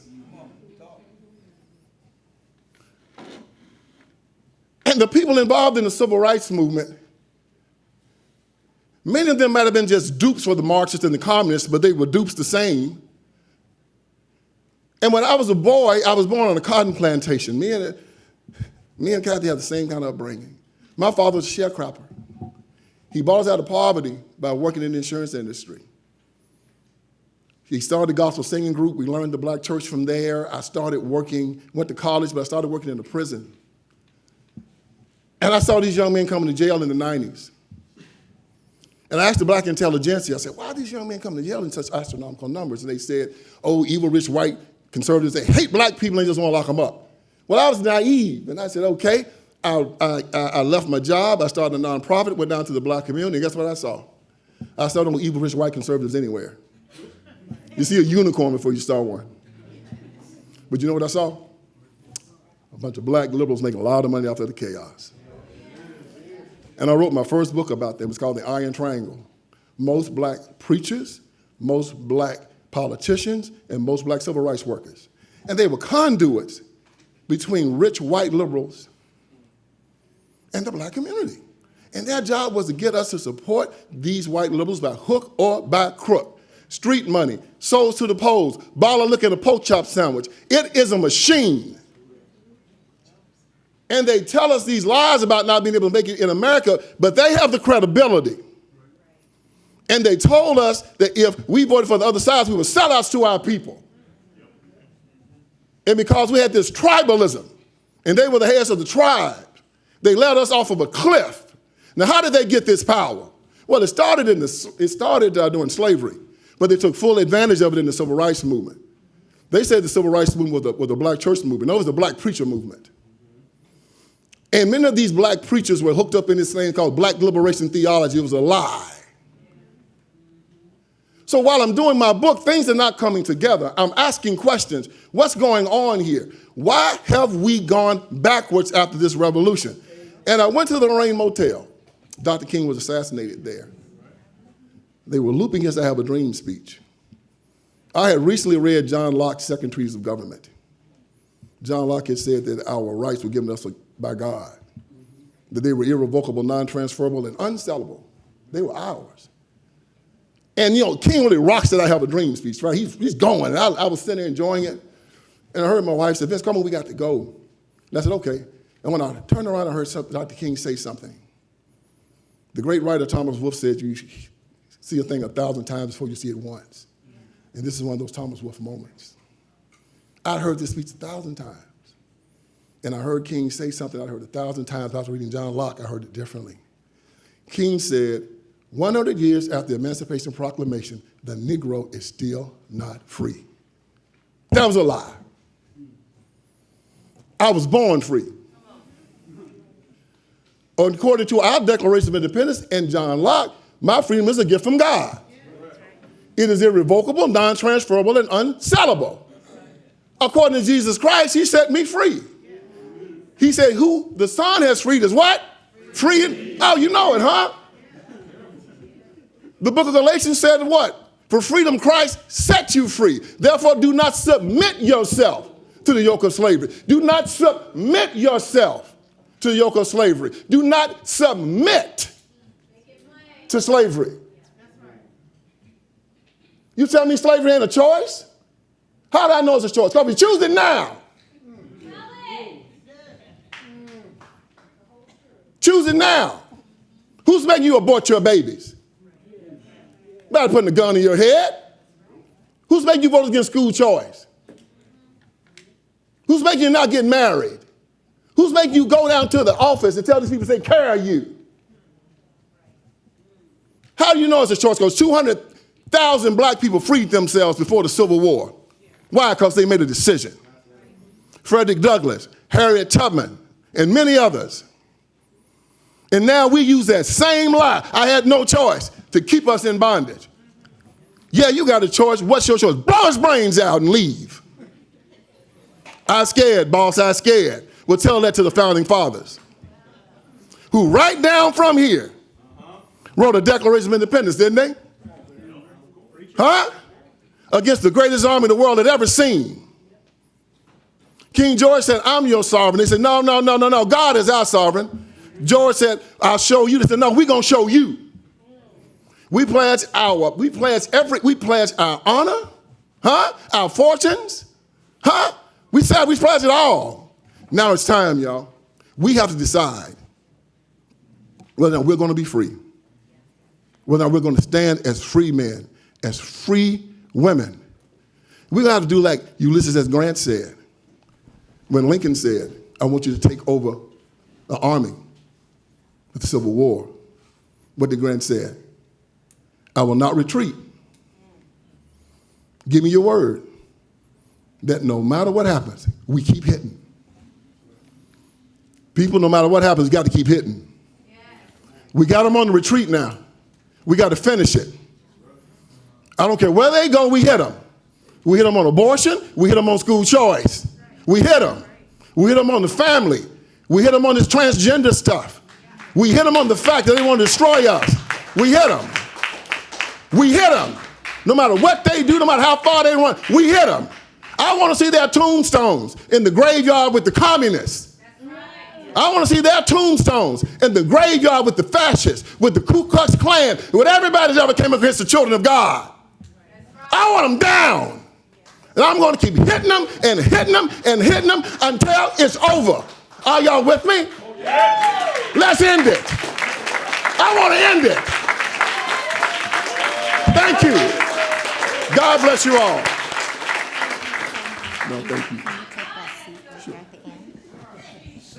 I have to do a disclaimer. We are not advocating literal violence. I, Seed and Roots, are not advocating for literal violence. And this is one of the beautiful things about Charlie Kirk, is that he said, when conversations stop, violence begins. And he advocated strongly for conversations. This is the reason why we're doing Seed and Roots right here, is because we must keep the conversations going, even when it's unpopular, even when you're mad. You go out there and you fight with your words, with strategy, with networking. I just want to put that disclaimer out there, and I'm going to go ahead and turn it back on over to you. But I love you now, in spirit. I'm right there. And listen, there is an army waiting for leadership right now, in this direction. I ran for mayor in the city of New York. I started my campaign in housing projects in the Bronx and in Harlem. And I talked to, and I learned a couple things. One, before you go in to knock on doors, I wanted to reach my people. Before you go in to knock on doors, there are two groups of people you need permission from. You need permission from the old ladies that sit on the bench, and you need permission from the drug dealers. You got to get access. And at one time I was going in and I was talking to and I told my campaign staff guy, I said, you go to the old ladies, I'll go to the drug dealers. And I went right over to them. I started talking to them about who I was, what I was doing, and conservative ideas. And I got on a roll. I said, and Obama didn't do enough for us. He promised stuff. And this dude, and his arms were twice as big as mine. He said, what did you say? I said, uh-oh. It's on now. And I said, Obama didn't do anything for us. And he said, you're right. I'm glad you said that. And leaned into it. So there's an army. The media has separated us because they want to divide us, but understand freedom is freedom. And people understand, and there are people who may be categorized as bound up, enslaved, but they want to be free, longing to be free. And if you give them the right conversation, they'll adapt, they'll adjust, they'll follow, they'll lead. I believe that. That's what gives me hope. So, yeah, thank you. I appreciate that. So we're going to open up for Q&A. If anybody has any questions for myself or the panel. The lady in red. Thank you. I wanted to ask you guys, earlier it was said that more black men need to be in the room. And I was trying to ask if you guys, what do you think would be something that could be done for more black men, number one, to marry more, but also to be in these conversations more? I'll just say real quick, you got to recycle. You know, the idea of raising, you know, young black boys, so we have to start there, but you also have to recycle the brokenness and the broken men that you can still reach, that are still reachable. And you want to go? Yeah, I'm going to take a different tack on it. So I mentioned earlier in the day that this idea of race is a concept. And I think it's a concept that we've invested too much into. And it's the thing with race is you can't change your race, but you can change your ideology. And if you want to have a big tent, if you want to have a movement that everyone feels like they can be a part of, you need to focus on principles that unite people rather than principles that divide people. I think conventionally, the way that people perceive the Republican Party is that it's based on race and it's not available to black people. So it's like, okay, well, I can't change my race, so I'm not going to join a party where I'm not welcome. And I think gatherings like this are important for them to just see, oh, wow, here are people of all different colors getting along. This isn't something that has a racial divide. This is about principles. And we need to talk more about the kind of principles that resonate with all men, no matter what color they are, of personal responsibility, being high agency, being able to get to any finish line you want regardless of starting line. And that needs to be the conversation, as opposed to, oh, well, we'll help you over here as a black person, as opposed to they're not going to help you over there as a black person. I don't think that's compelling. I don't think a lot of people look at political parties as their friends, but they look at communities as places that they want to be a part of. And I think that's what the conversation needs to be about, not about being black. We'll go to him. Okay, everybody, unclutch your pearls. What I talked about was metaphorical. Metaphorical.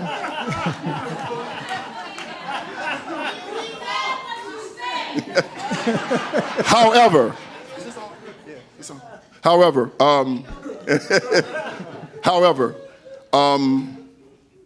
we are in Philadelphia, and Americans have always believed that we have the right, and we shouldn't be apologetic about defending our freedom by any means necessary. I don't know why that makes people nervous, because once you know that, the person that's trying to take your freedom will pay attention to you. When they believe that they can come and take from you, and you just go, if they believe they can, that your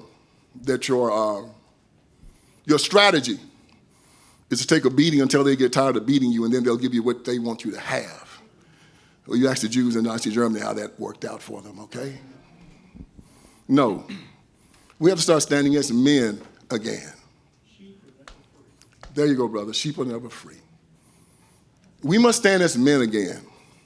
The one thing I learned about the men that took America, and I said took it, is they didn't care what anybody thought about them. They cared what they thought about themselves. You're racist. I don't care. You're misogynist. I don't care. You hate Native Americans. I don't care. You hate the buffalo. I don't care what you think. This is a meritocracy. This is America.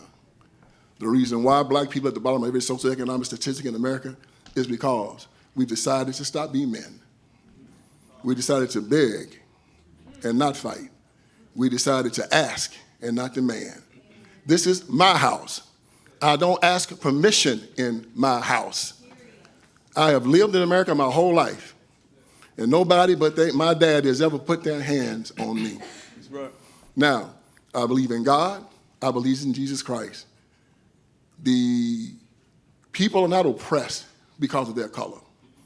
History has shown us this. People are oppressed because they're weak. Oh, my goodness. Let me say that again just in case you did not hear me. People are not oppressed because of their color. They're oppressed because they're weak. When I was a young man growing up in Brownsville, Tennessee, I found out something 2 years ago that rocked my world. I was reading David Garrow's report on Martin Luther King Jr., and he was making a point about how thorough the FBI was in their investigation. And he brought up how the FBI had taken down the Ku Klux Klan. And he said that they took down the most violent Klan faction in the South. And that violent Klan faction was the Klan in Tennessee. That's interesting. And they said the guy that was over the Tennessee Klan was a guy that by the name of Ellington, and he lived in Brownsville, Tennessee. That was my hometown. Garrow said that the guy was still alive and had a Facebook page. I did not know this guy existed. I called my father. I said, Daddy, my dad's 83 years old. Do you know this guy? He said, I know him, Grand Wizard of the Ku Klux Klan.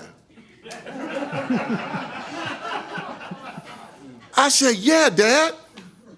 I said, why didn't you tell me anything about this cat? Where he lives? It's about 5 miles down the road. I said, why didn't you tell me anything about this guy? He said, no consequence. I said, what do you mean, Dad? He said, well, when you was a baby, Doyle them was walking around here doing this and doing that. And I saw him at the lumber yard, and I walked up to him at my 45. And I said, Doyle, if you ever mess with me or mine, I'm gonna blow your GD brains out. I ain't never had no problem out of Doyle. My dad didn't tell me, look out, boy, the Klan out there, look out, doors out there. No, he said door was no consequence. Why? Because my daddy didn't play.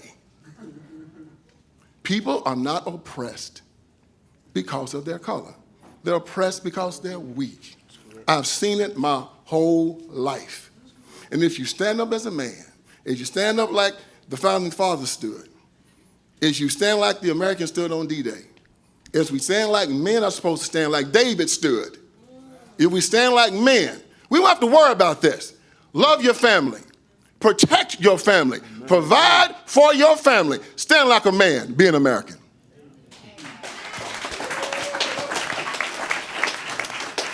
Next question.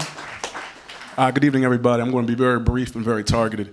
My name is Pastor Donald Schuler Jr. I'm the youth and families pastor at the Washington Crossing Church, where we first got here, where that fought first stood, the crossing. And to be here is a very incredible time. And also, I'm an actor and a singer-songwriter. I've been doing it professionally for about 13 years. And as you all talked about media and unity, I'm not going to do too many name dropping here, but there's one specific man that has a specific studio in a specific place that decides to put on dresses. And for me, I've turned down millions of dollars because I will not sell my soul or anything else. And I also stand as a pastor of the Word of God. And I just, it's not a challenge, but it's a serious question. We stand here for unity, but we have that specific person, and we have somebody who just got thrown into jail, who has their own production company. Where is the production company that stands for righteousness, for real, relevant, righteous, and reflective? That's my question. Do you know of anybody that is truly making the stand? Like, it's one thing to talk, but there's unity and community. And my question is, how do we do this? Because at the time where there's a Nat Turner Rebellion movie that came out, there was also a Halloween Medea movie that came out. Who got the most views? So that's my question. So let me say, and I think I was talking to you or somebody. Anyway, we can't fall into the trap of thinking clicks means power. You cannot follow.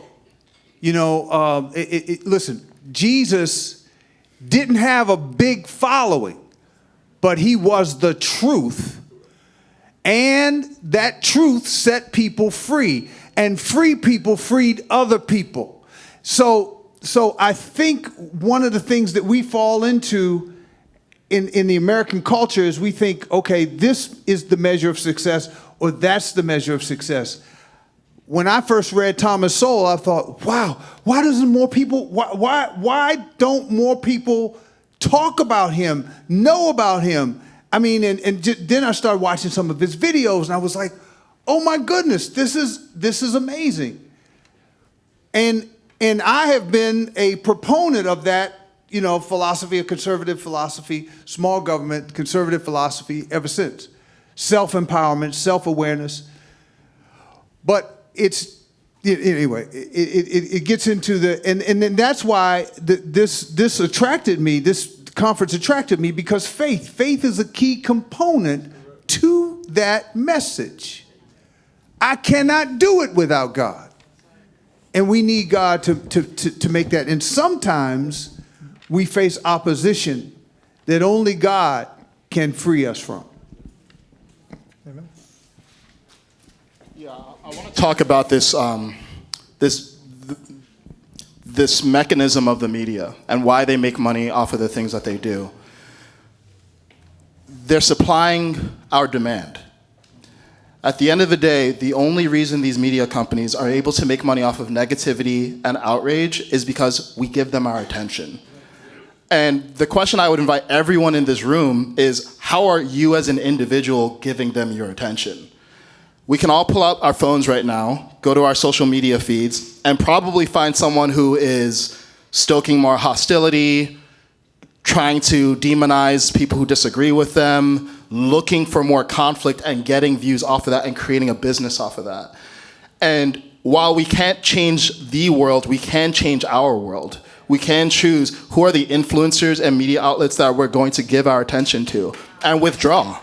And we can all do that instantly. So when you ask, like, where's the production company that makes films of virtue and puts out positive messages, I would ask, where's the audience that's ready to consume that?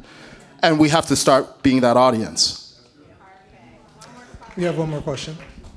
Hi, how's it going? My name's Dave Anderson, and I just wanted to say a couple of quick things. So this is more of a, hey Vince, you the man, bro. I just want to say a couple of quick things just for clarity's sake. I grew up right here in Philadelphia. I started my broadcasting career at the age of 9. I retired at 34. And whether we choose to talk about it or not, the facts are still the facts. So I just want to present some facts to you. The first thing that I want to say to you is there is no, when it comes to black people, LBJ said he was going to have these N-words voting Democrat for 200 years. So we can act like race is not a factor, but if you have been conditioned since my mother graduated high school in order to believe that race is a factor, you have to then do some undoing. Proverbs 4:7 says, in all thy getting, get an understanding, and we don't seem to have one. Tyler Perry has, I'm sorry, I'm willing to say his name because he doesn't scare me.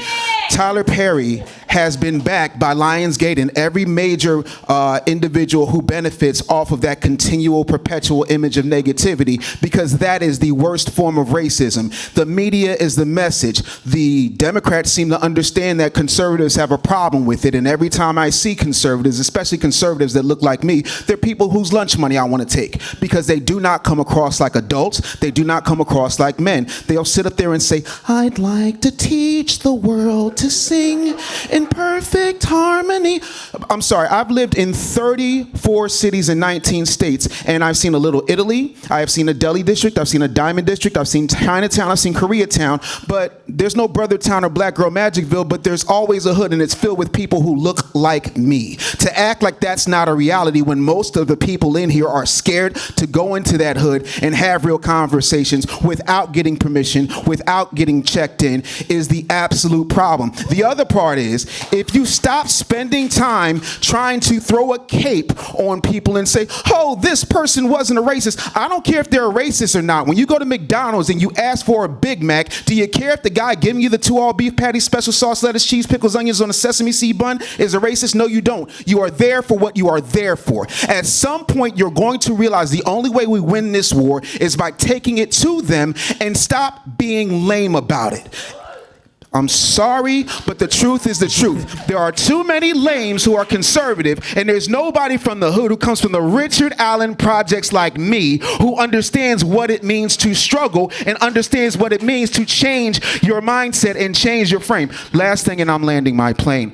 I have 3 disabilities. The first is I'm dyslexic, the second is I'm dyscalculic, and the third is I have a speech impediment. However, I wrote 23 bestsellers, and I speak professionally. So, at the end of the day, you can either make excuses or you can make impact, because right now they're sitting up here giving us Megan Thee Stallion and Quavo and whoever the hell else, and they're saying, hey, we care about you. What are you going to do to show people who, in the grand scheme of the tapestry of America, absolutely matter to the pulse of America, that you care, without sitting around in a circle?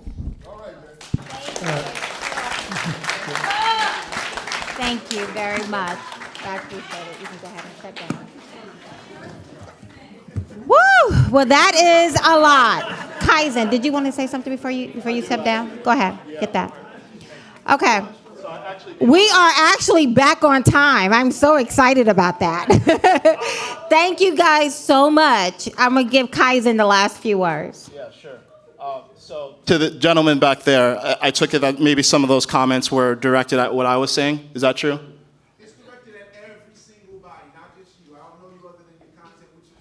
Cool. Yeah. Okay, thank you. Okay, Cool. we want him to respond. So just to clarify, when I say that race is an idea, I'm not saying that race doesn't have a real impact, and we do live in a racialized society. So when there is racial discrimination and you experience it directly, you should counter it always. You should call it out every single time. But what I want to point out here is even the way that you're talking about this, and I hear people talk about racial dynamics in general, perpetuates the same issue that you are trying to repair. And when we talk about, hey, we need to take the fight to them, this is a war, well, guess what? There's a white person in another room having that same conversation from their perspective. So I'm not saying we need to have a kumbaya moment where we ignore people doing evil. What I'm saying is that we need to recognize that when we look for, when we're bound by constructs that are inherently divisive, we're going to perpetuate more division. So I'm not saying back down. I'm not saying just allow people to mistreat you. I'm saying understand that the point is to move beyond a lot of this stuff, not stay in it. That's it. Thank you so much, Kaizen. I appreciate it. Okay, with that, a very short break, and we're going to wrap it up with the last panel.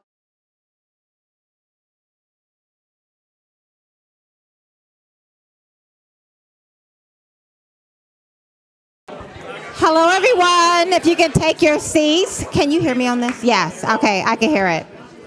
If you can take your seats. Okay, go ahead. No, there's Chris right there. I need these two gentlemen. If you give me. Hello. Okay, Chris, if I could have you to come up to the stage. Right here in front of me, Vanessa. Thank you. Hello. I wanted to do one more spotlight on the community leader. This young man is Chris Krill. Yes, everyone's coming back in. Get them seated. So Chris Krill, met him, 2020, the first time I ran. And I don't even know how I actually came across you. You just popped up one day. Your face popped up on my phone. And that's where it was then. And so Chris began to take me throughout the Ukrainian community and began to introduce me to the Ukrainian community, started knocking on doors, and everywhere I showed up, Chris was there. Those things, and a very young man, and those things do not, one of the things you realize is that no one owes you anything. And like I tell my kids, the unconditional love and care and people always thinking about you, you ain't getting that out there in the world. That happens within the confines of this home, right? So when you walk out and you begin to meet people who open up their home to you, people who see a vision and begin to fan that vision in you, to people who come alongside and spend hours on the phone trying to educate you so that when you're standing under the spotlights of the media, you don't sound ignorant. And then people who take time out to go door to door knocking, banging on it, talking to every single Ukrainian. I went everywhere. In the Ukrainian community, telling them to stop and listen to this lady called Kathy Barnette. That was you, Chris, and I'm so very grateful to put a spotlight on you. Thank you so much, my friend. I'm going to give you a couple of minutes to speak. Awesome. Thank you. What a great day to be alive. So I wanted to say welcome to Philadelphia, the city of brotherly love. Home of cheesesteaks, water rice, Rocky Balboa, Super Bowl champions, and the Liberty Bell. Across the street, on August 2nd, 1776, not July 4th, 56 delegates from 13 colonies signed the Declaration of Independence, marking independence from the British and proclaiming these ever sacred words. All men are created equal, and that they are endowed by their Creator with certain unalienable rights, that among these are life, liberty, and the pursuit of happiness. This is the truth. This is the promise. And this is why millions of people have come to America and why I am here. My grandparents fled communist Eastern Europe in the 1940s after World War II, a place where you stood in line for food, where you got sent to exile for speaking the truth, and where you got shot to praying to God. Government was the God. To them, the American dream was a beacon of light, of hope. Ironically now, in the 2020s, my godson fled Ukraine, running from war, along with many others. But there's good news, everybody. There's good news. You're here. You're already in the United States. The bad news is that it does not come with a guaranteed outcome or guaranteed happiness. If you aren't content, let's change. I'm speaking to the young. The wonderful group was here earlier from our Ukrainian high school, and there's other young people. I'm speaking to the youth, the young, and to all of you, the young at heart. If something makes you passionate, if it makes your blood pumping, if it makes you feel alive, engage it, embrace it. Just do it. Don't be lazy. Think outside of the box. Got no time to waste. There are times when we can't do what we want, or we don't know what we want, or we follow a path that we never wanted or never had interest in. That is just life. That is just life. And I remember when I wanted to pursue certain degrees in college, and all the young people are going to have to pick a degree. You're going to have voices everywhere. And these people are going to tell you, don't do that degree, don't do that. That doesn't make any money. That's a waste of time. Only take that degree if you go to law school. You know, that can be confusing, and that can cause a lot of stress. And maybe you'll pick the wrong major. But listen, there's hope. And you have to live in the present. So you have to focus on the new doors and opportunities right now. They are everywhere, and it's never too late. Put this past aside and focus on the present. So this is what I tell myself and I tell you. Start now. Make an X, TikTok, Facebook, Instagram, YouTube, Patreon, all of them. Make a podcast, long videos, short videos, reels, 15-second clips, go live, gain a following, use advertisements, take a class, use AI, collaborate, volunteer. Maybe you give educational lessons. Maybe you report on local politics. Maybe you sell homemade Eagles earrings. It doesn't matter what it is, just be consistent. If you don't do it or think about it every day, don't even start. Physically show up to every meeting and every related event to your desire, or make your own events, join organizations, campaigns, become a leader, be a leader, make connections and network. You have to constantly grow your sphere of influence, and before you know it, your phone will blow up. Now, it's not easy, you might fail, and you might not. But at least you will know that you gave it your all, and you will be able to sleep at night, knowing you left nothing on the table at all. So let's have no regrets and keep moving forward. And thank you, Kathy, so much.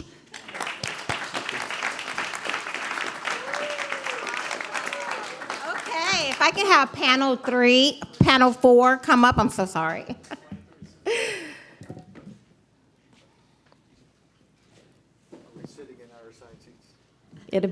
However you want to do it.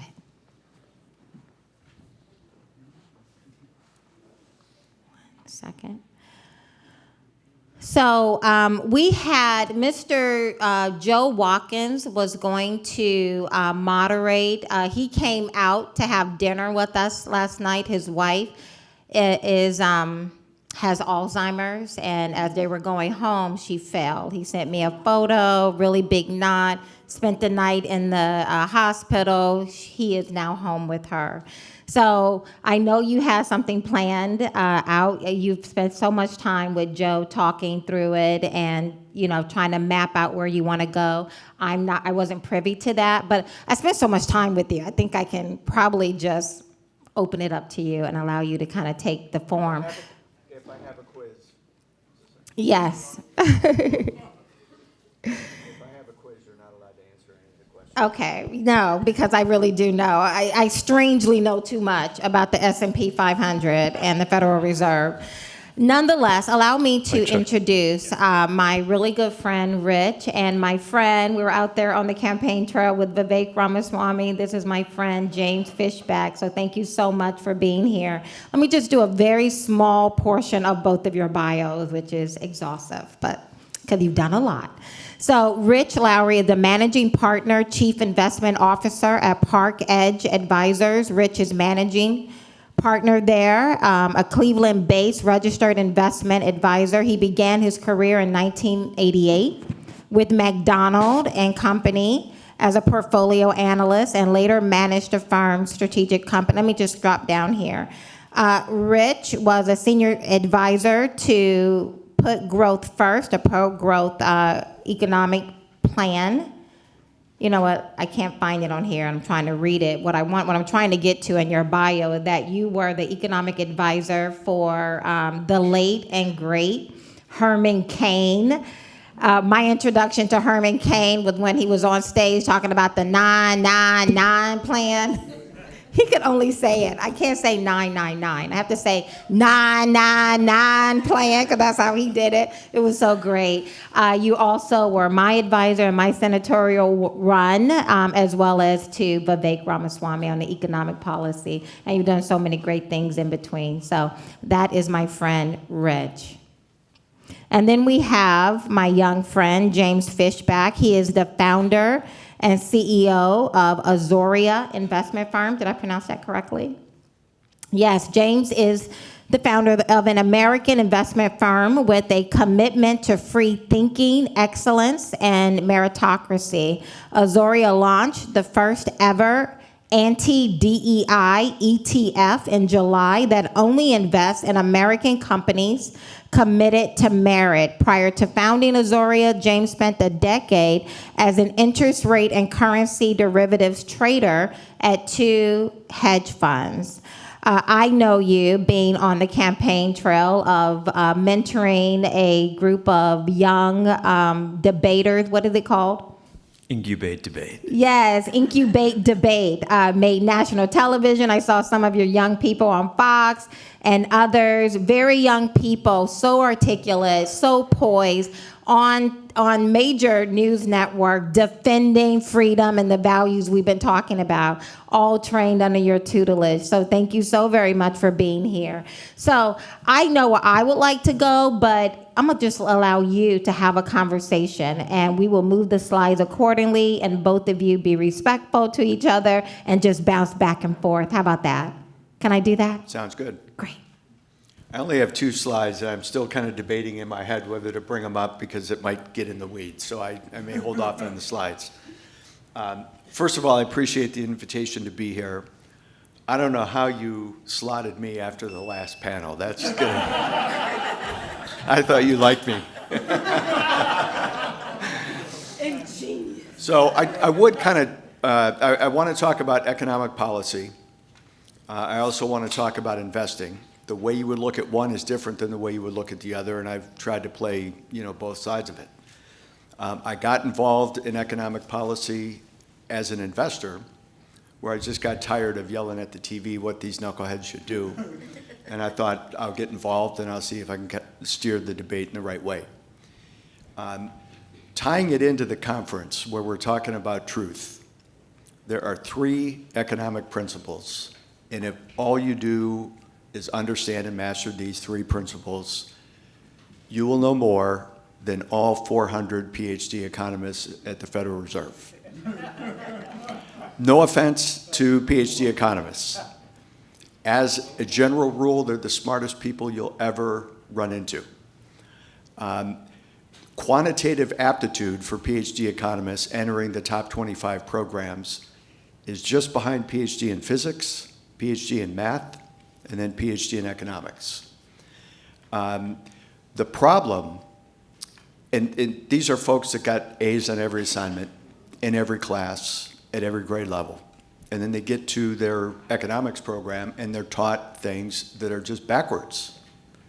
And then who am I, average person, to tell them, that they're wrong? But here is basically what you need to know. Number 1, production drives the economy, not consumption. Amen. The free enterprise system is the only one around where you could do well, but you have to serve other people first. You have to go to work, you have to supply, you have to offer a service. Then and only then do you get paid. Then and only then may you consume. If anyone wants to challenge you on this, do an empirical study. Send them to an island that's uninhabited and say, show me how demand is going to drive that economy. Right? Paul Krugman would stay there and say, I demand food. but there's no one around to do anything about it. You have to engage in an active production. You have to hunt, fish, gather if you get hungry. If I join you on the island, we can have an exchange economy, and human beings, being human beings, will figure out we're better off cooperating. You could produce something, I could produce something, and we could exchange. Whether there's 2 people, 1 million, 300 million, it does not change. There's no population size where things just invert. They hit a black hole and invert. But listen to what Washington talks about. It's all about consumption driving the economy. Let's give, Nancy Pelosi said food stamps are economic stimulus because the recipients are going to go spend it. And not to pick on one side, George Bush took a megaphone at Ground Zero and said, go to the shopping mall. So you get a PhD economist who watches a train go down the tracks, and they think the caboose pushes the train. So the engine of the economy, the production is the engine of the economy. The fuel is business investment, period. The only thing that gets the economy to grow is when businesses invest. And here's a statistic. Every dollar of business investment generates 45 cents of GDP forever.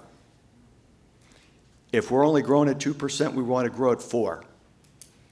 You could do the math backward and say we need 2% more growth. That's roughly 500 billion. If every dollar of business investment generates 45 cents of GDP, do the math, divide that by 0.45. It's probably 1.1 trillion. The only conversation we should be having, what policies are going to incentivize businesses to invest that's going to get GDP growing like that? That's half the equation. The other half, what incentives are there for individuals to invest so that there's a supply of capital when businesses have the opportunity? So principle number 1, the engine pulls the train, the caboose doesn't push it, and the fuel for the engine is business investment. Principle number 2, risk-taking underlies all growth. If you're not taking risks, you're not growing. It means we have to be able to tolerate winners and losers, right? If you come up with a better product than me, you're going to win, I'm going to lose. We shouldn't bail out the ones that don't win. We should encourage them to reinvest. So when regulations are a wet blanket on risk-taking, when the tax code is stacked against production and risk-taking, we're stuck with 2% growth. And the intellectuals in Washington say this is a new normal, that we should get used to it. The natural state of the economy, in my opinion, is 4% real economic growth. If we're not growing at 4, it means there are things in the way of doing that, which go back to these 3 principles. Number 3, and I think it's the most important, units of measure have to be stable. The hour is always 60 minutes, the foot is always 12 inches, but the dollar is a yo-yo. The dollar is the basic unit of measure of economic activity, and it can't swing up and down. You're the manufacturer. Do your input costs ever vary? Of course, yes. And that wreaks havoc. It sends false price signals. False price signals lead to the misallocation of capital. And if a price is going one way and then goes the other way, any capital that was invested when it was doing this is going to get eviscerated when it does that. I just said every dollar of business investment, 45 cents of GDP. We just wasted potential GDP. But the worst outcome of the dollar not being stable is the way the Federal Reserve has drifted their attention away from dollar stability to an obsession on the labor market, where they think rising wages is going to cause inflation. And reliably, for the last generation, this goes back to 2000, they've stamped out wage growth when the benefits of economic growth begin to reach the bottom 90%, the Fed has always been there to tighten. I put the change in this mindset, which I call the PhD standard. No offense to PhDs, but late 90s is when the academics took over the Federal Reserve, who are under the spell of this Phillips curve that says if unemployment gets too low, inflation is going to accelerate. Now think about what happens. When unemployment gets too low, that means wages are going to rise. We should let that happen and celebrate it. Instead, the Fed tightens liquidity, raises interest rates, does everything to slow the economy, and then we wonder why we have income stagnation for the bottom 90%. When the dollar was stable between 1947 and 1971, bottom 90% income went up 86%. That was the golden age of the middle class. When you work hard, you could get ahead. 70s, we had equality, but it was all of misery. In the 80s and 90s, you had Fed governors that believed in a stable dollar, and they didn't pay attention to the unemployment rate or wage growth. Late 90s is when this transition happened, and it's no surprise that bottom 90% income declined in 2000 and still has not recovered. And that's, to me, the one thing that is underlying all of the dysfunction in the economy, where that is a fertilizer for socialism, to blame it on free enterprise. There's no free enterprise system that says we're going to have central planners that are way more powerful than Congress or the president, and they are actively going to suppress wages. So that the third principle is the dollar has to be stable, A, because it allows business to function more efficiently, and it will force the Fed to have to abandon their obsession with the unemployment rate and wage growth. And I was working with Kathy as this was unfolding real time. And I said, they're not going to do anything about inflation until you get the first hot wage growth print. He literally, And then they're gonna, I mean, then like they're you gonna pivot. predicted it. You told me, and I'm watching as real time. And they're not hiding it. Everything that is being done in your face. Let me move on to James, if you don't mind. Your opening comments. What Rich has touched on is absolutely right.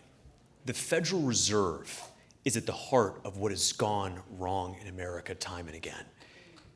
Think about this. For every one Republican economist at the Fed, there are 10 Democrat economists.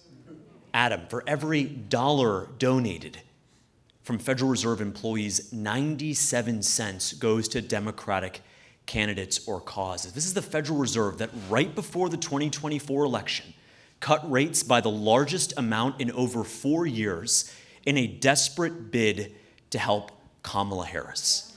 The Federal Reserve has been behind the curve, asleep at the wheel at every single turning point in our economy. There was no bubble, no housing bubble, no concerns, they said in 2007 and 8, and yet we saw with our own eyes. I grew up in South Florida, places like Lehigh Acres, you had single quarter-acre lots 300, 400% above their fair value. Where were they at Silicon Valley Bank in the spring of 2023? No problem there. They were worried about financial climate instability. And look at where they were in the great inflation of Joe Biden and Kamala Harris. The Fed says, and Rich knows this well, the Fed says they have a 2% inflation target. Well, why is it that when inflation hit 5%, CPI hit 5% in June of 2021, more than twice the level of the Fed's inflation target, they didn't raise rates to fight inflation in June, not in July, not in September, not in November, not in December, not in January. It wasn't until March of 2022, Chris, that they raised inflation off of zero by a puny 0.25%. And they kept printing money. And they kept printing money. They kept printing money. And so we have to be honest. We have to be honest about who is really in charge of the economy. Who is really at the hands of so much of the economic malaise that afflicts our communities. The truth of the matter is that when my father was born in 1959, half of 30-year-old men were married and owned their home.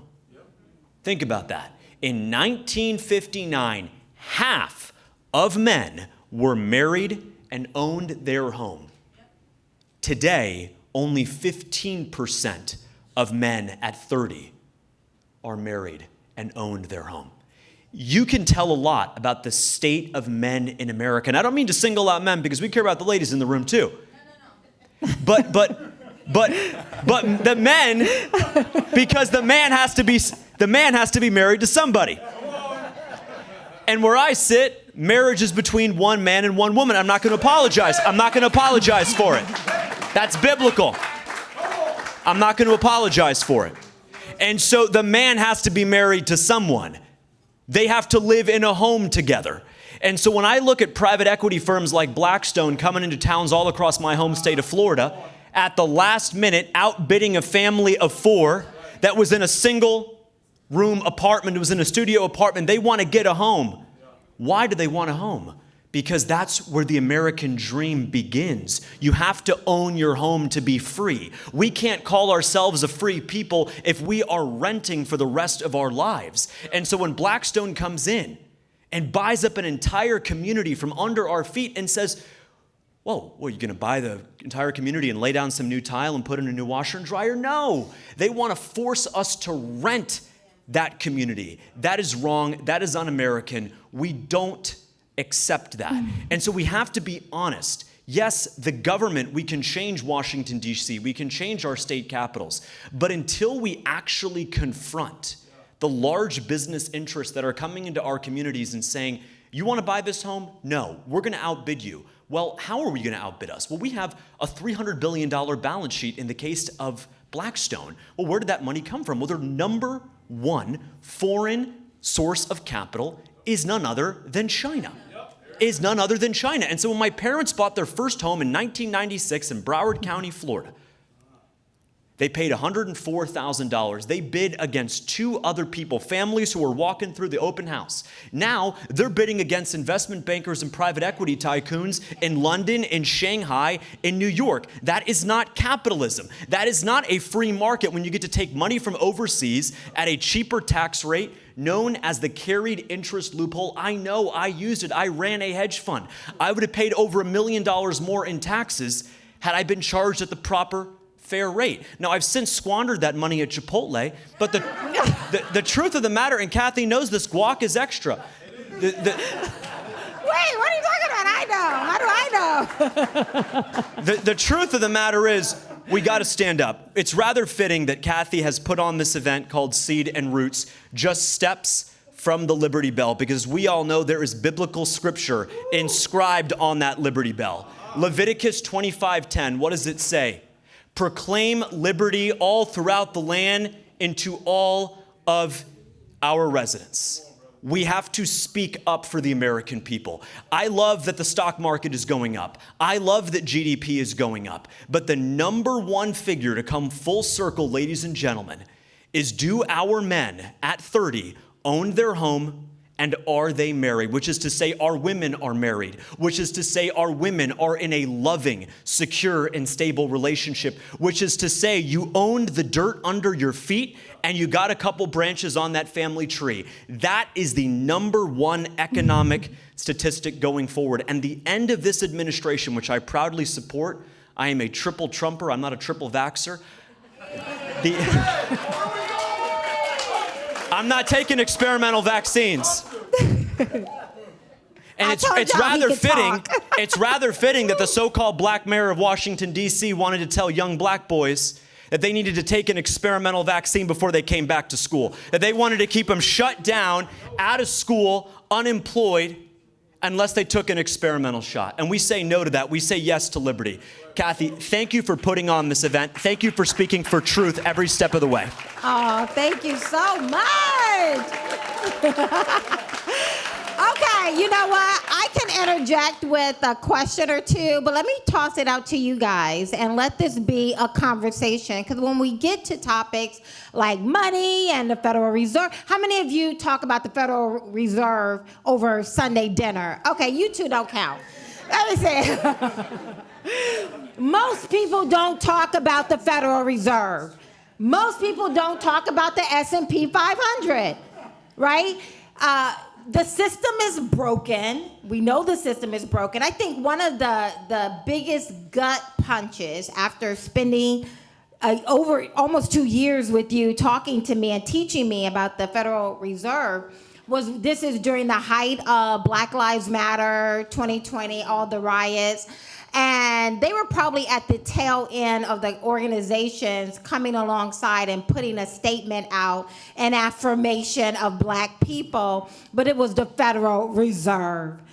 And when you understand just how insidious that is, because they are the reason for the poverty, and you showed me so many of those charts.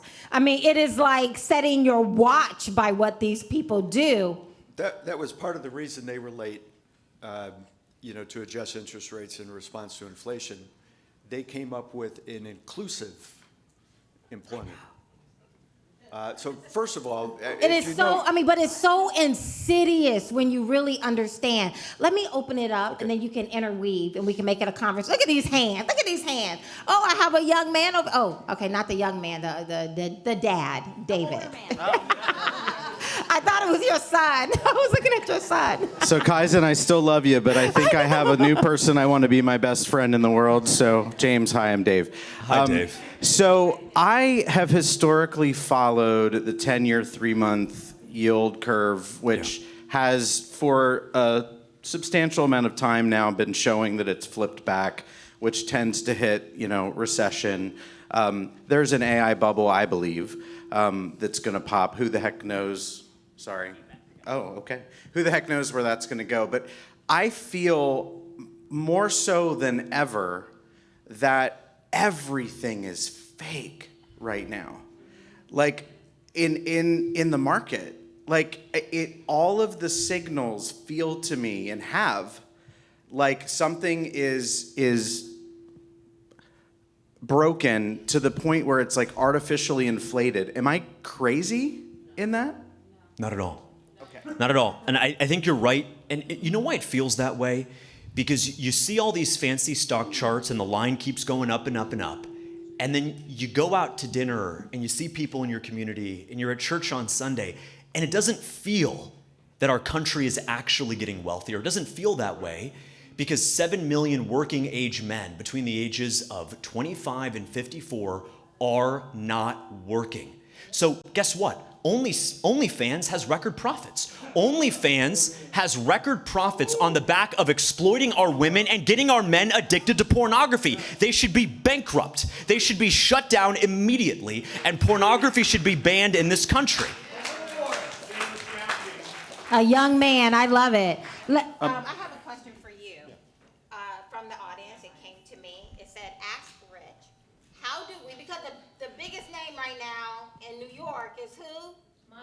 Yes, they said, talk to us about how the ideology of socialism is detrimental to the overall success because people are falling in love with this idea of free. Well, first of all, I would say he's good at identifying symptoms. I would trace this back to the change of the Fed in the late 90s, as I mentioned. There was a poll done in 2000 where bottom 90% income was at its highest level ever. As I said before, it's declined and still has not recovered that. But the poll was by one of the major ones, like Gallup or Pew. And it was a turn-of-the-century poll, and an overwhelming percent of the people, about 80-something%, attributed our success to our free enterprise system, our Constitution, et cetera. So again, bottom 90% income at an all-time high, 80% of the population says it's because of our system. Fast forward 2014, 46% of the country said they would vote for a socialist. And again, I look at things politically through the lens of bottom 90% real income. Going back to the beginning of the data series in 1917, and by the way, I try not to have any hatred in my heart, but what amount I do, I direct it toward Woodrow Wilson. There's so many things traced back to Woodrow Wilson, but I won't get started on that. Anyway, you could track this data series and simply say, did it increase from the last midterm election, yes or no? If it increased, the party in power stayed in power. If bottom 90% decreased over the midterm, they would lose seats to the other. And same thing with presidential. The only exception was 2020, where bottom 90% income went up, and the party in power did not win. We need to counter with better ideas. Well, we need to counter with better solutions. So the candidate for mayor of New York is simply pointing out symptoms of a broken system. We tax. So it's almost as if you're saying we actually can't blame the people. We Not have at to all. blame I the wouldn't. ones who broke it. I wouldn't. Because people are just responding to the symptoms, and Madani is standing there saying, "See the symptom. I see the symptom." Now he's not going to be able to do any of these wonderful. They're not wonderful. These things, these ideas. He's not going to bring them to fruition, but he's identifying. Like, I see you, I see your problem, I see your hurt, I am here, and people are conflating that to mean he actually is going to help them or save them. I have a question right back there. Yes, I want to thank both of you. Your positions are spot on target and very clearly enunciated. Thank you very much. But the Fed members are nominated and voted on and selected without any voice from we the people, which is a serious problem. Number one, the Fed was never elected. It's not constitutional. They should not have this level of power over our lives, especially in a non-elected, non-accountable position. How do we change that? What steps should we be taking to force some level of accountability and visibility into these Fed decisions where we the people take power back over our economy, our money, and our tax dollars? I would say first thing is you have to pass legislation to require them to stabilize the dollar. If I were running against for mayor of New York, I would simply ask any audience, is it good or bad when your income goes up? It's good. Raise your hand if you think it's good when your income goes up. The Fed thinks it's bad. So whose side are you on? I want to reform the Fed so they can't attack and suppress wage growth. My opponent wants to keep the system just as it is, keep the bottom 90 in income stagnation, and he wants to give you government programs. That's the choice. If they did stabilize the dollar, and I spent 6 years with Put Growth First, the best we could do in that time is get a Centennial Monetary Commission passed in the House. Washington is timid of enacting actual solutions, but you also need a track record to show we don't need these guys. Right now, the narrative is, well, what if there's another financial crisis? We're going to need the Fed. Every financial crisis we've ever had has been caused by the Fed. If you get them to stabilize the dollar, the economy is just going to grow faster on its own. Bottom 90% income is going to go up on its own. Then you can go back to the electorate and say, do you like how things are going now? Let's take the next step. Let's tighten their power, reduce their power, and you could phase them out. But I don't think it's practical. The theoretical side of me says, oh yeah, I could get it done in 5 minutes if you make me a dictator for 5 minutes. But the practical side says that's just not how our system is built to work. You have to do it a step at a time, and stabilizing the dollar would be the first and only thing that would address that. Thank you. I'm going to go back here for a question, and then Christy, if you can take it and come over here to the lady right here on the side, that'd be great. Yes. Hi. So my question is, so the Fed was created.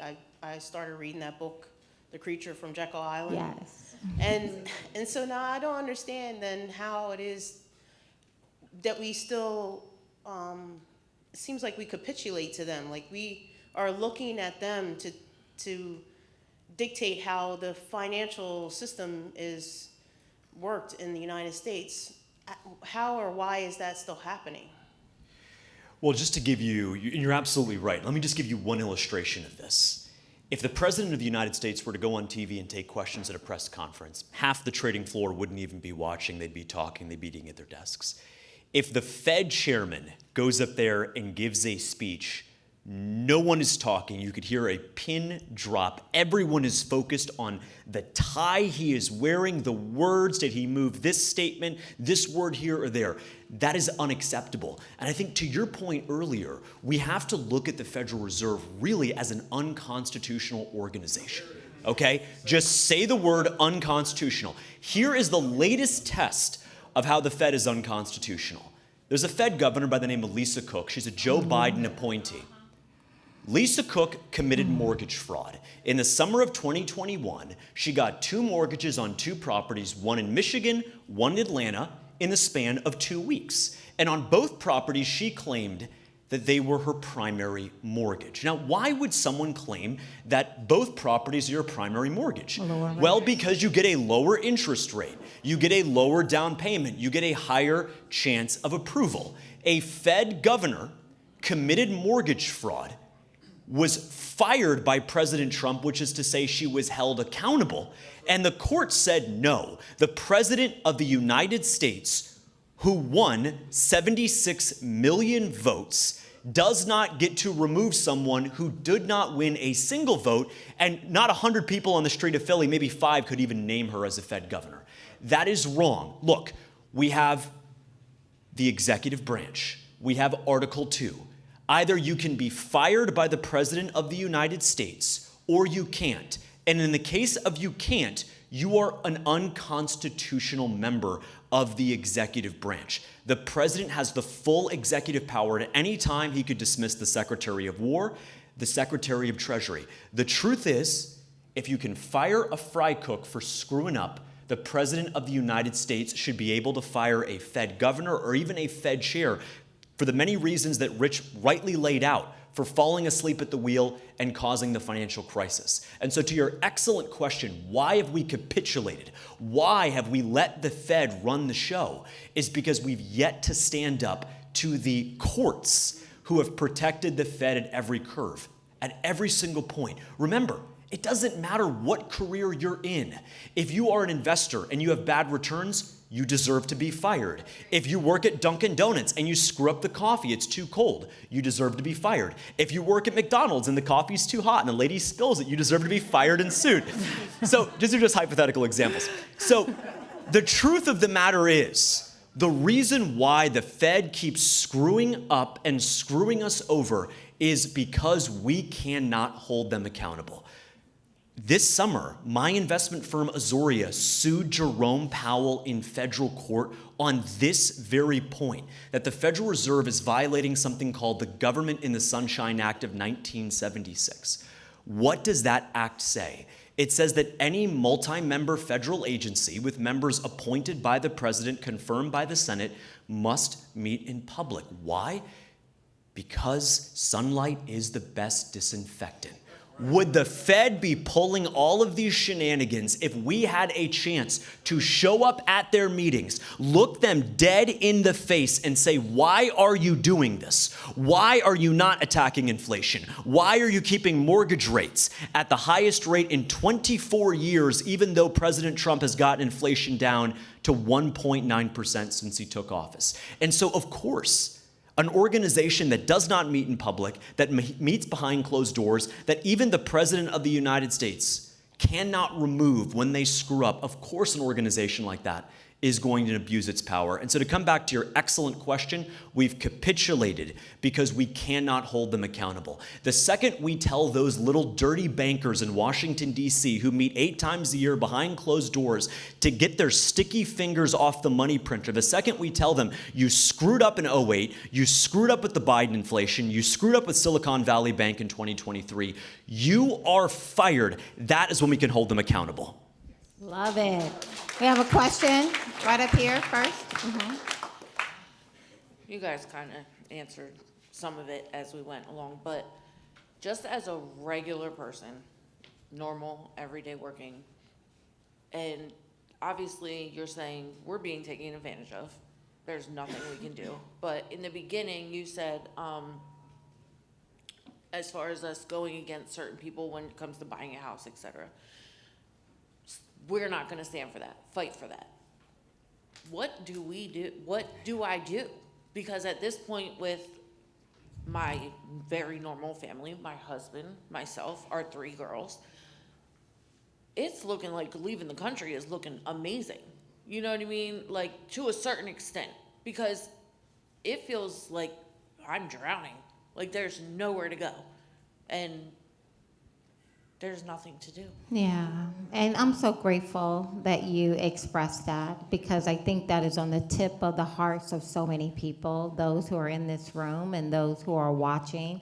It feels like there's a squeeze, regardless of where you may find yourself, unless you're, in a very different class. But most of us feel a squeeze going on, and that's why I wanted these gentlemen to come and talk to us. Do you want to start, Rich? I would just say on that, we clearly have what I consider to be a K-shaped economy, where the top 10 is doing that, bottom 90 is struggling. I pin that on the Federal Reserve. How can we ever have the kind of across-the-board prosperity that we all want if we have a Federal Reserve that is hostile to wage growth? In Janet Yellen's Senate confirmation hearing in 1997, she said the quiet part out loud. The lesson of the 70s is we can never allow a wage price spiral to ever engage again. There may be a lot of lessons to be learned from the 70s, but that was not one. To blame the inflation of the 70s on workers, that workers asked for cost of living raises, which caused companies to then have to raise their prices again to cover the higher wages. It doesn't take long to actually look at the data in the 70s and the sequence of things to know that that is the most unheard of statement, but that mindset seeps out of the woodwork of the Federal Reserve building. And until we change that, how could we have bottom 90% income go up when that is the very thing the Fed is committed to stamping out? And then when they cut rates, when they increase liquidity, that happens early in a cycle. Capital is always going to get paid before labor. That is just the way the system works. Not the system, that's just the way the economy works. So capital is going to get paid first. With a lag, wages go up. But if they go up too fast, you get a tightening. And that to me, that's the part we have to break through. Yes, Kaizen, yes, please. Yeah, so I'm not sure what your name is, but I think you asked a really good question. Yes. What can we personally do? And it does seem that this is perhaps the best administration to make changes to the Fed that we've ever have, and maybe ever will have. So what do you think we, the people, need to be doing? Is it advocating for Trump to put more pressure on the Fed? What exactly can we do to get out of this situation as individuals? Well, good question. I had the opportunity to serve on his last, the transition team for 2016. We got Herman Cain nominated for Fed governor, Steve Moore from Heritage nominated for Fed governor, Judy Shelton nominated for Fed governor. We wanted an outsider that would be unconventional and ask questions, and not just go along with the system. I'm afraid now that Trump is not interested in nominating anybody who is going to change the Fed in a way that I'm suggesting by stabilizing the dollar. I think the deficit has gotten too big. The government has $11 trillion of debt that they're going to have to sell in the next 12 months. And the Fed's not buying, foreign central banks are not buying, commercial banks are not buying, foreigners are now starting to back away. And I see serial crises ahead for the bond market. And if the bond market, takes a hit, there's only so much of that the stock market is going to be able to tolerate. I think what he's doing is saying, and remind me to mention fourth turning. I was literally saying that. Exactly, to you, so. fourth turning. Their number one goal is going to be to get this debt issued.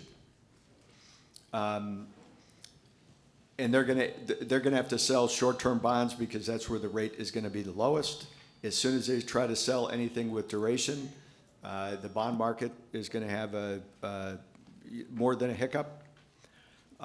And foreigners own 26 trillion more of U.S. assets than Americans own of foreign assets.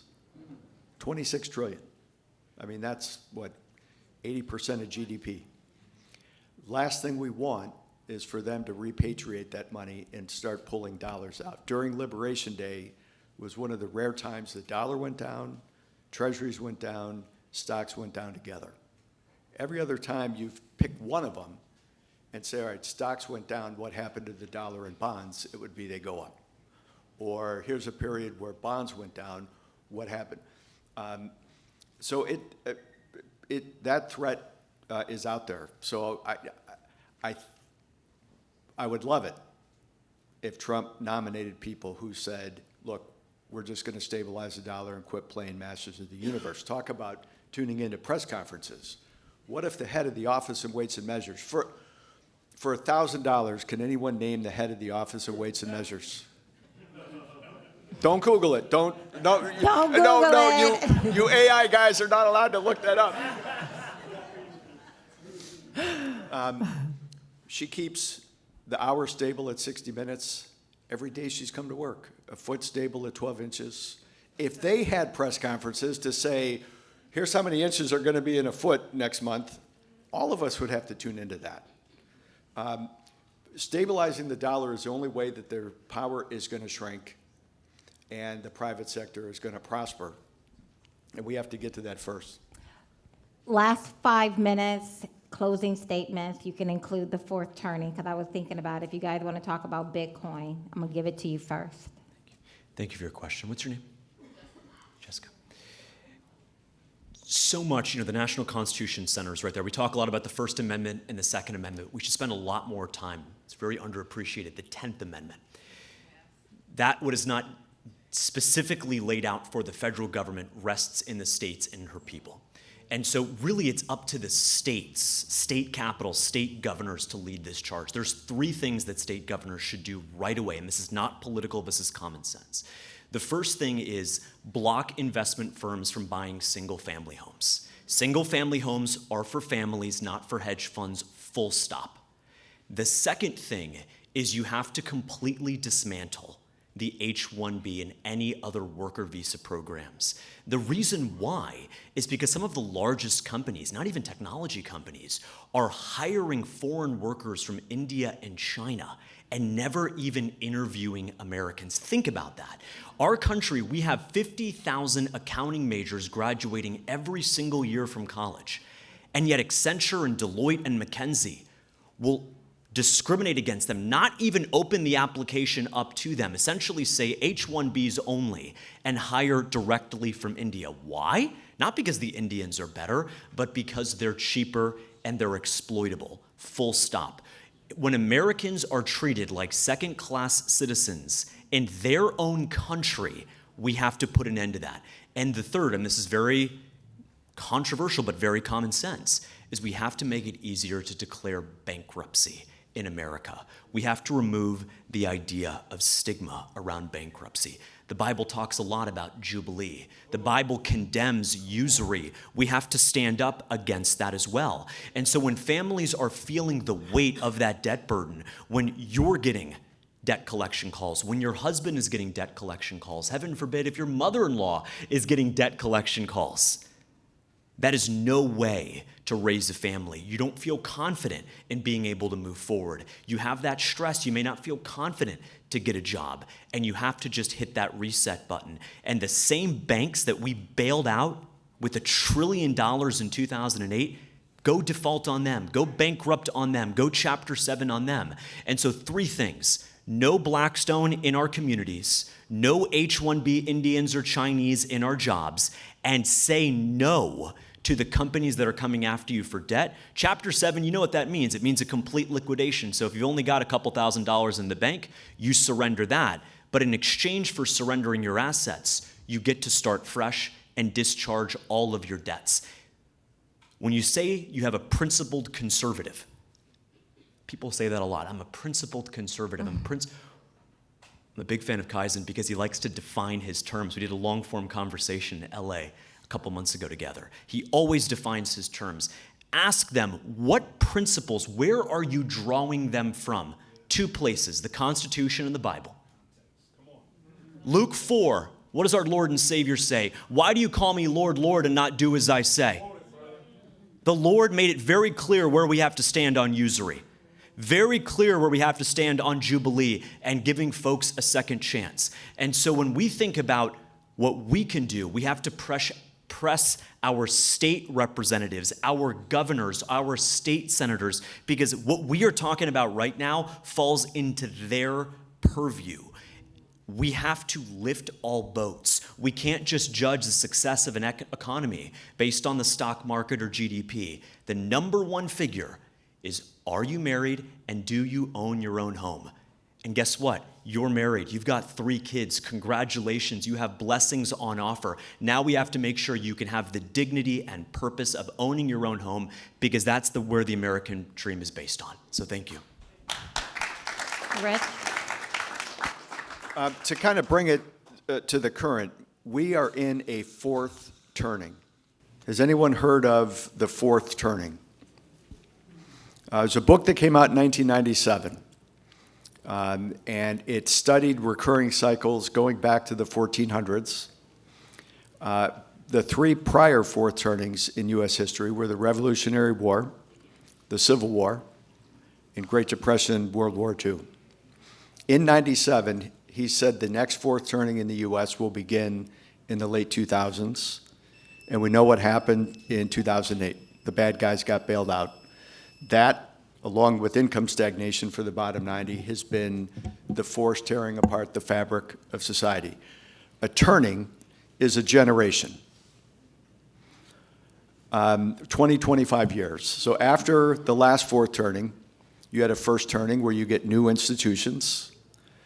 Stability is restored. There's civic pride and cohesion. The new institutions that were created last time were the UN, NATO, the Bretton Woods monetary system, World Bank, IMF. They did what they were supposed to do at the time, and in the second turning, there's a generational mood where you now embrace individualism. By the third turning, those same institutions get heavy. They get bureaucratic, bloated, corrupt, and in the 4th turning, they get torn down and demolished. Think of the difference here in the U.S., what 10 or 20 years before the revolution were like compared to 10 or 20 years after. Think with the Civil War, 10 or 20 years prior versus 10 or 20 years after. Think about the Great Depression and World War II, the 20 years before, the 20 years after. And we're in the middle of a 4th turning. So as for all the problems that seem to be going on, in a way, it's kind of normal in that we're in a 4th turning. And this stuff recurs going back to the 1400s. So to answer your question about, what could we do for Trump, appointees to the Fed or whatever, I think we got to go through a crisis. I don't wish a crisis on any of us, but that's what happens in a Fort Turing. It almost has to get worse before it gets better. So I'm optimistic that once we get through all the speed bumps that I think are ahead, it could be very positive. And a lot of the, conventional approach that we might be used to in terms of investing, you have to be careful with that. The range of probable outcomes is as wide as any of us are likely to see. And it is both good and bad. And I don't know, are we going to hit something really bad first and then really good? Is it going to be really good and then really bad? Or is it just going to alternate?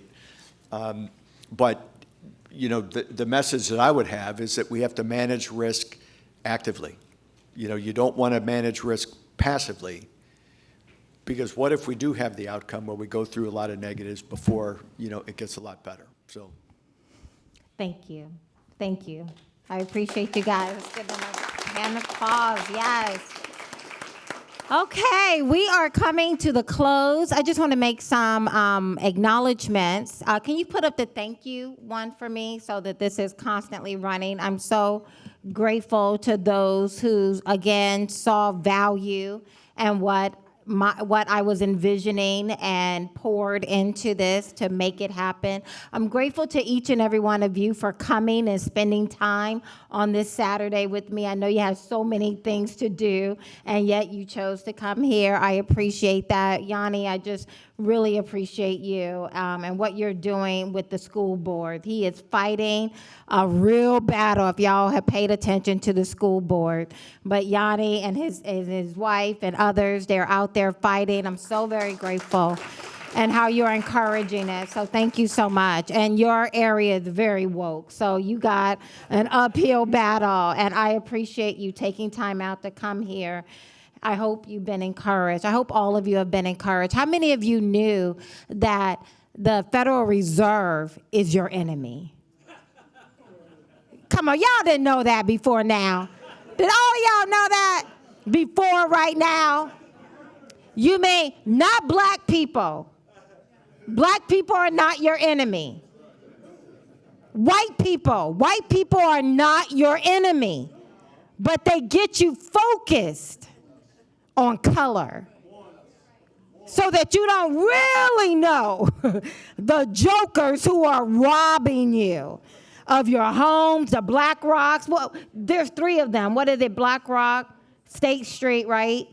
And Vanguard. The assets they manage is larger than the U.S. GDP. That's a problem. And they're coming in to buy the home you would buy for your family to make you a serf, to make you a perpetual renter, right? Something has gone wrong. And most people, when you open your phone, you're going to see black folks fighting. You open your phone, you're going to see white people saying the N-word. That they are not the enemies. You are being bamboozled. You are being hoodwinked. What's another one? You're being lied to. You're being snookered. What is it? What else? You're being swindled. You're being gaslit. You come up with it. They're doing it to you. Choose to stop being manipulated.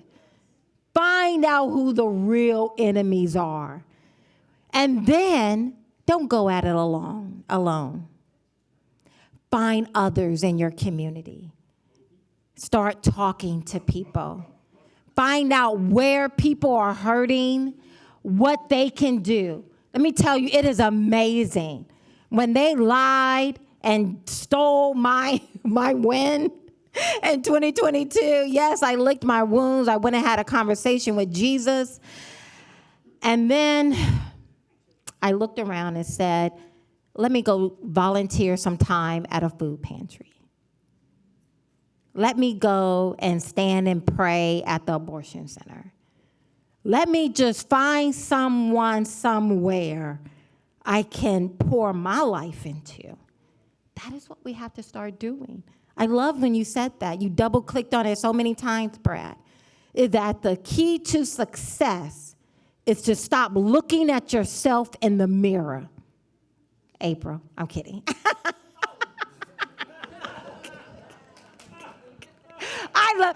She is well, I'm older than you, so you're gonna be my baby sis from this point forward. I adore you. But we gotta stop looking at ourselves in the mirror. What about me? You did me wrong. You weren't nice to me. You didn't say hi to me. Do you know how many people said I would come to today's event, but Kathy didn't call me? We had a sold out event.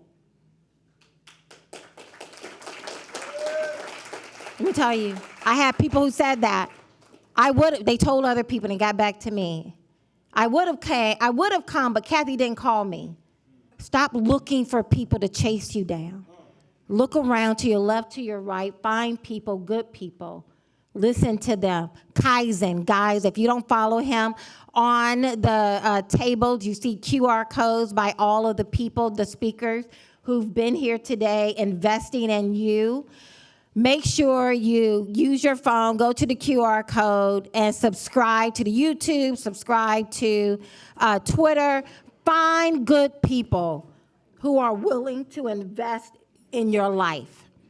And don't let it be, I have to come and touch you 1,000 times. Just hear it and show up.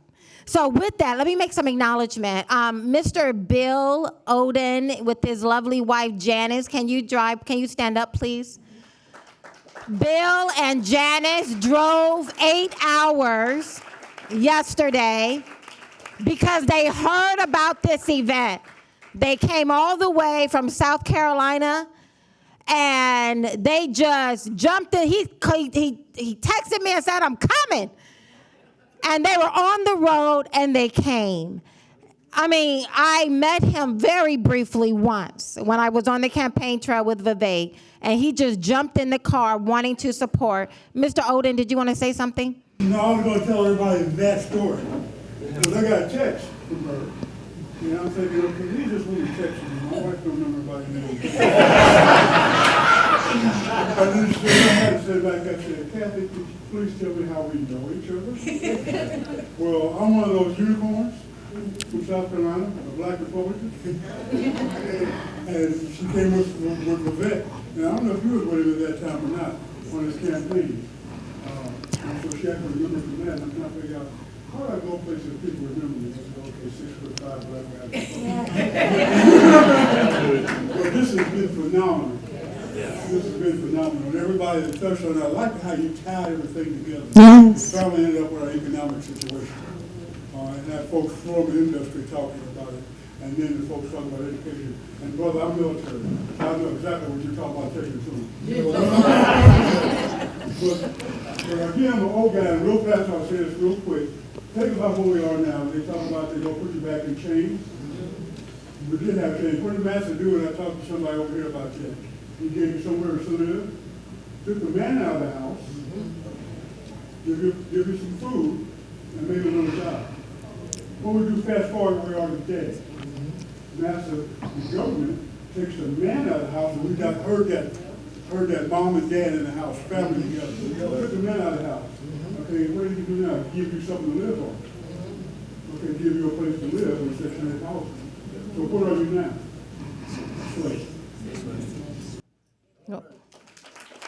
I also want to acknowledge Chris and Henry Morris. Can you stand, Chris? Yes. They are celebrating their anniversary today. And I told Henry and Chris about this. He said, let me go talk to Chris. It's going to be our anniversary. And he came back and said, yes. Chris, thank you. Thank you, Chris, for wanting to come. Oh my God, I'm gonna cry. But thank you so much for deciding to come and for giving Henry the green light to come and be a part. And you're such a good friend. I appreciate you so much, Henry. Thank you so much. I appreciate you guys. If I missed anyone, just know I appreciate you. Thank you so much. I want to do the raffle real quick. We're going to do like Thunder already said, have it all ready. Let's go. Oh, here it is. It's on me. I'm going to let my baby do it. Okay, what are we raffling off? We're only going to do a couple of things. Let's go quickly. Which one is this? This is for what? I don't know.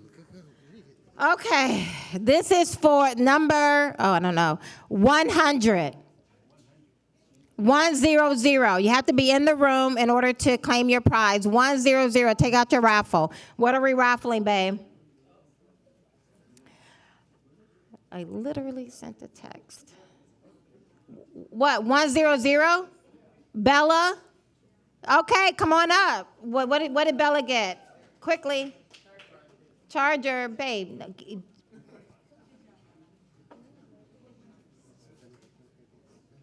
My goodness.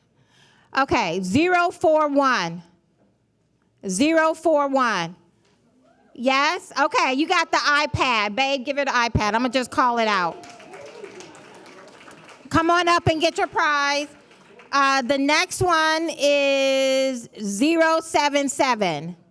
077. Yes, awesome, babe. The next one is, okay. Brad, you want to come help me? Here, Brad, get one. Call it out.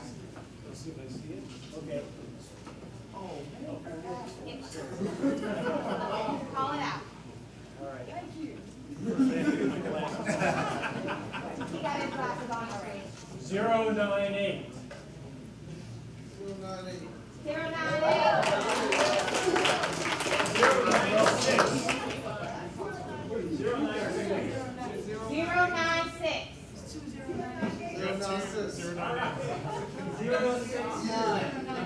069.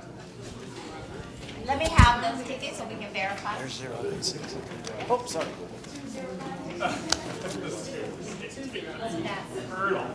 096. That's the one I called, was 096.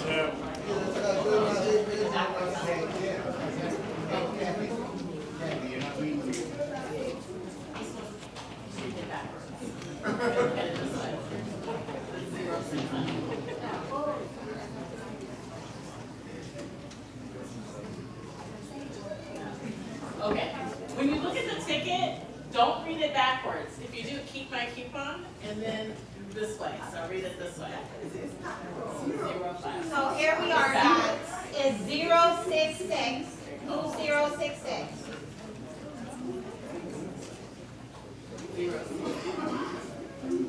096. 096. Awesome. Thank you. 028. 028.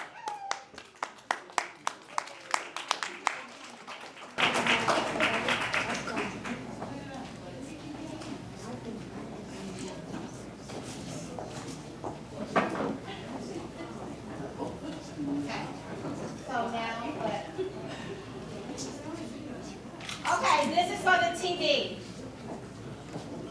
Only if you have a vehicle and you can drive it out of here today. And this was donated to me, so I'm giving it to you guys. So, you ready? 050. Oh.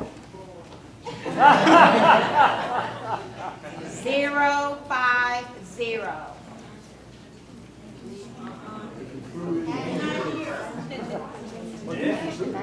Okay, make sure you hold it right. Upright, yeah. No, wait, no, not the coupon one. Can you do the coupon? I guess so. 002.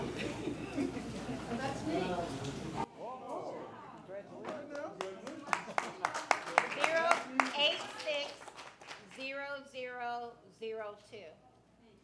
Awesome! Look at that! Do you want it? Do you want it? Okay. Awesome! Thank you so much. Let me see. Is there anything else? I think that's it. Do we have any other questions for the people who are speaking before I let them all go? Let's give Kathy a big hand.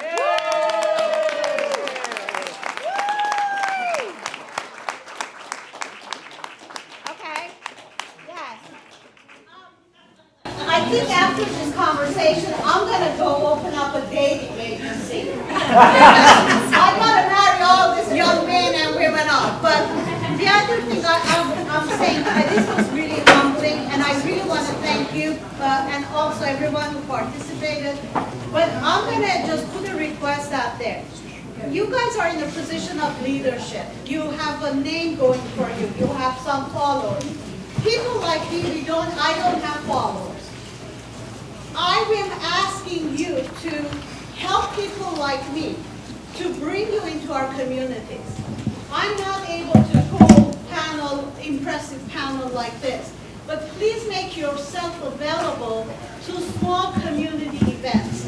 Because we can talk all about economics and marriage and everything that we talked about faith, but it's the local small communities that are going to have to take it on. We do this, we go home, we are motivated for a day or two, but there's no follow-up.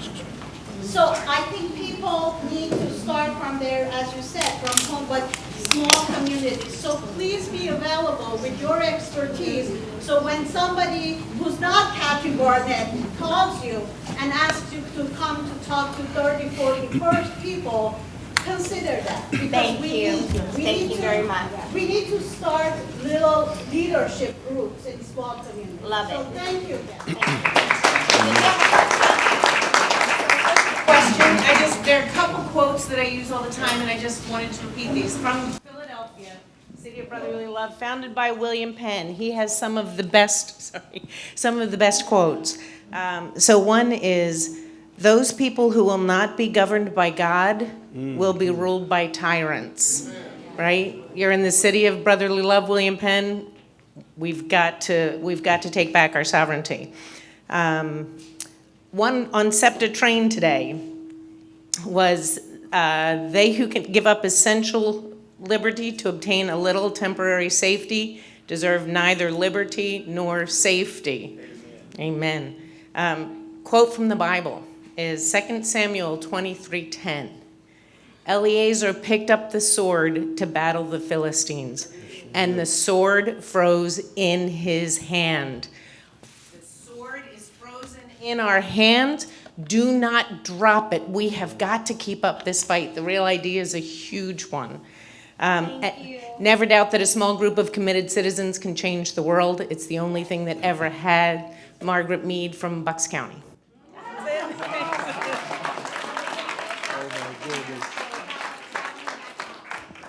All right, could we all just stand to our feet, please? And to the Barnette family, could y'all come up here just briefly? We got to do this the right way.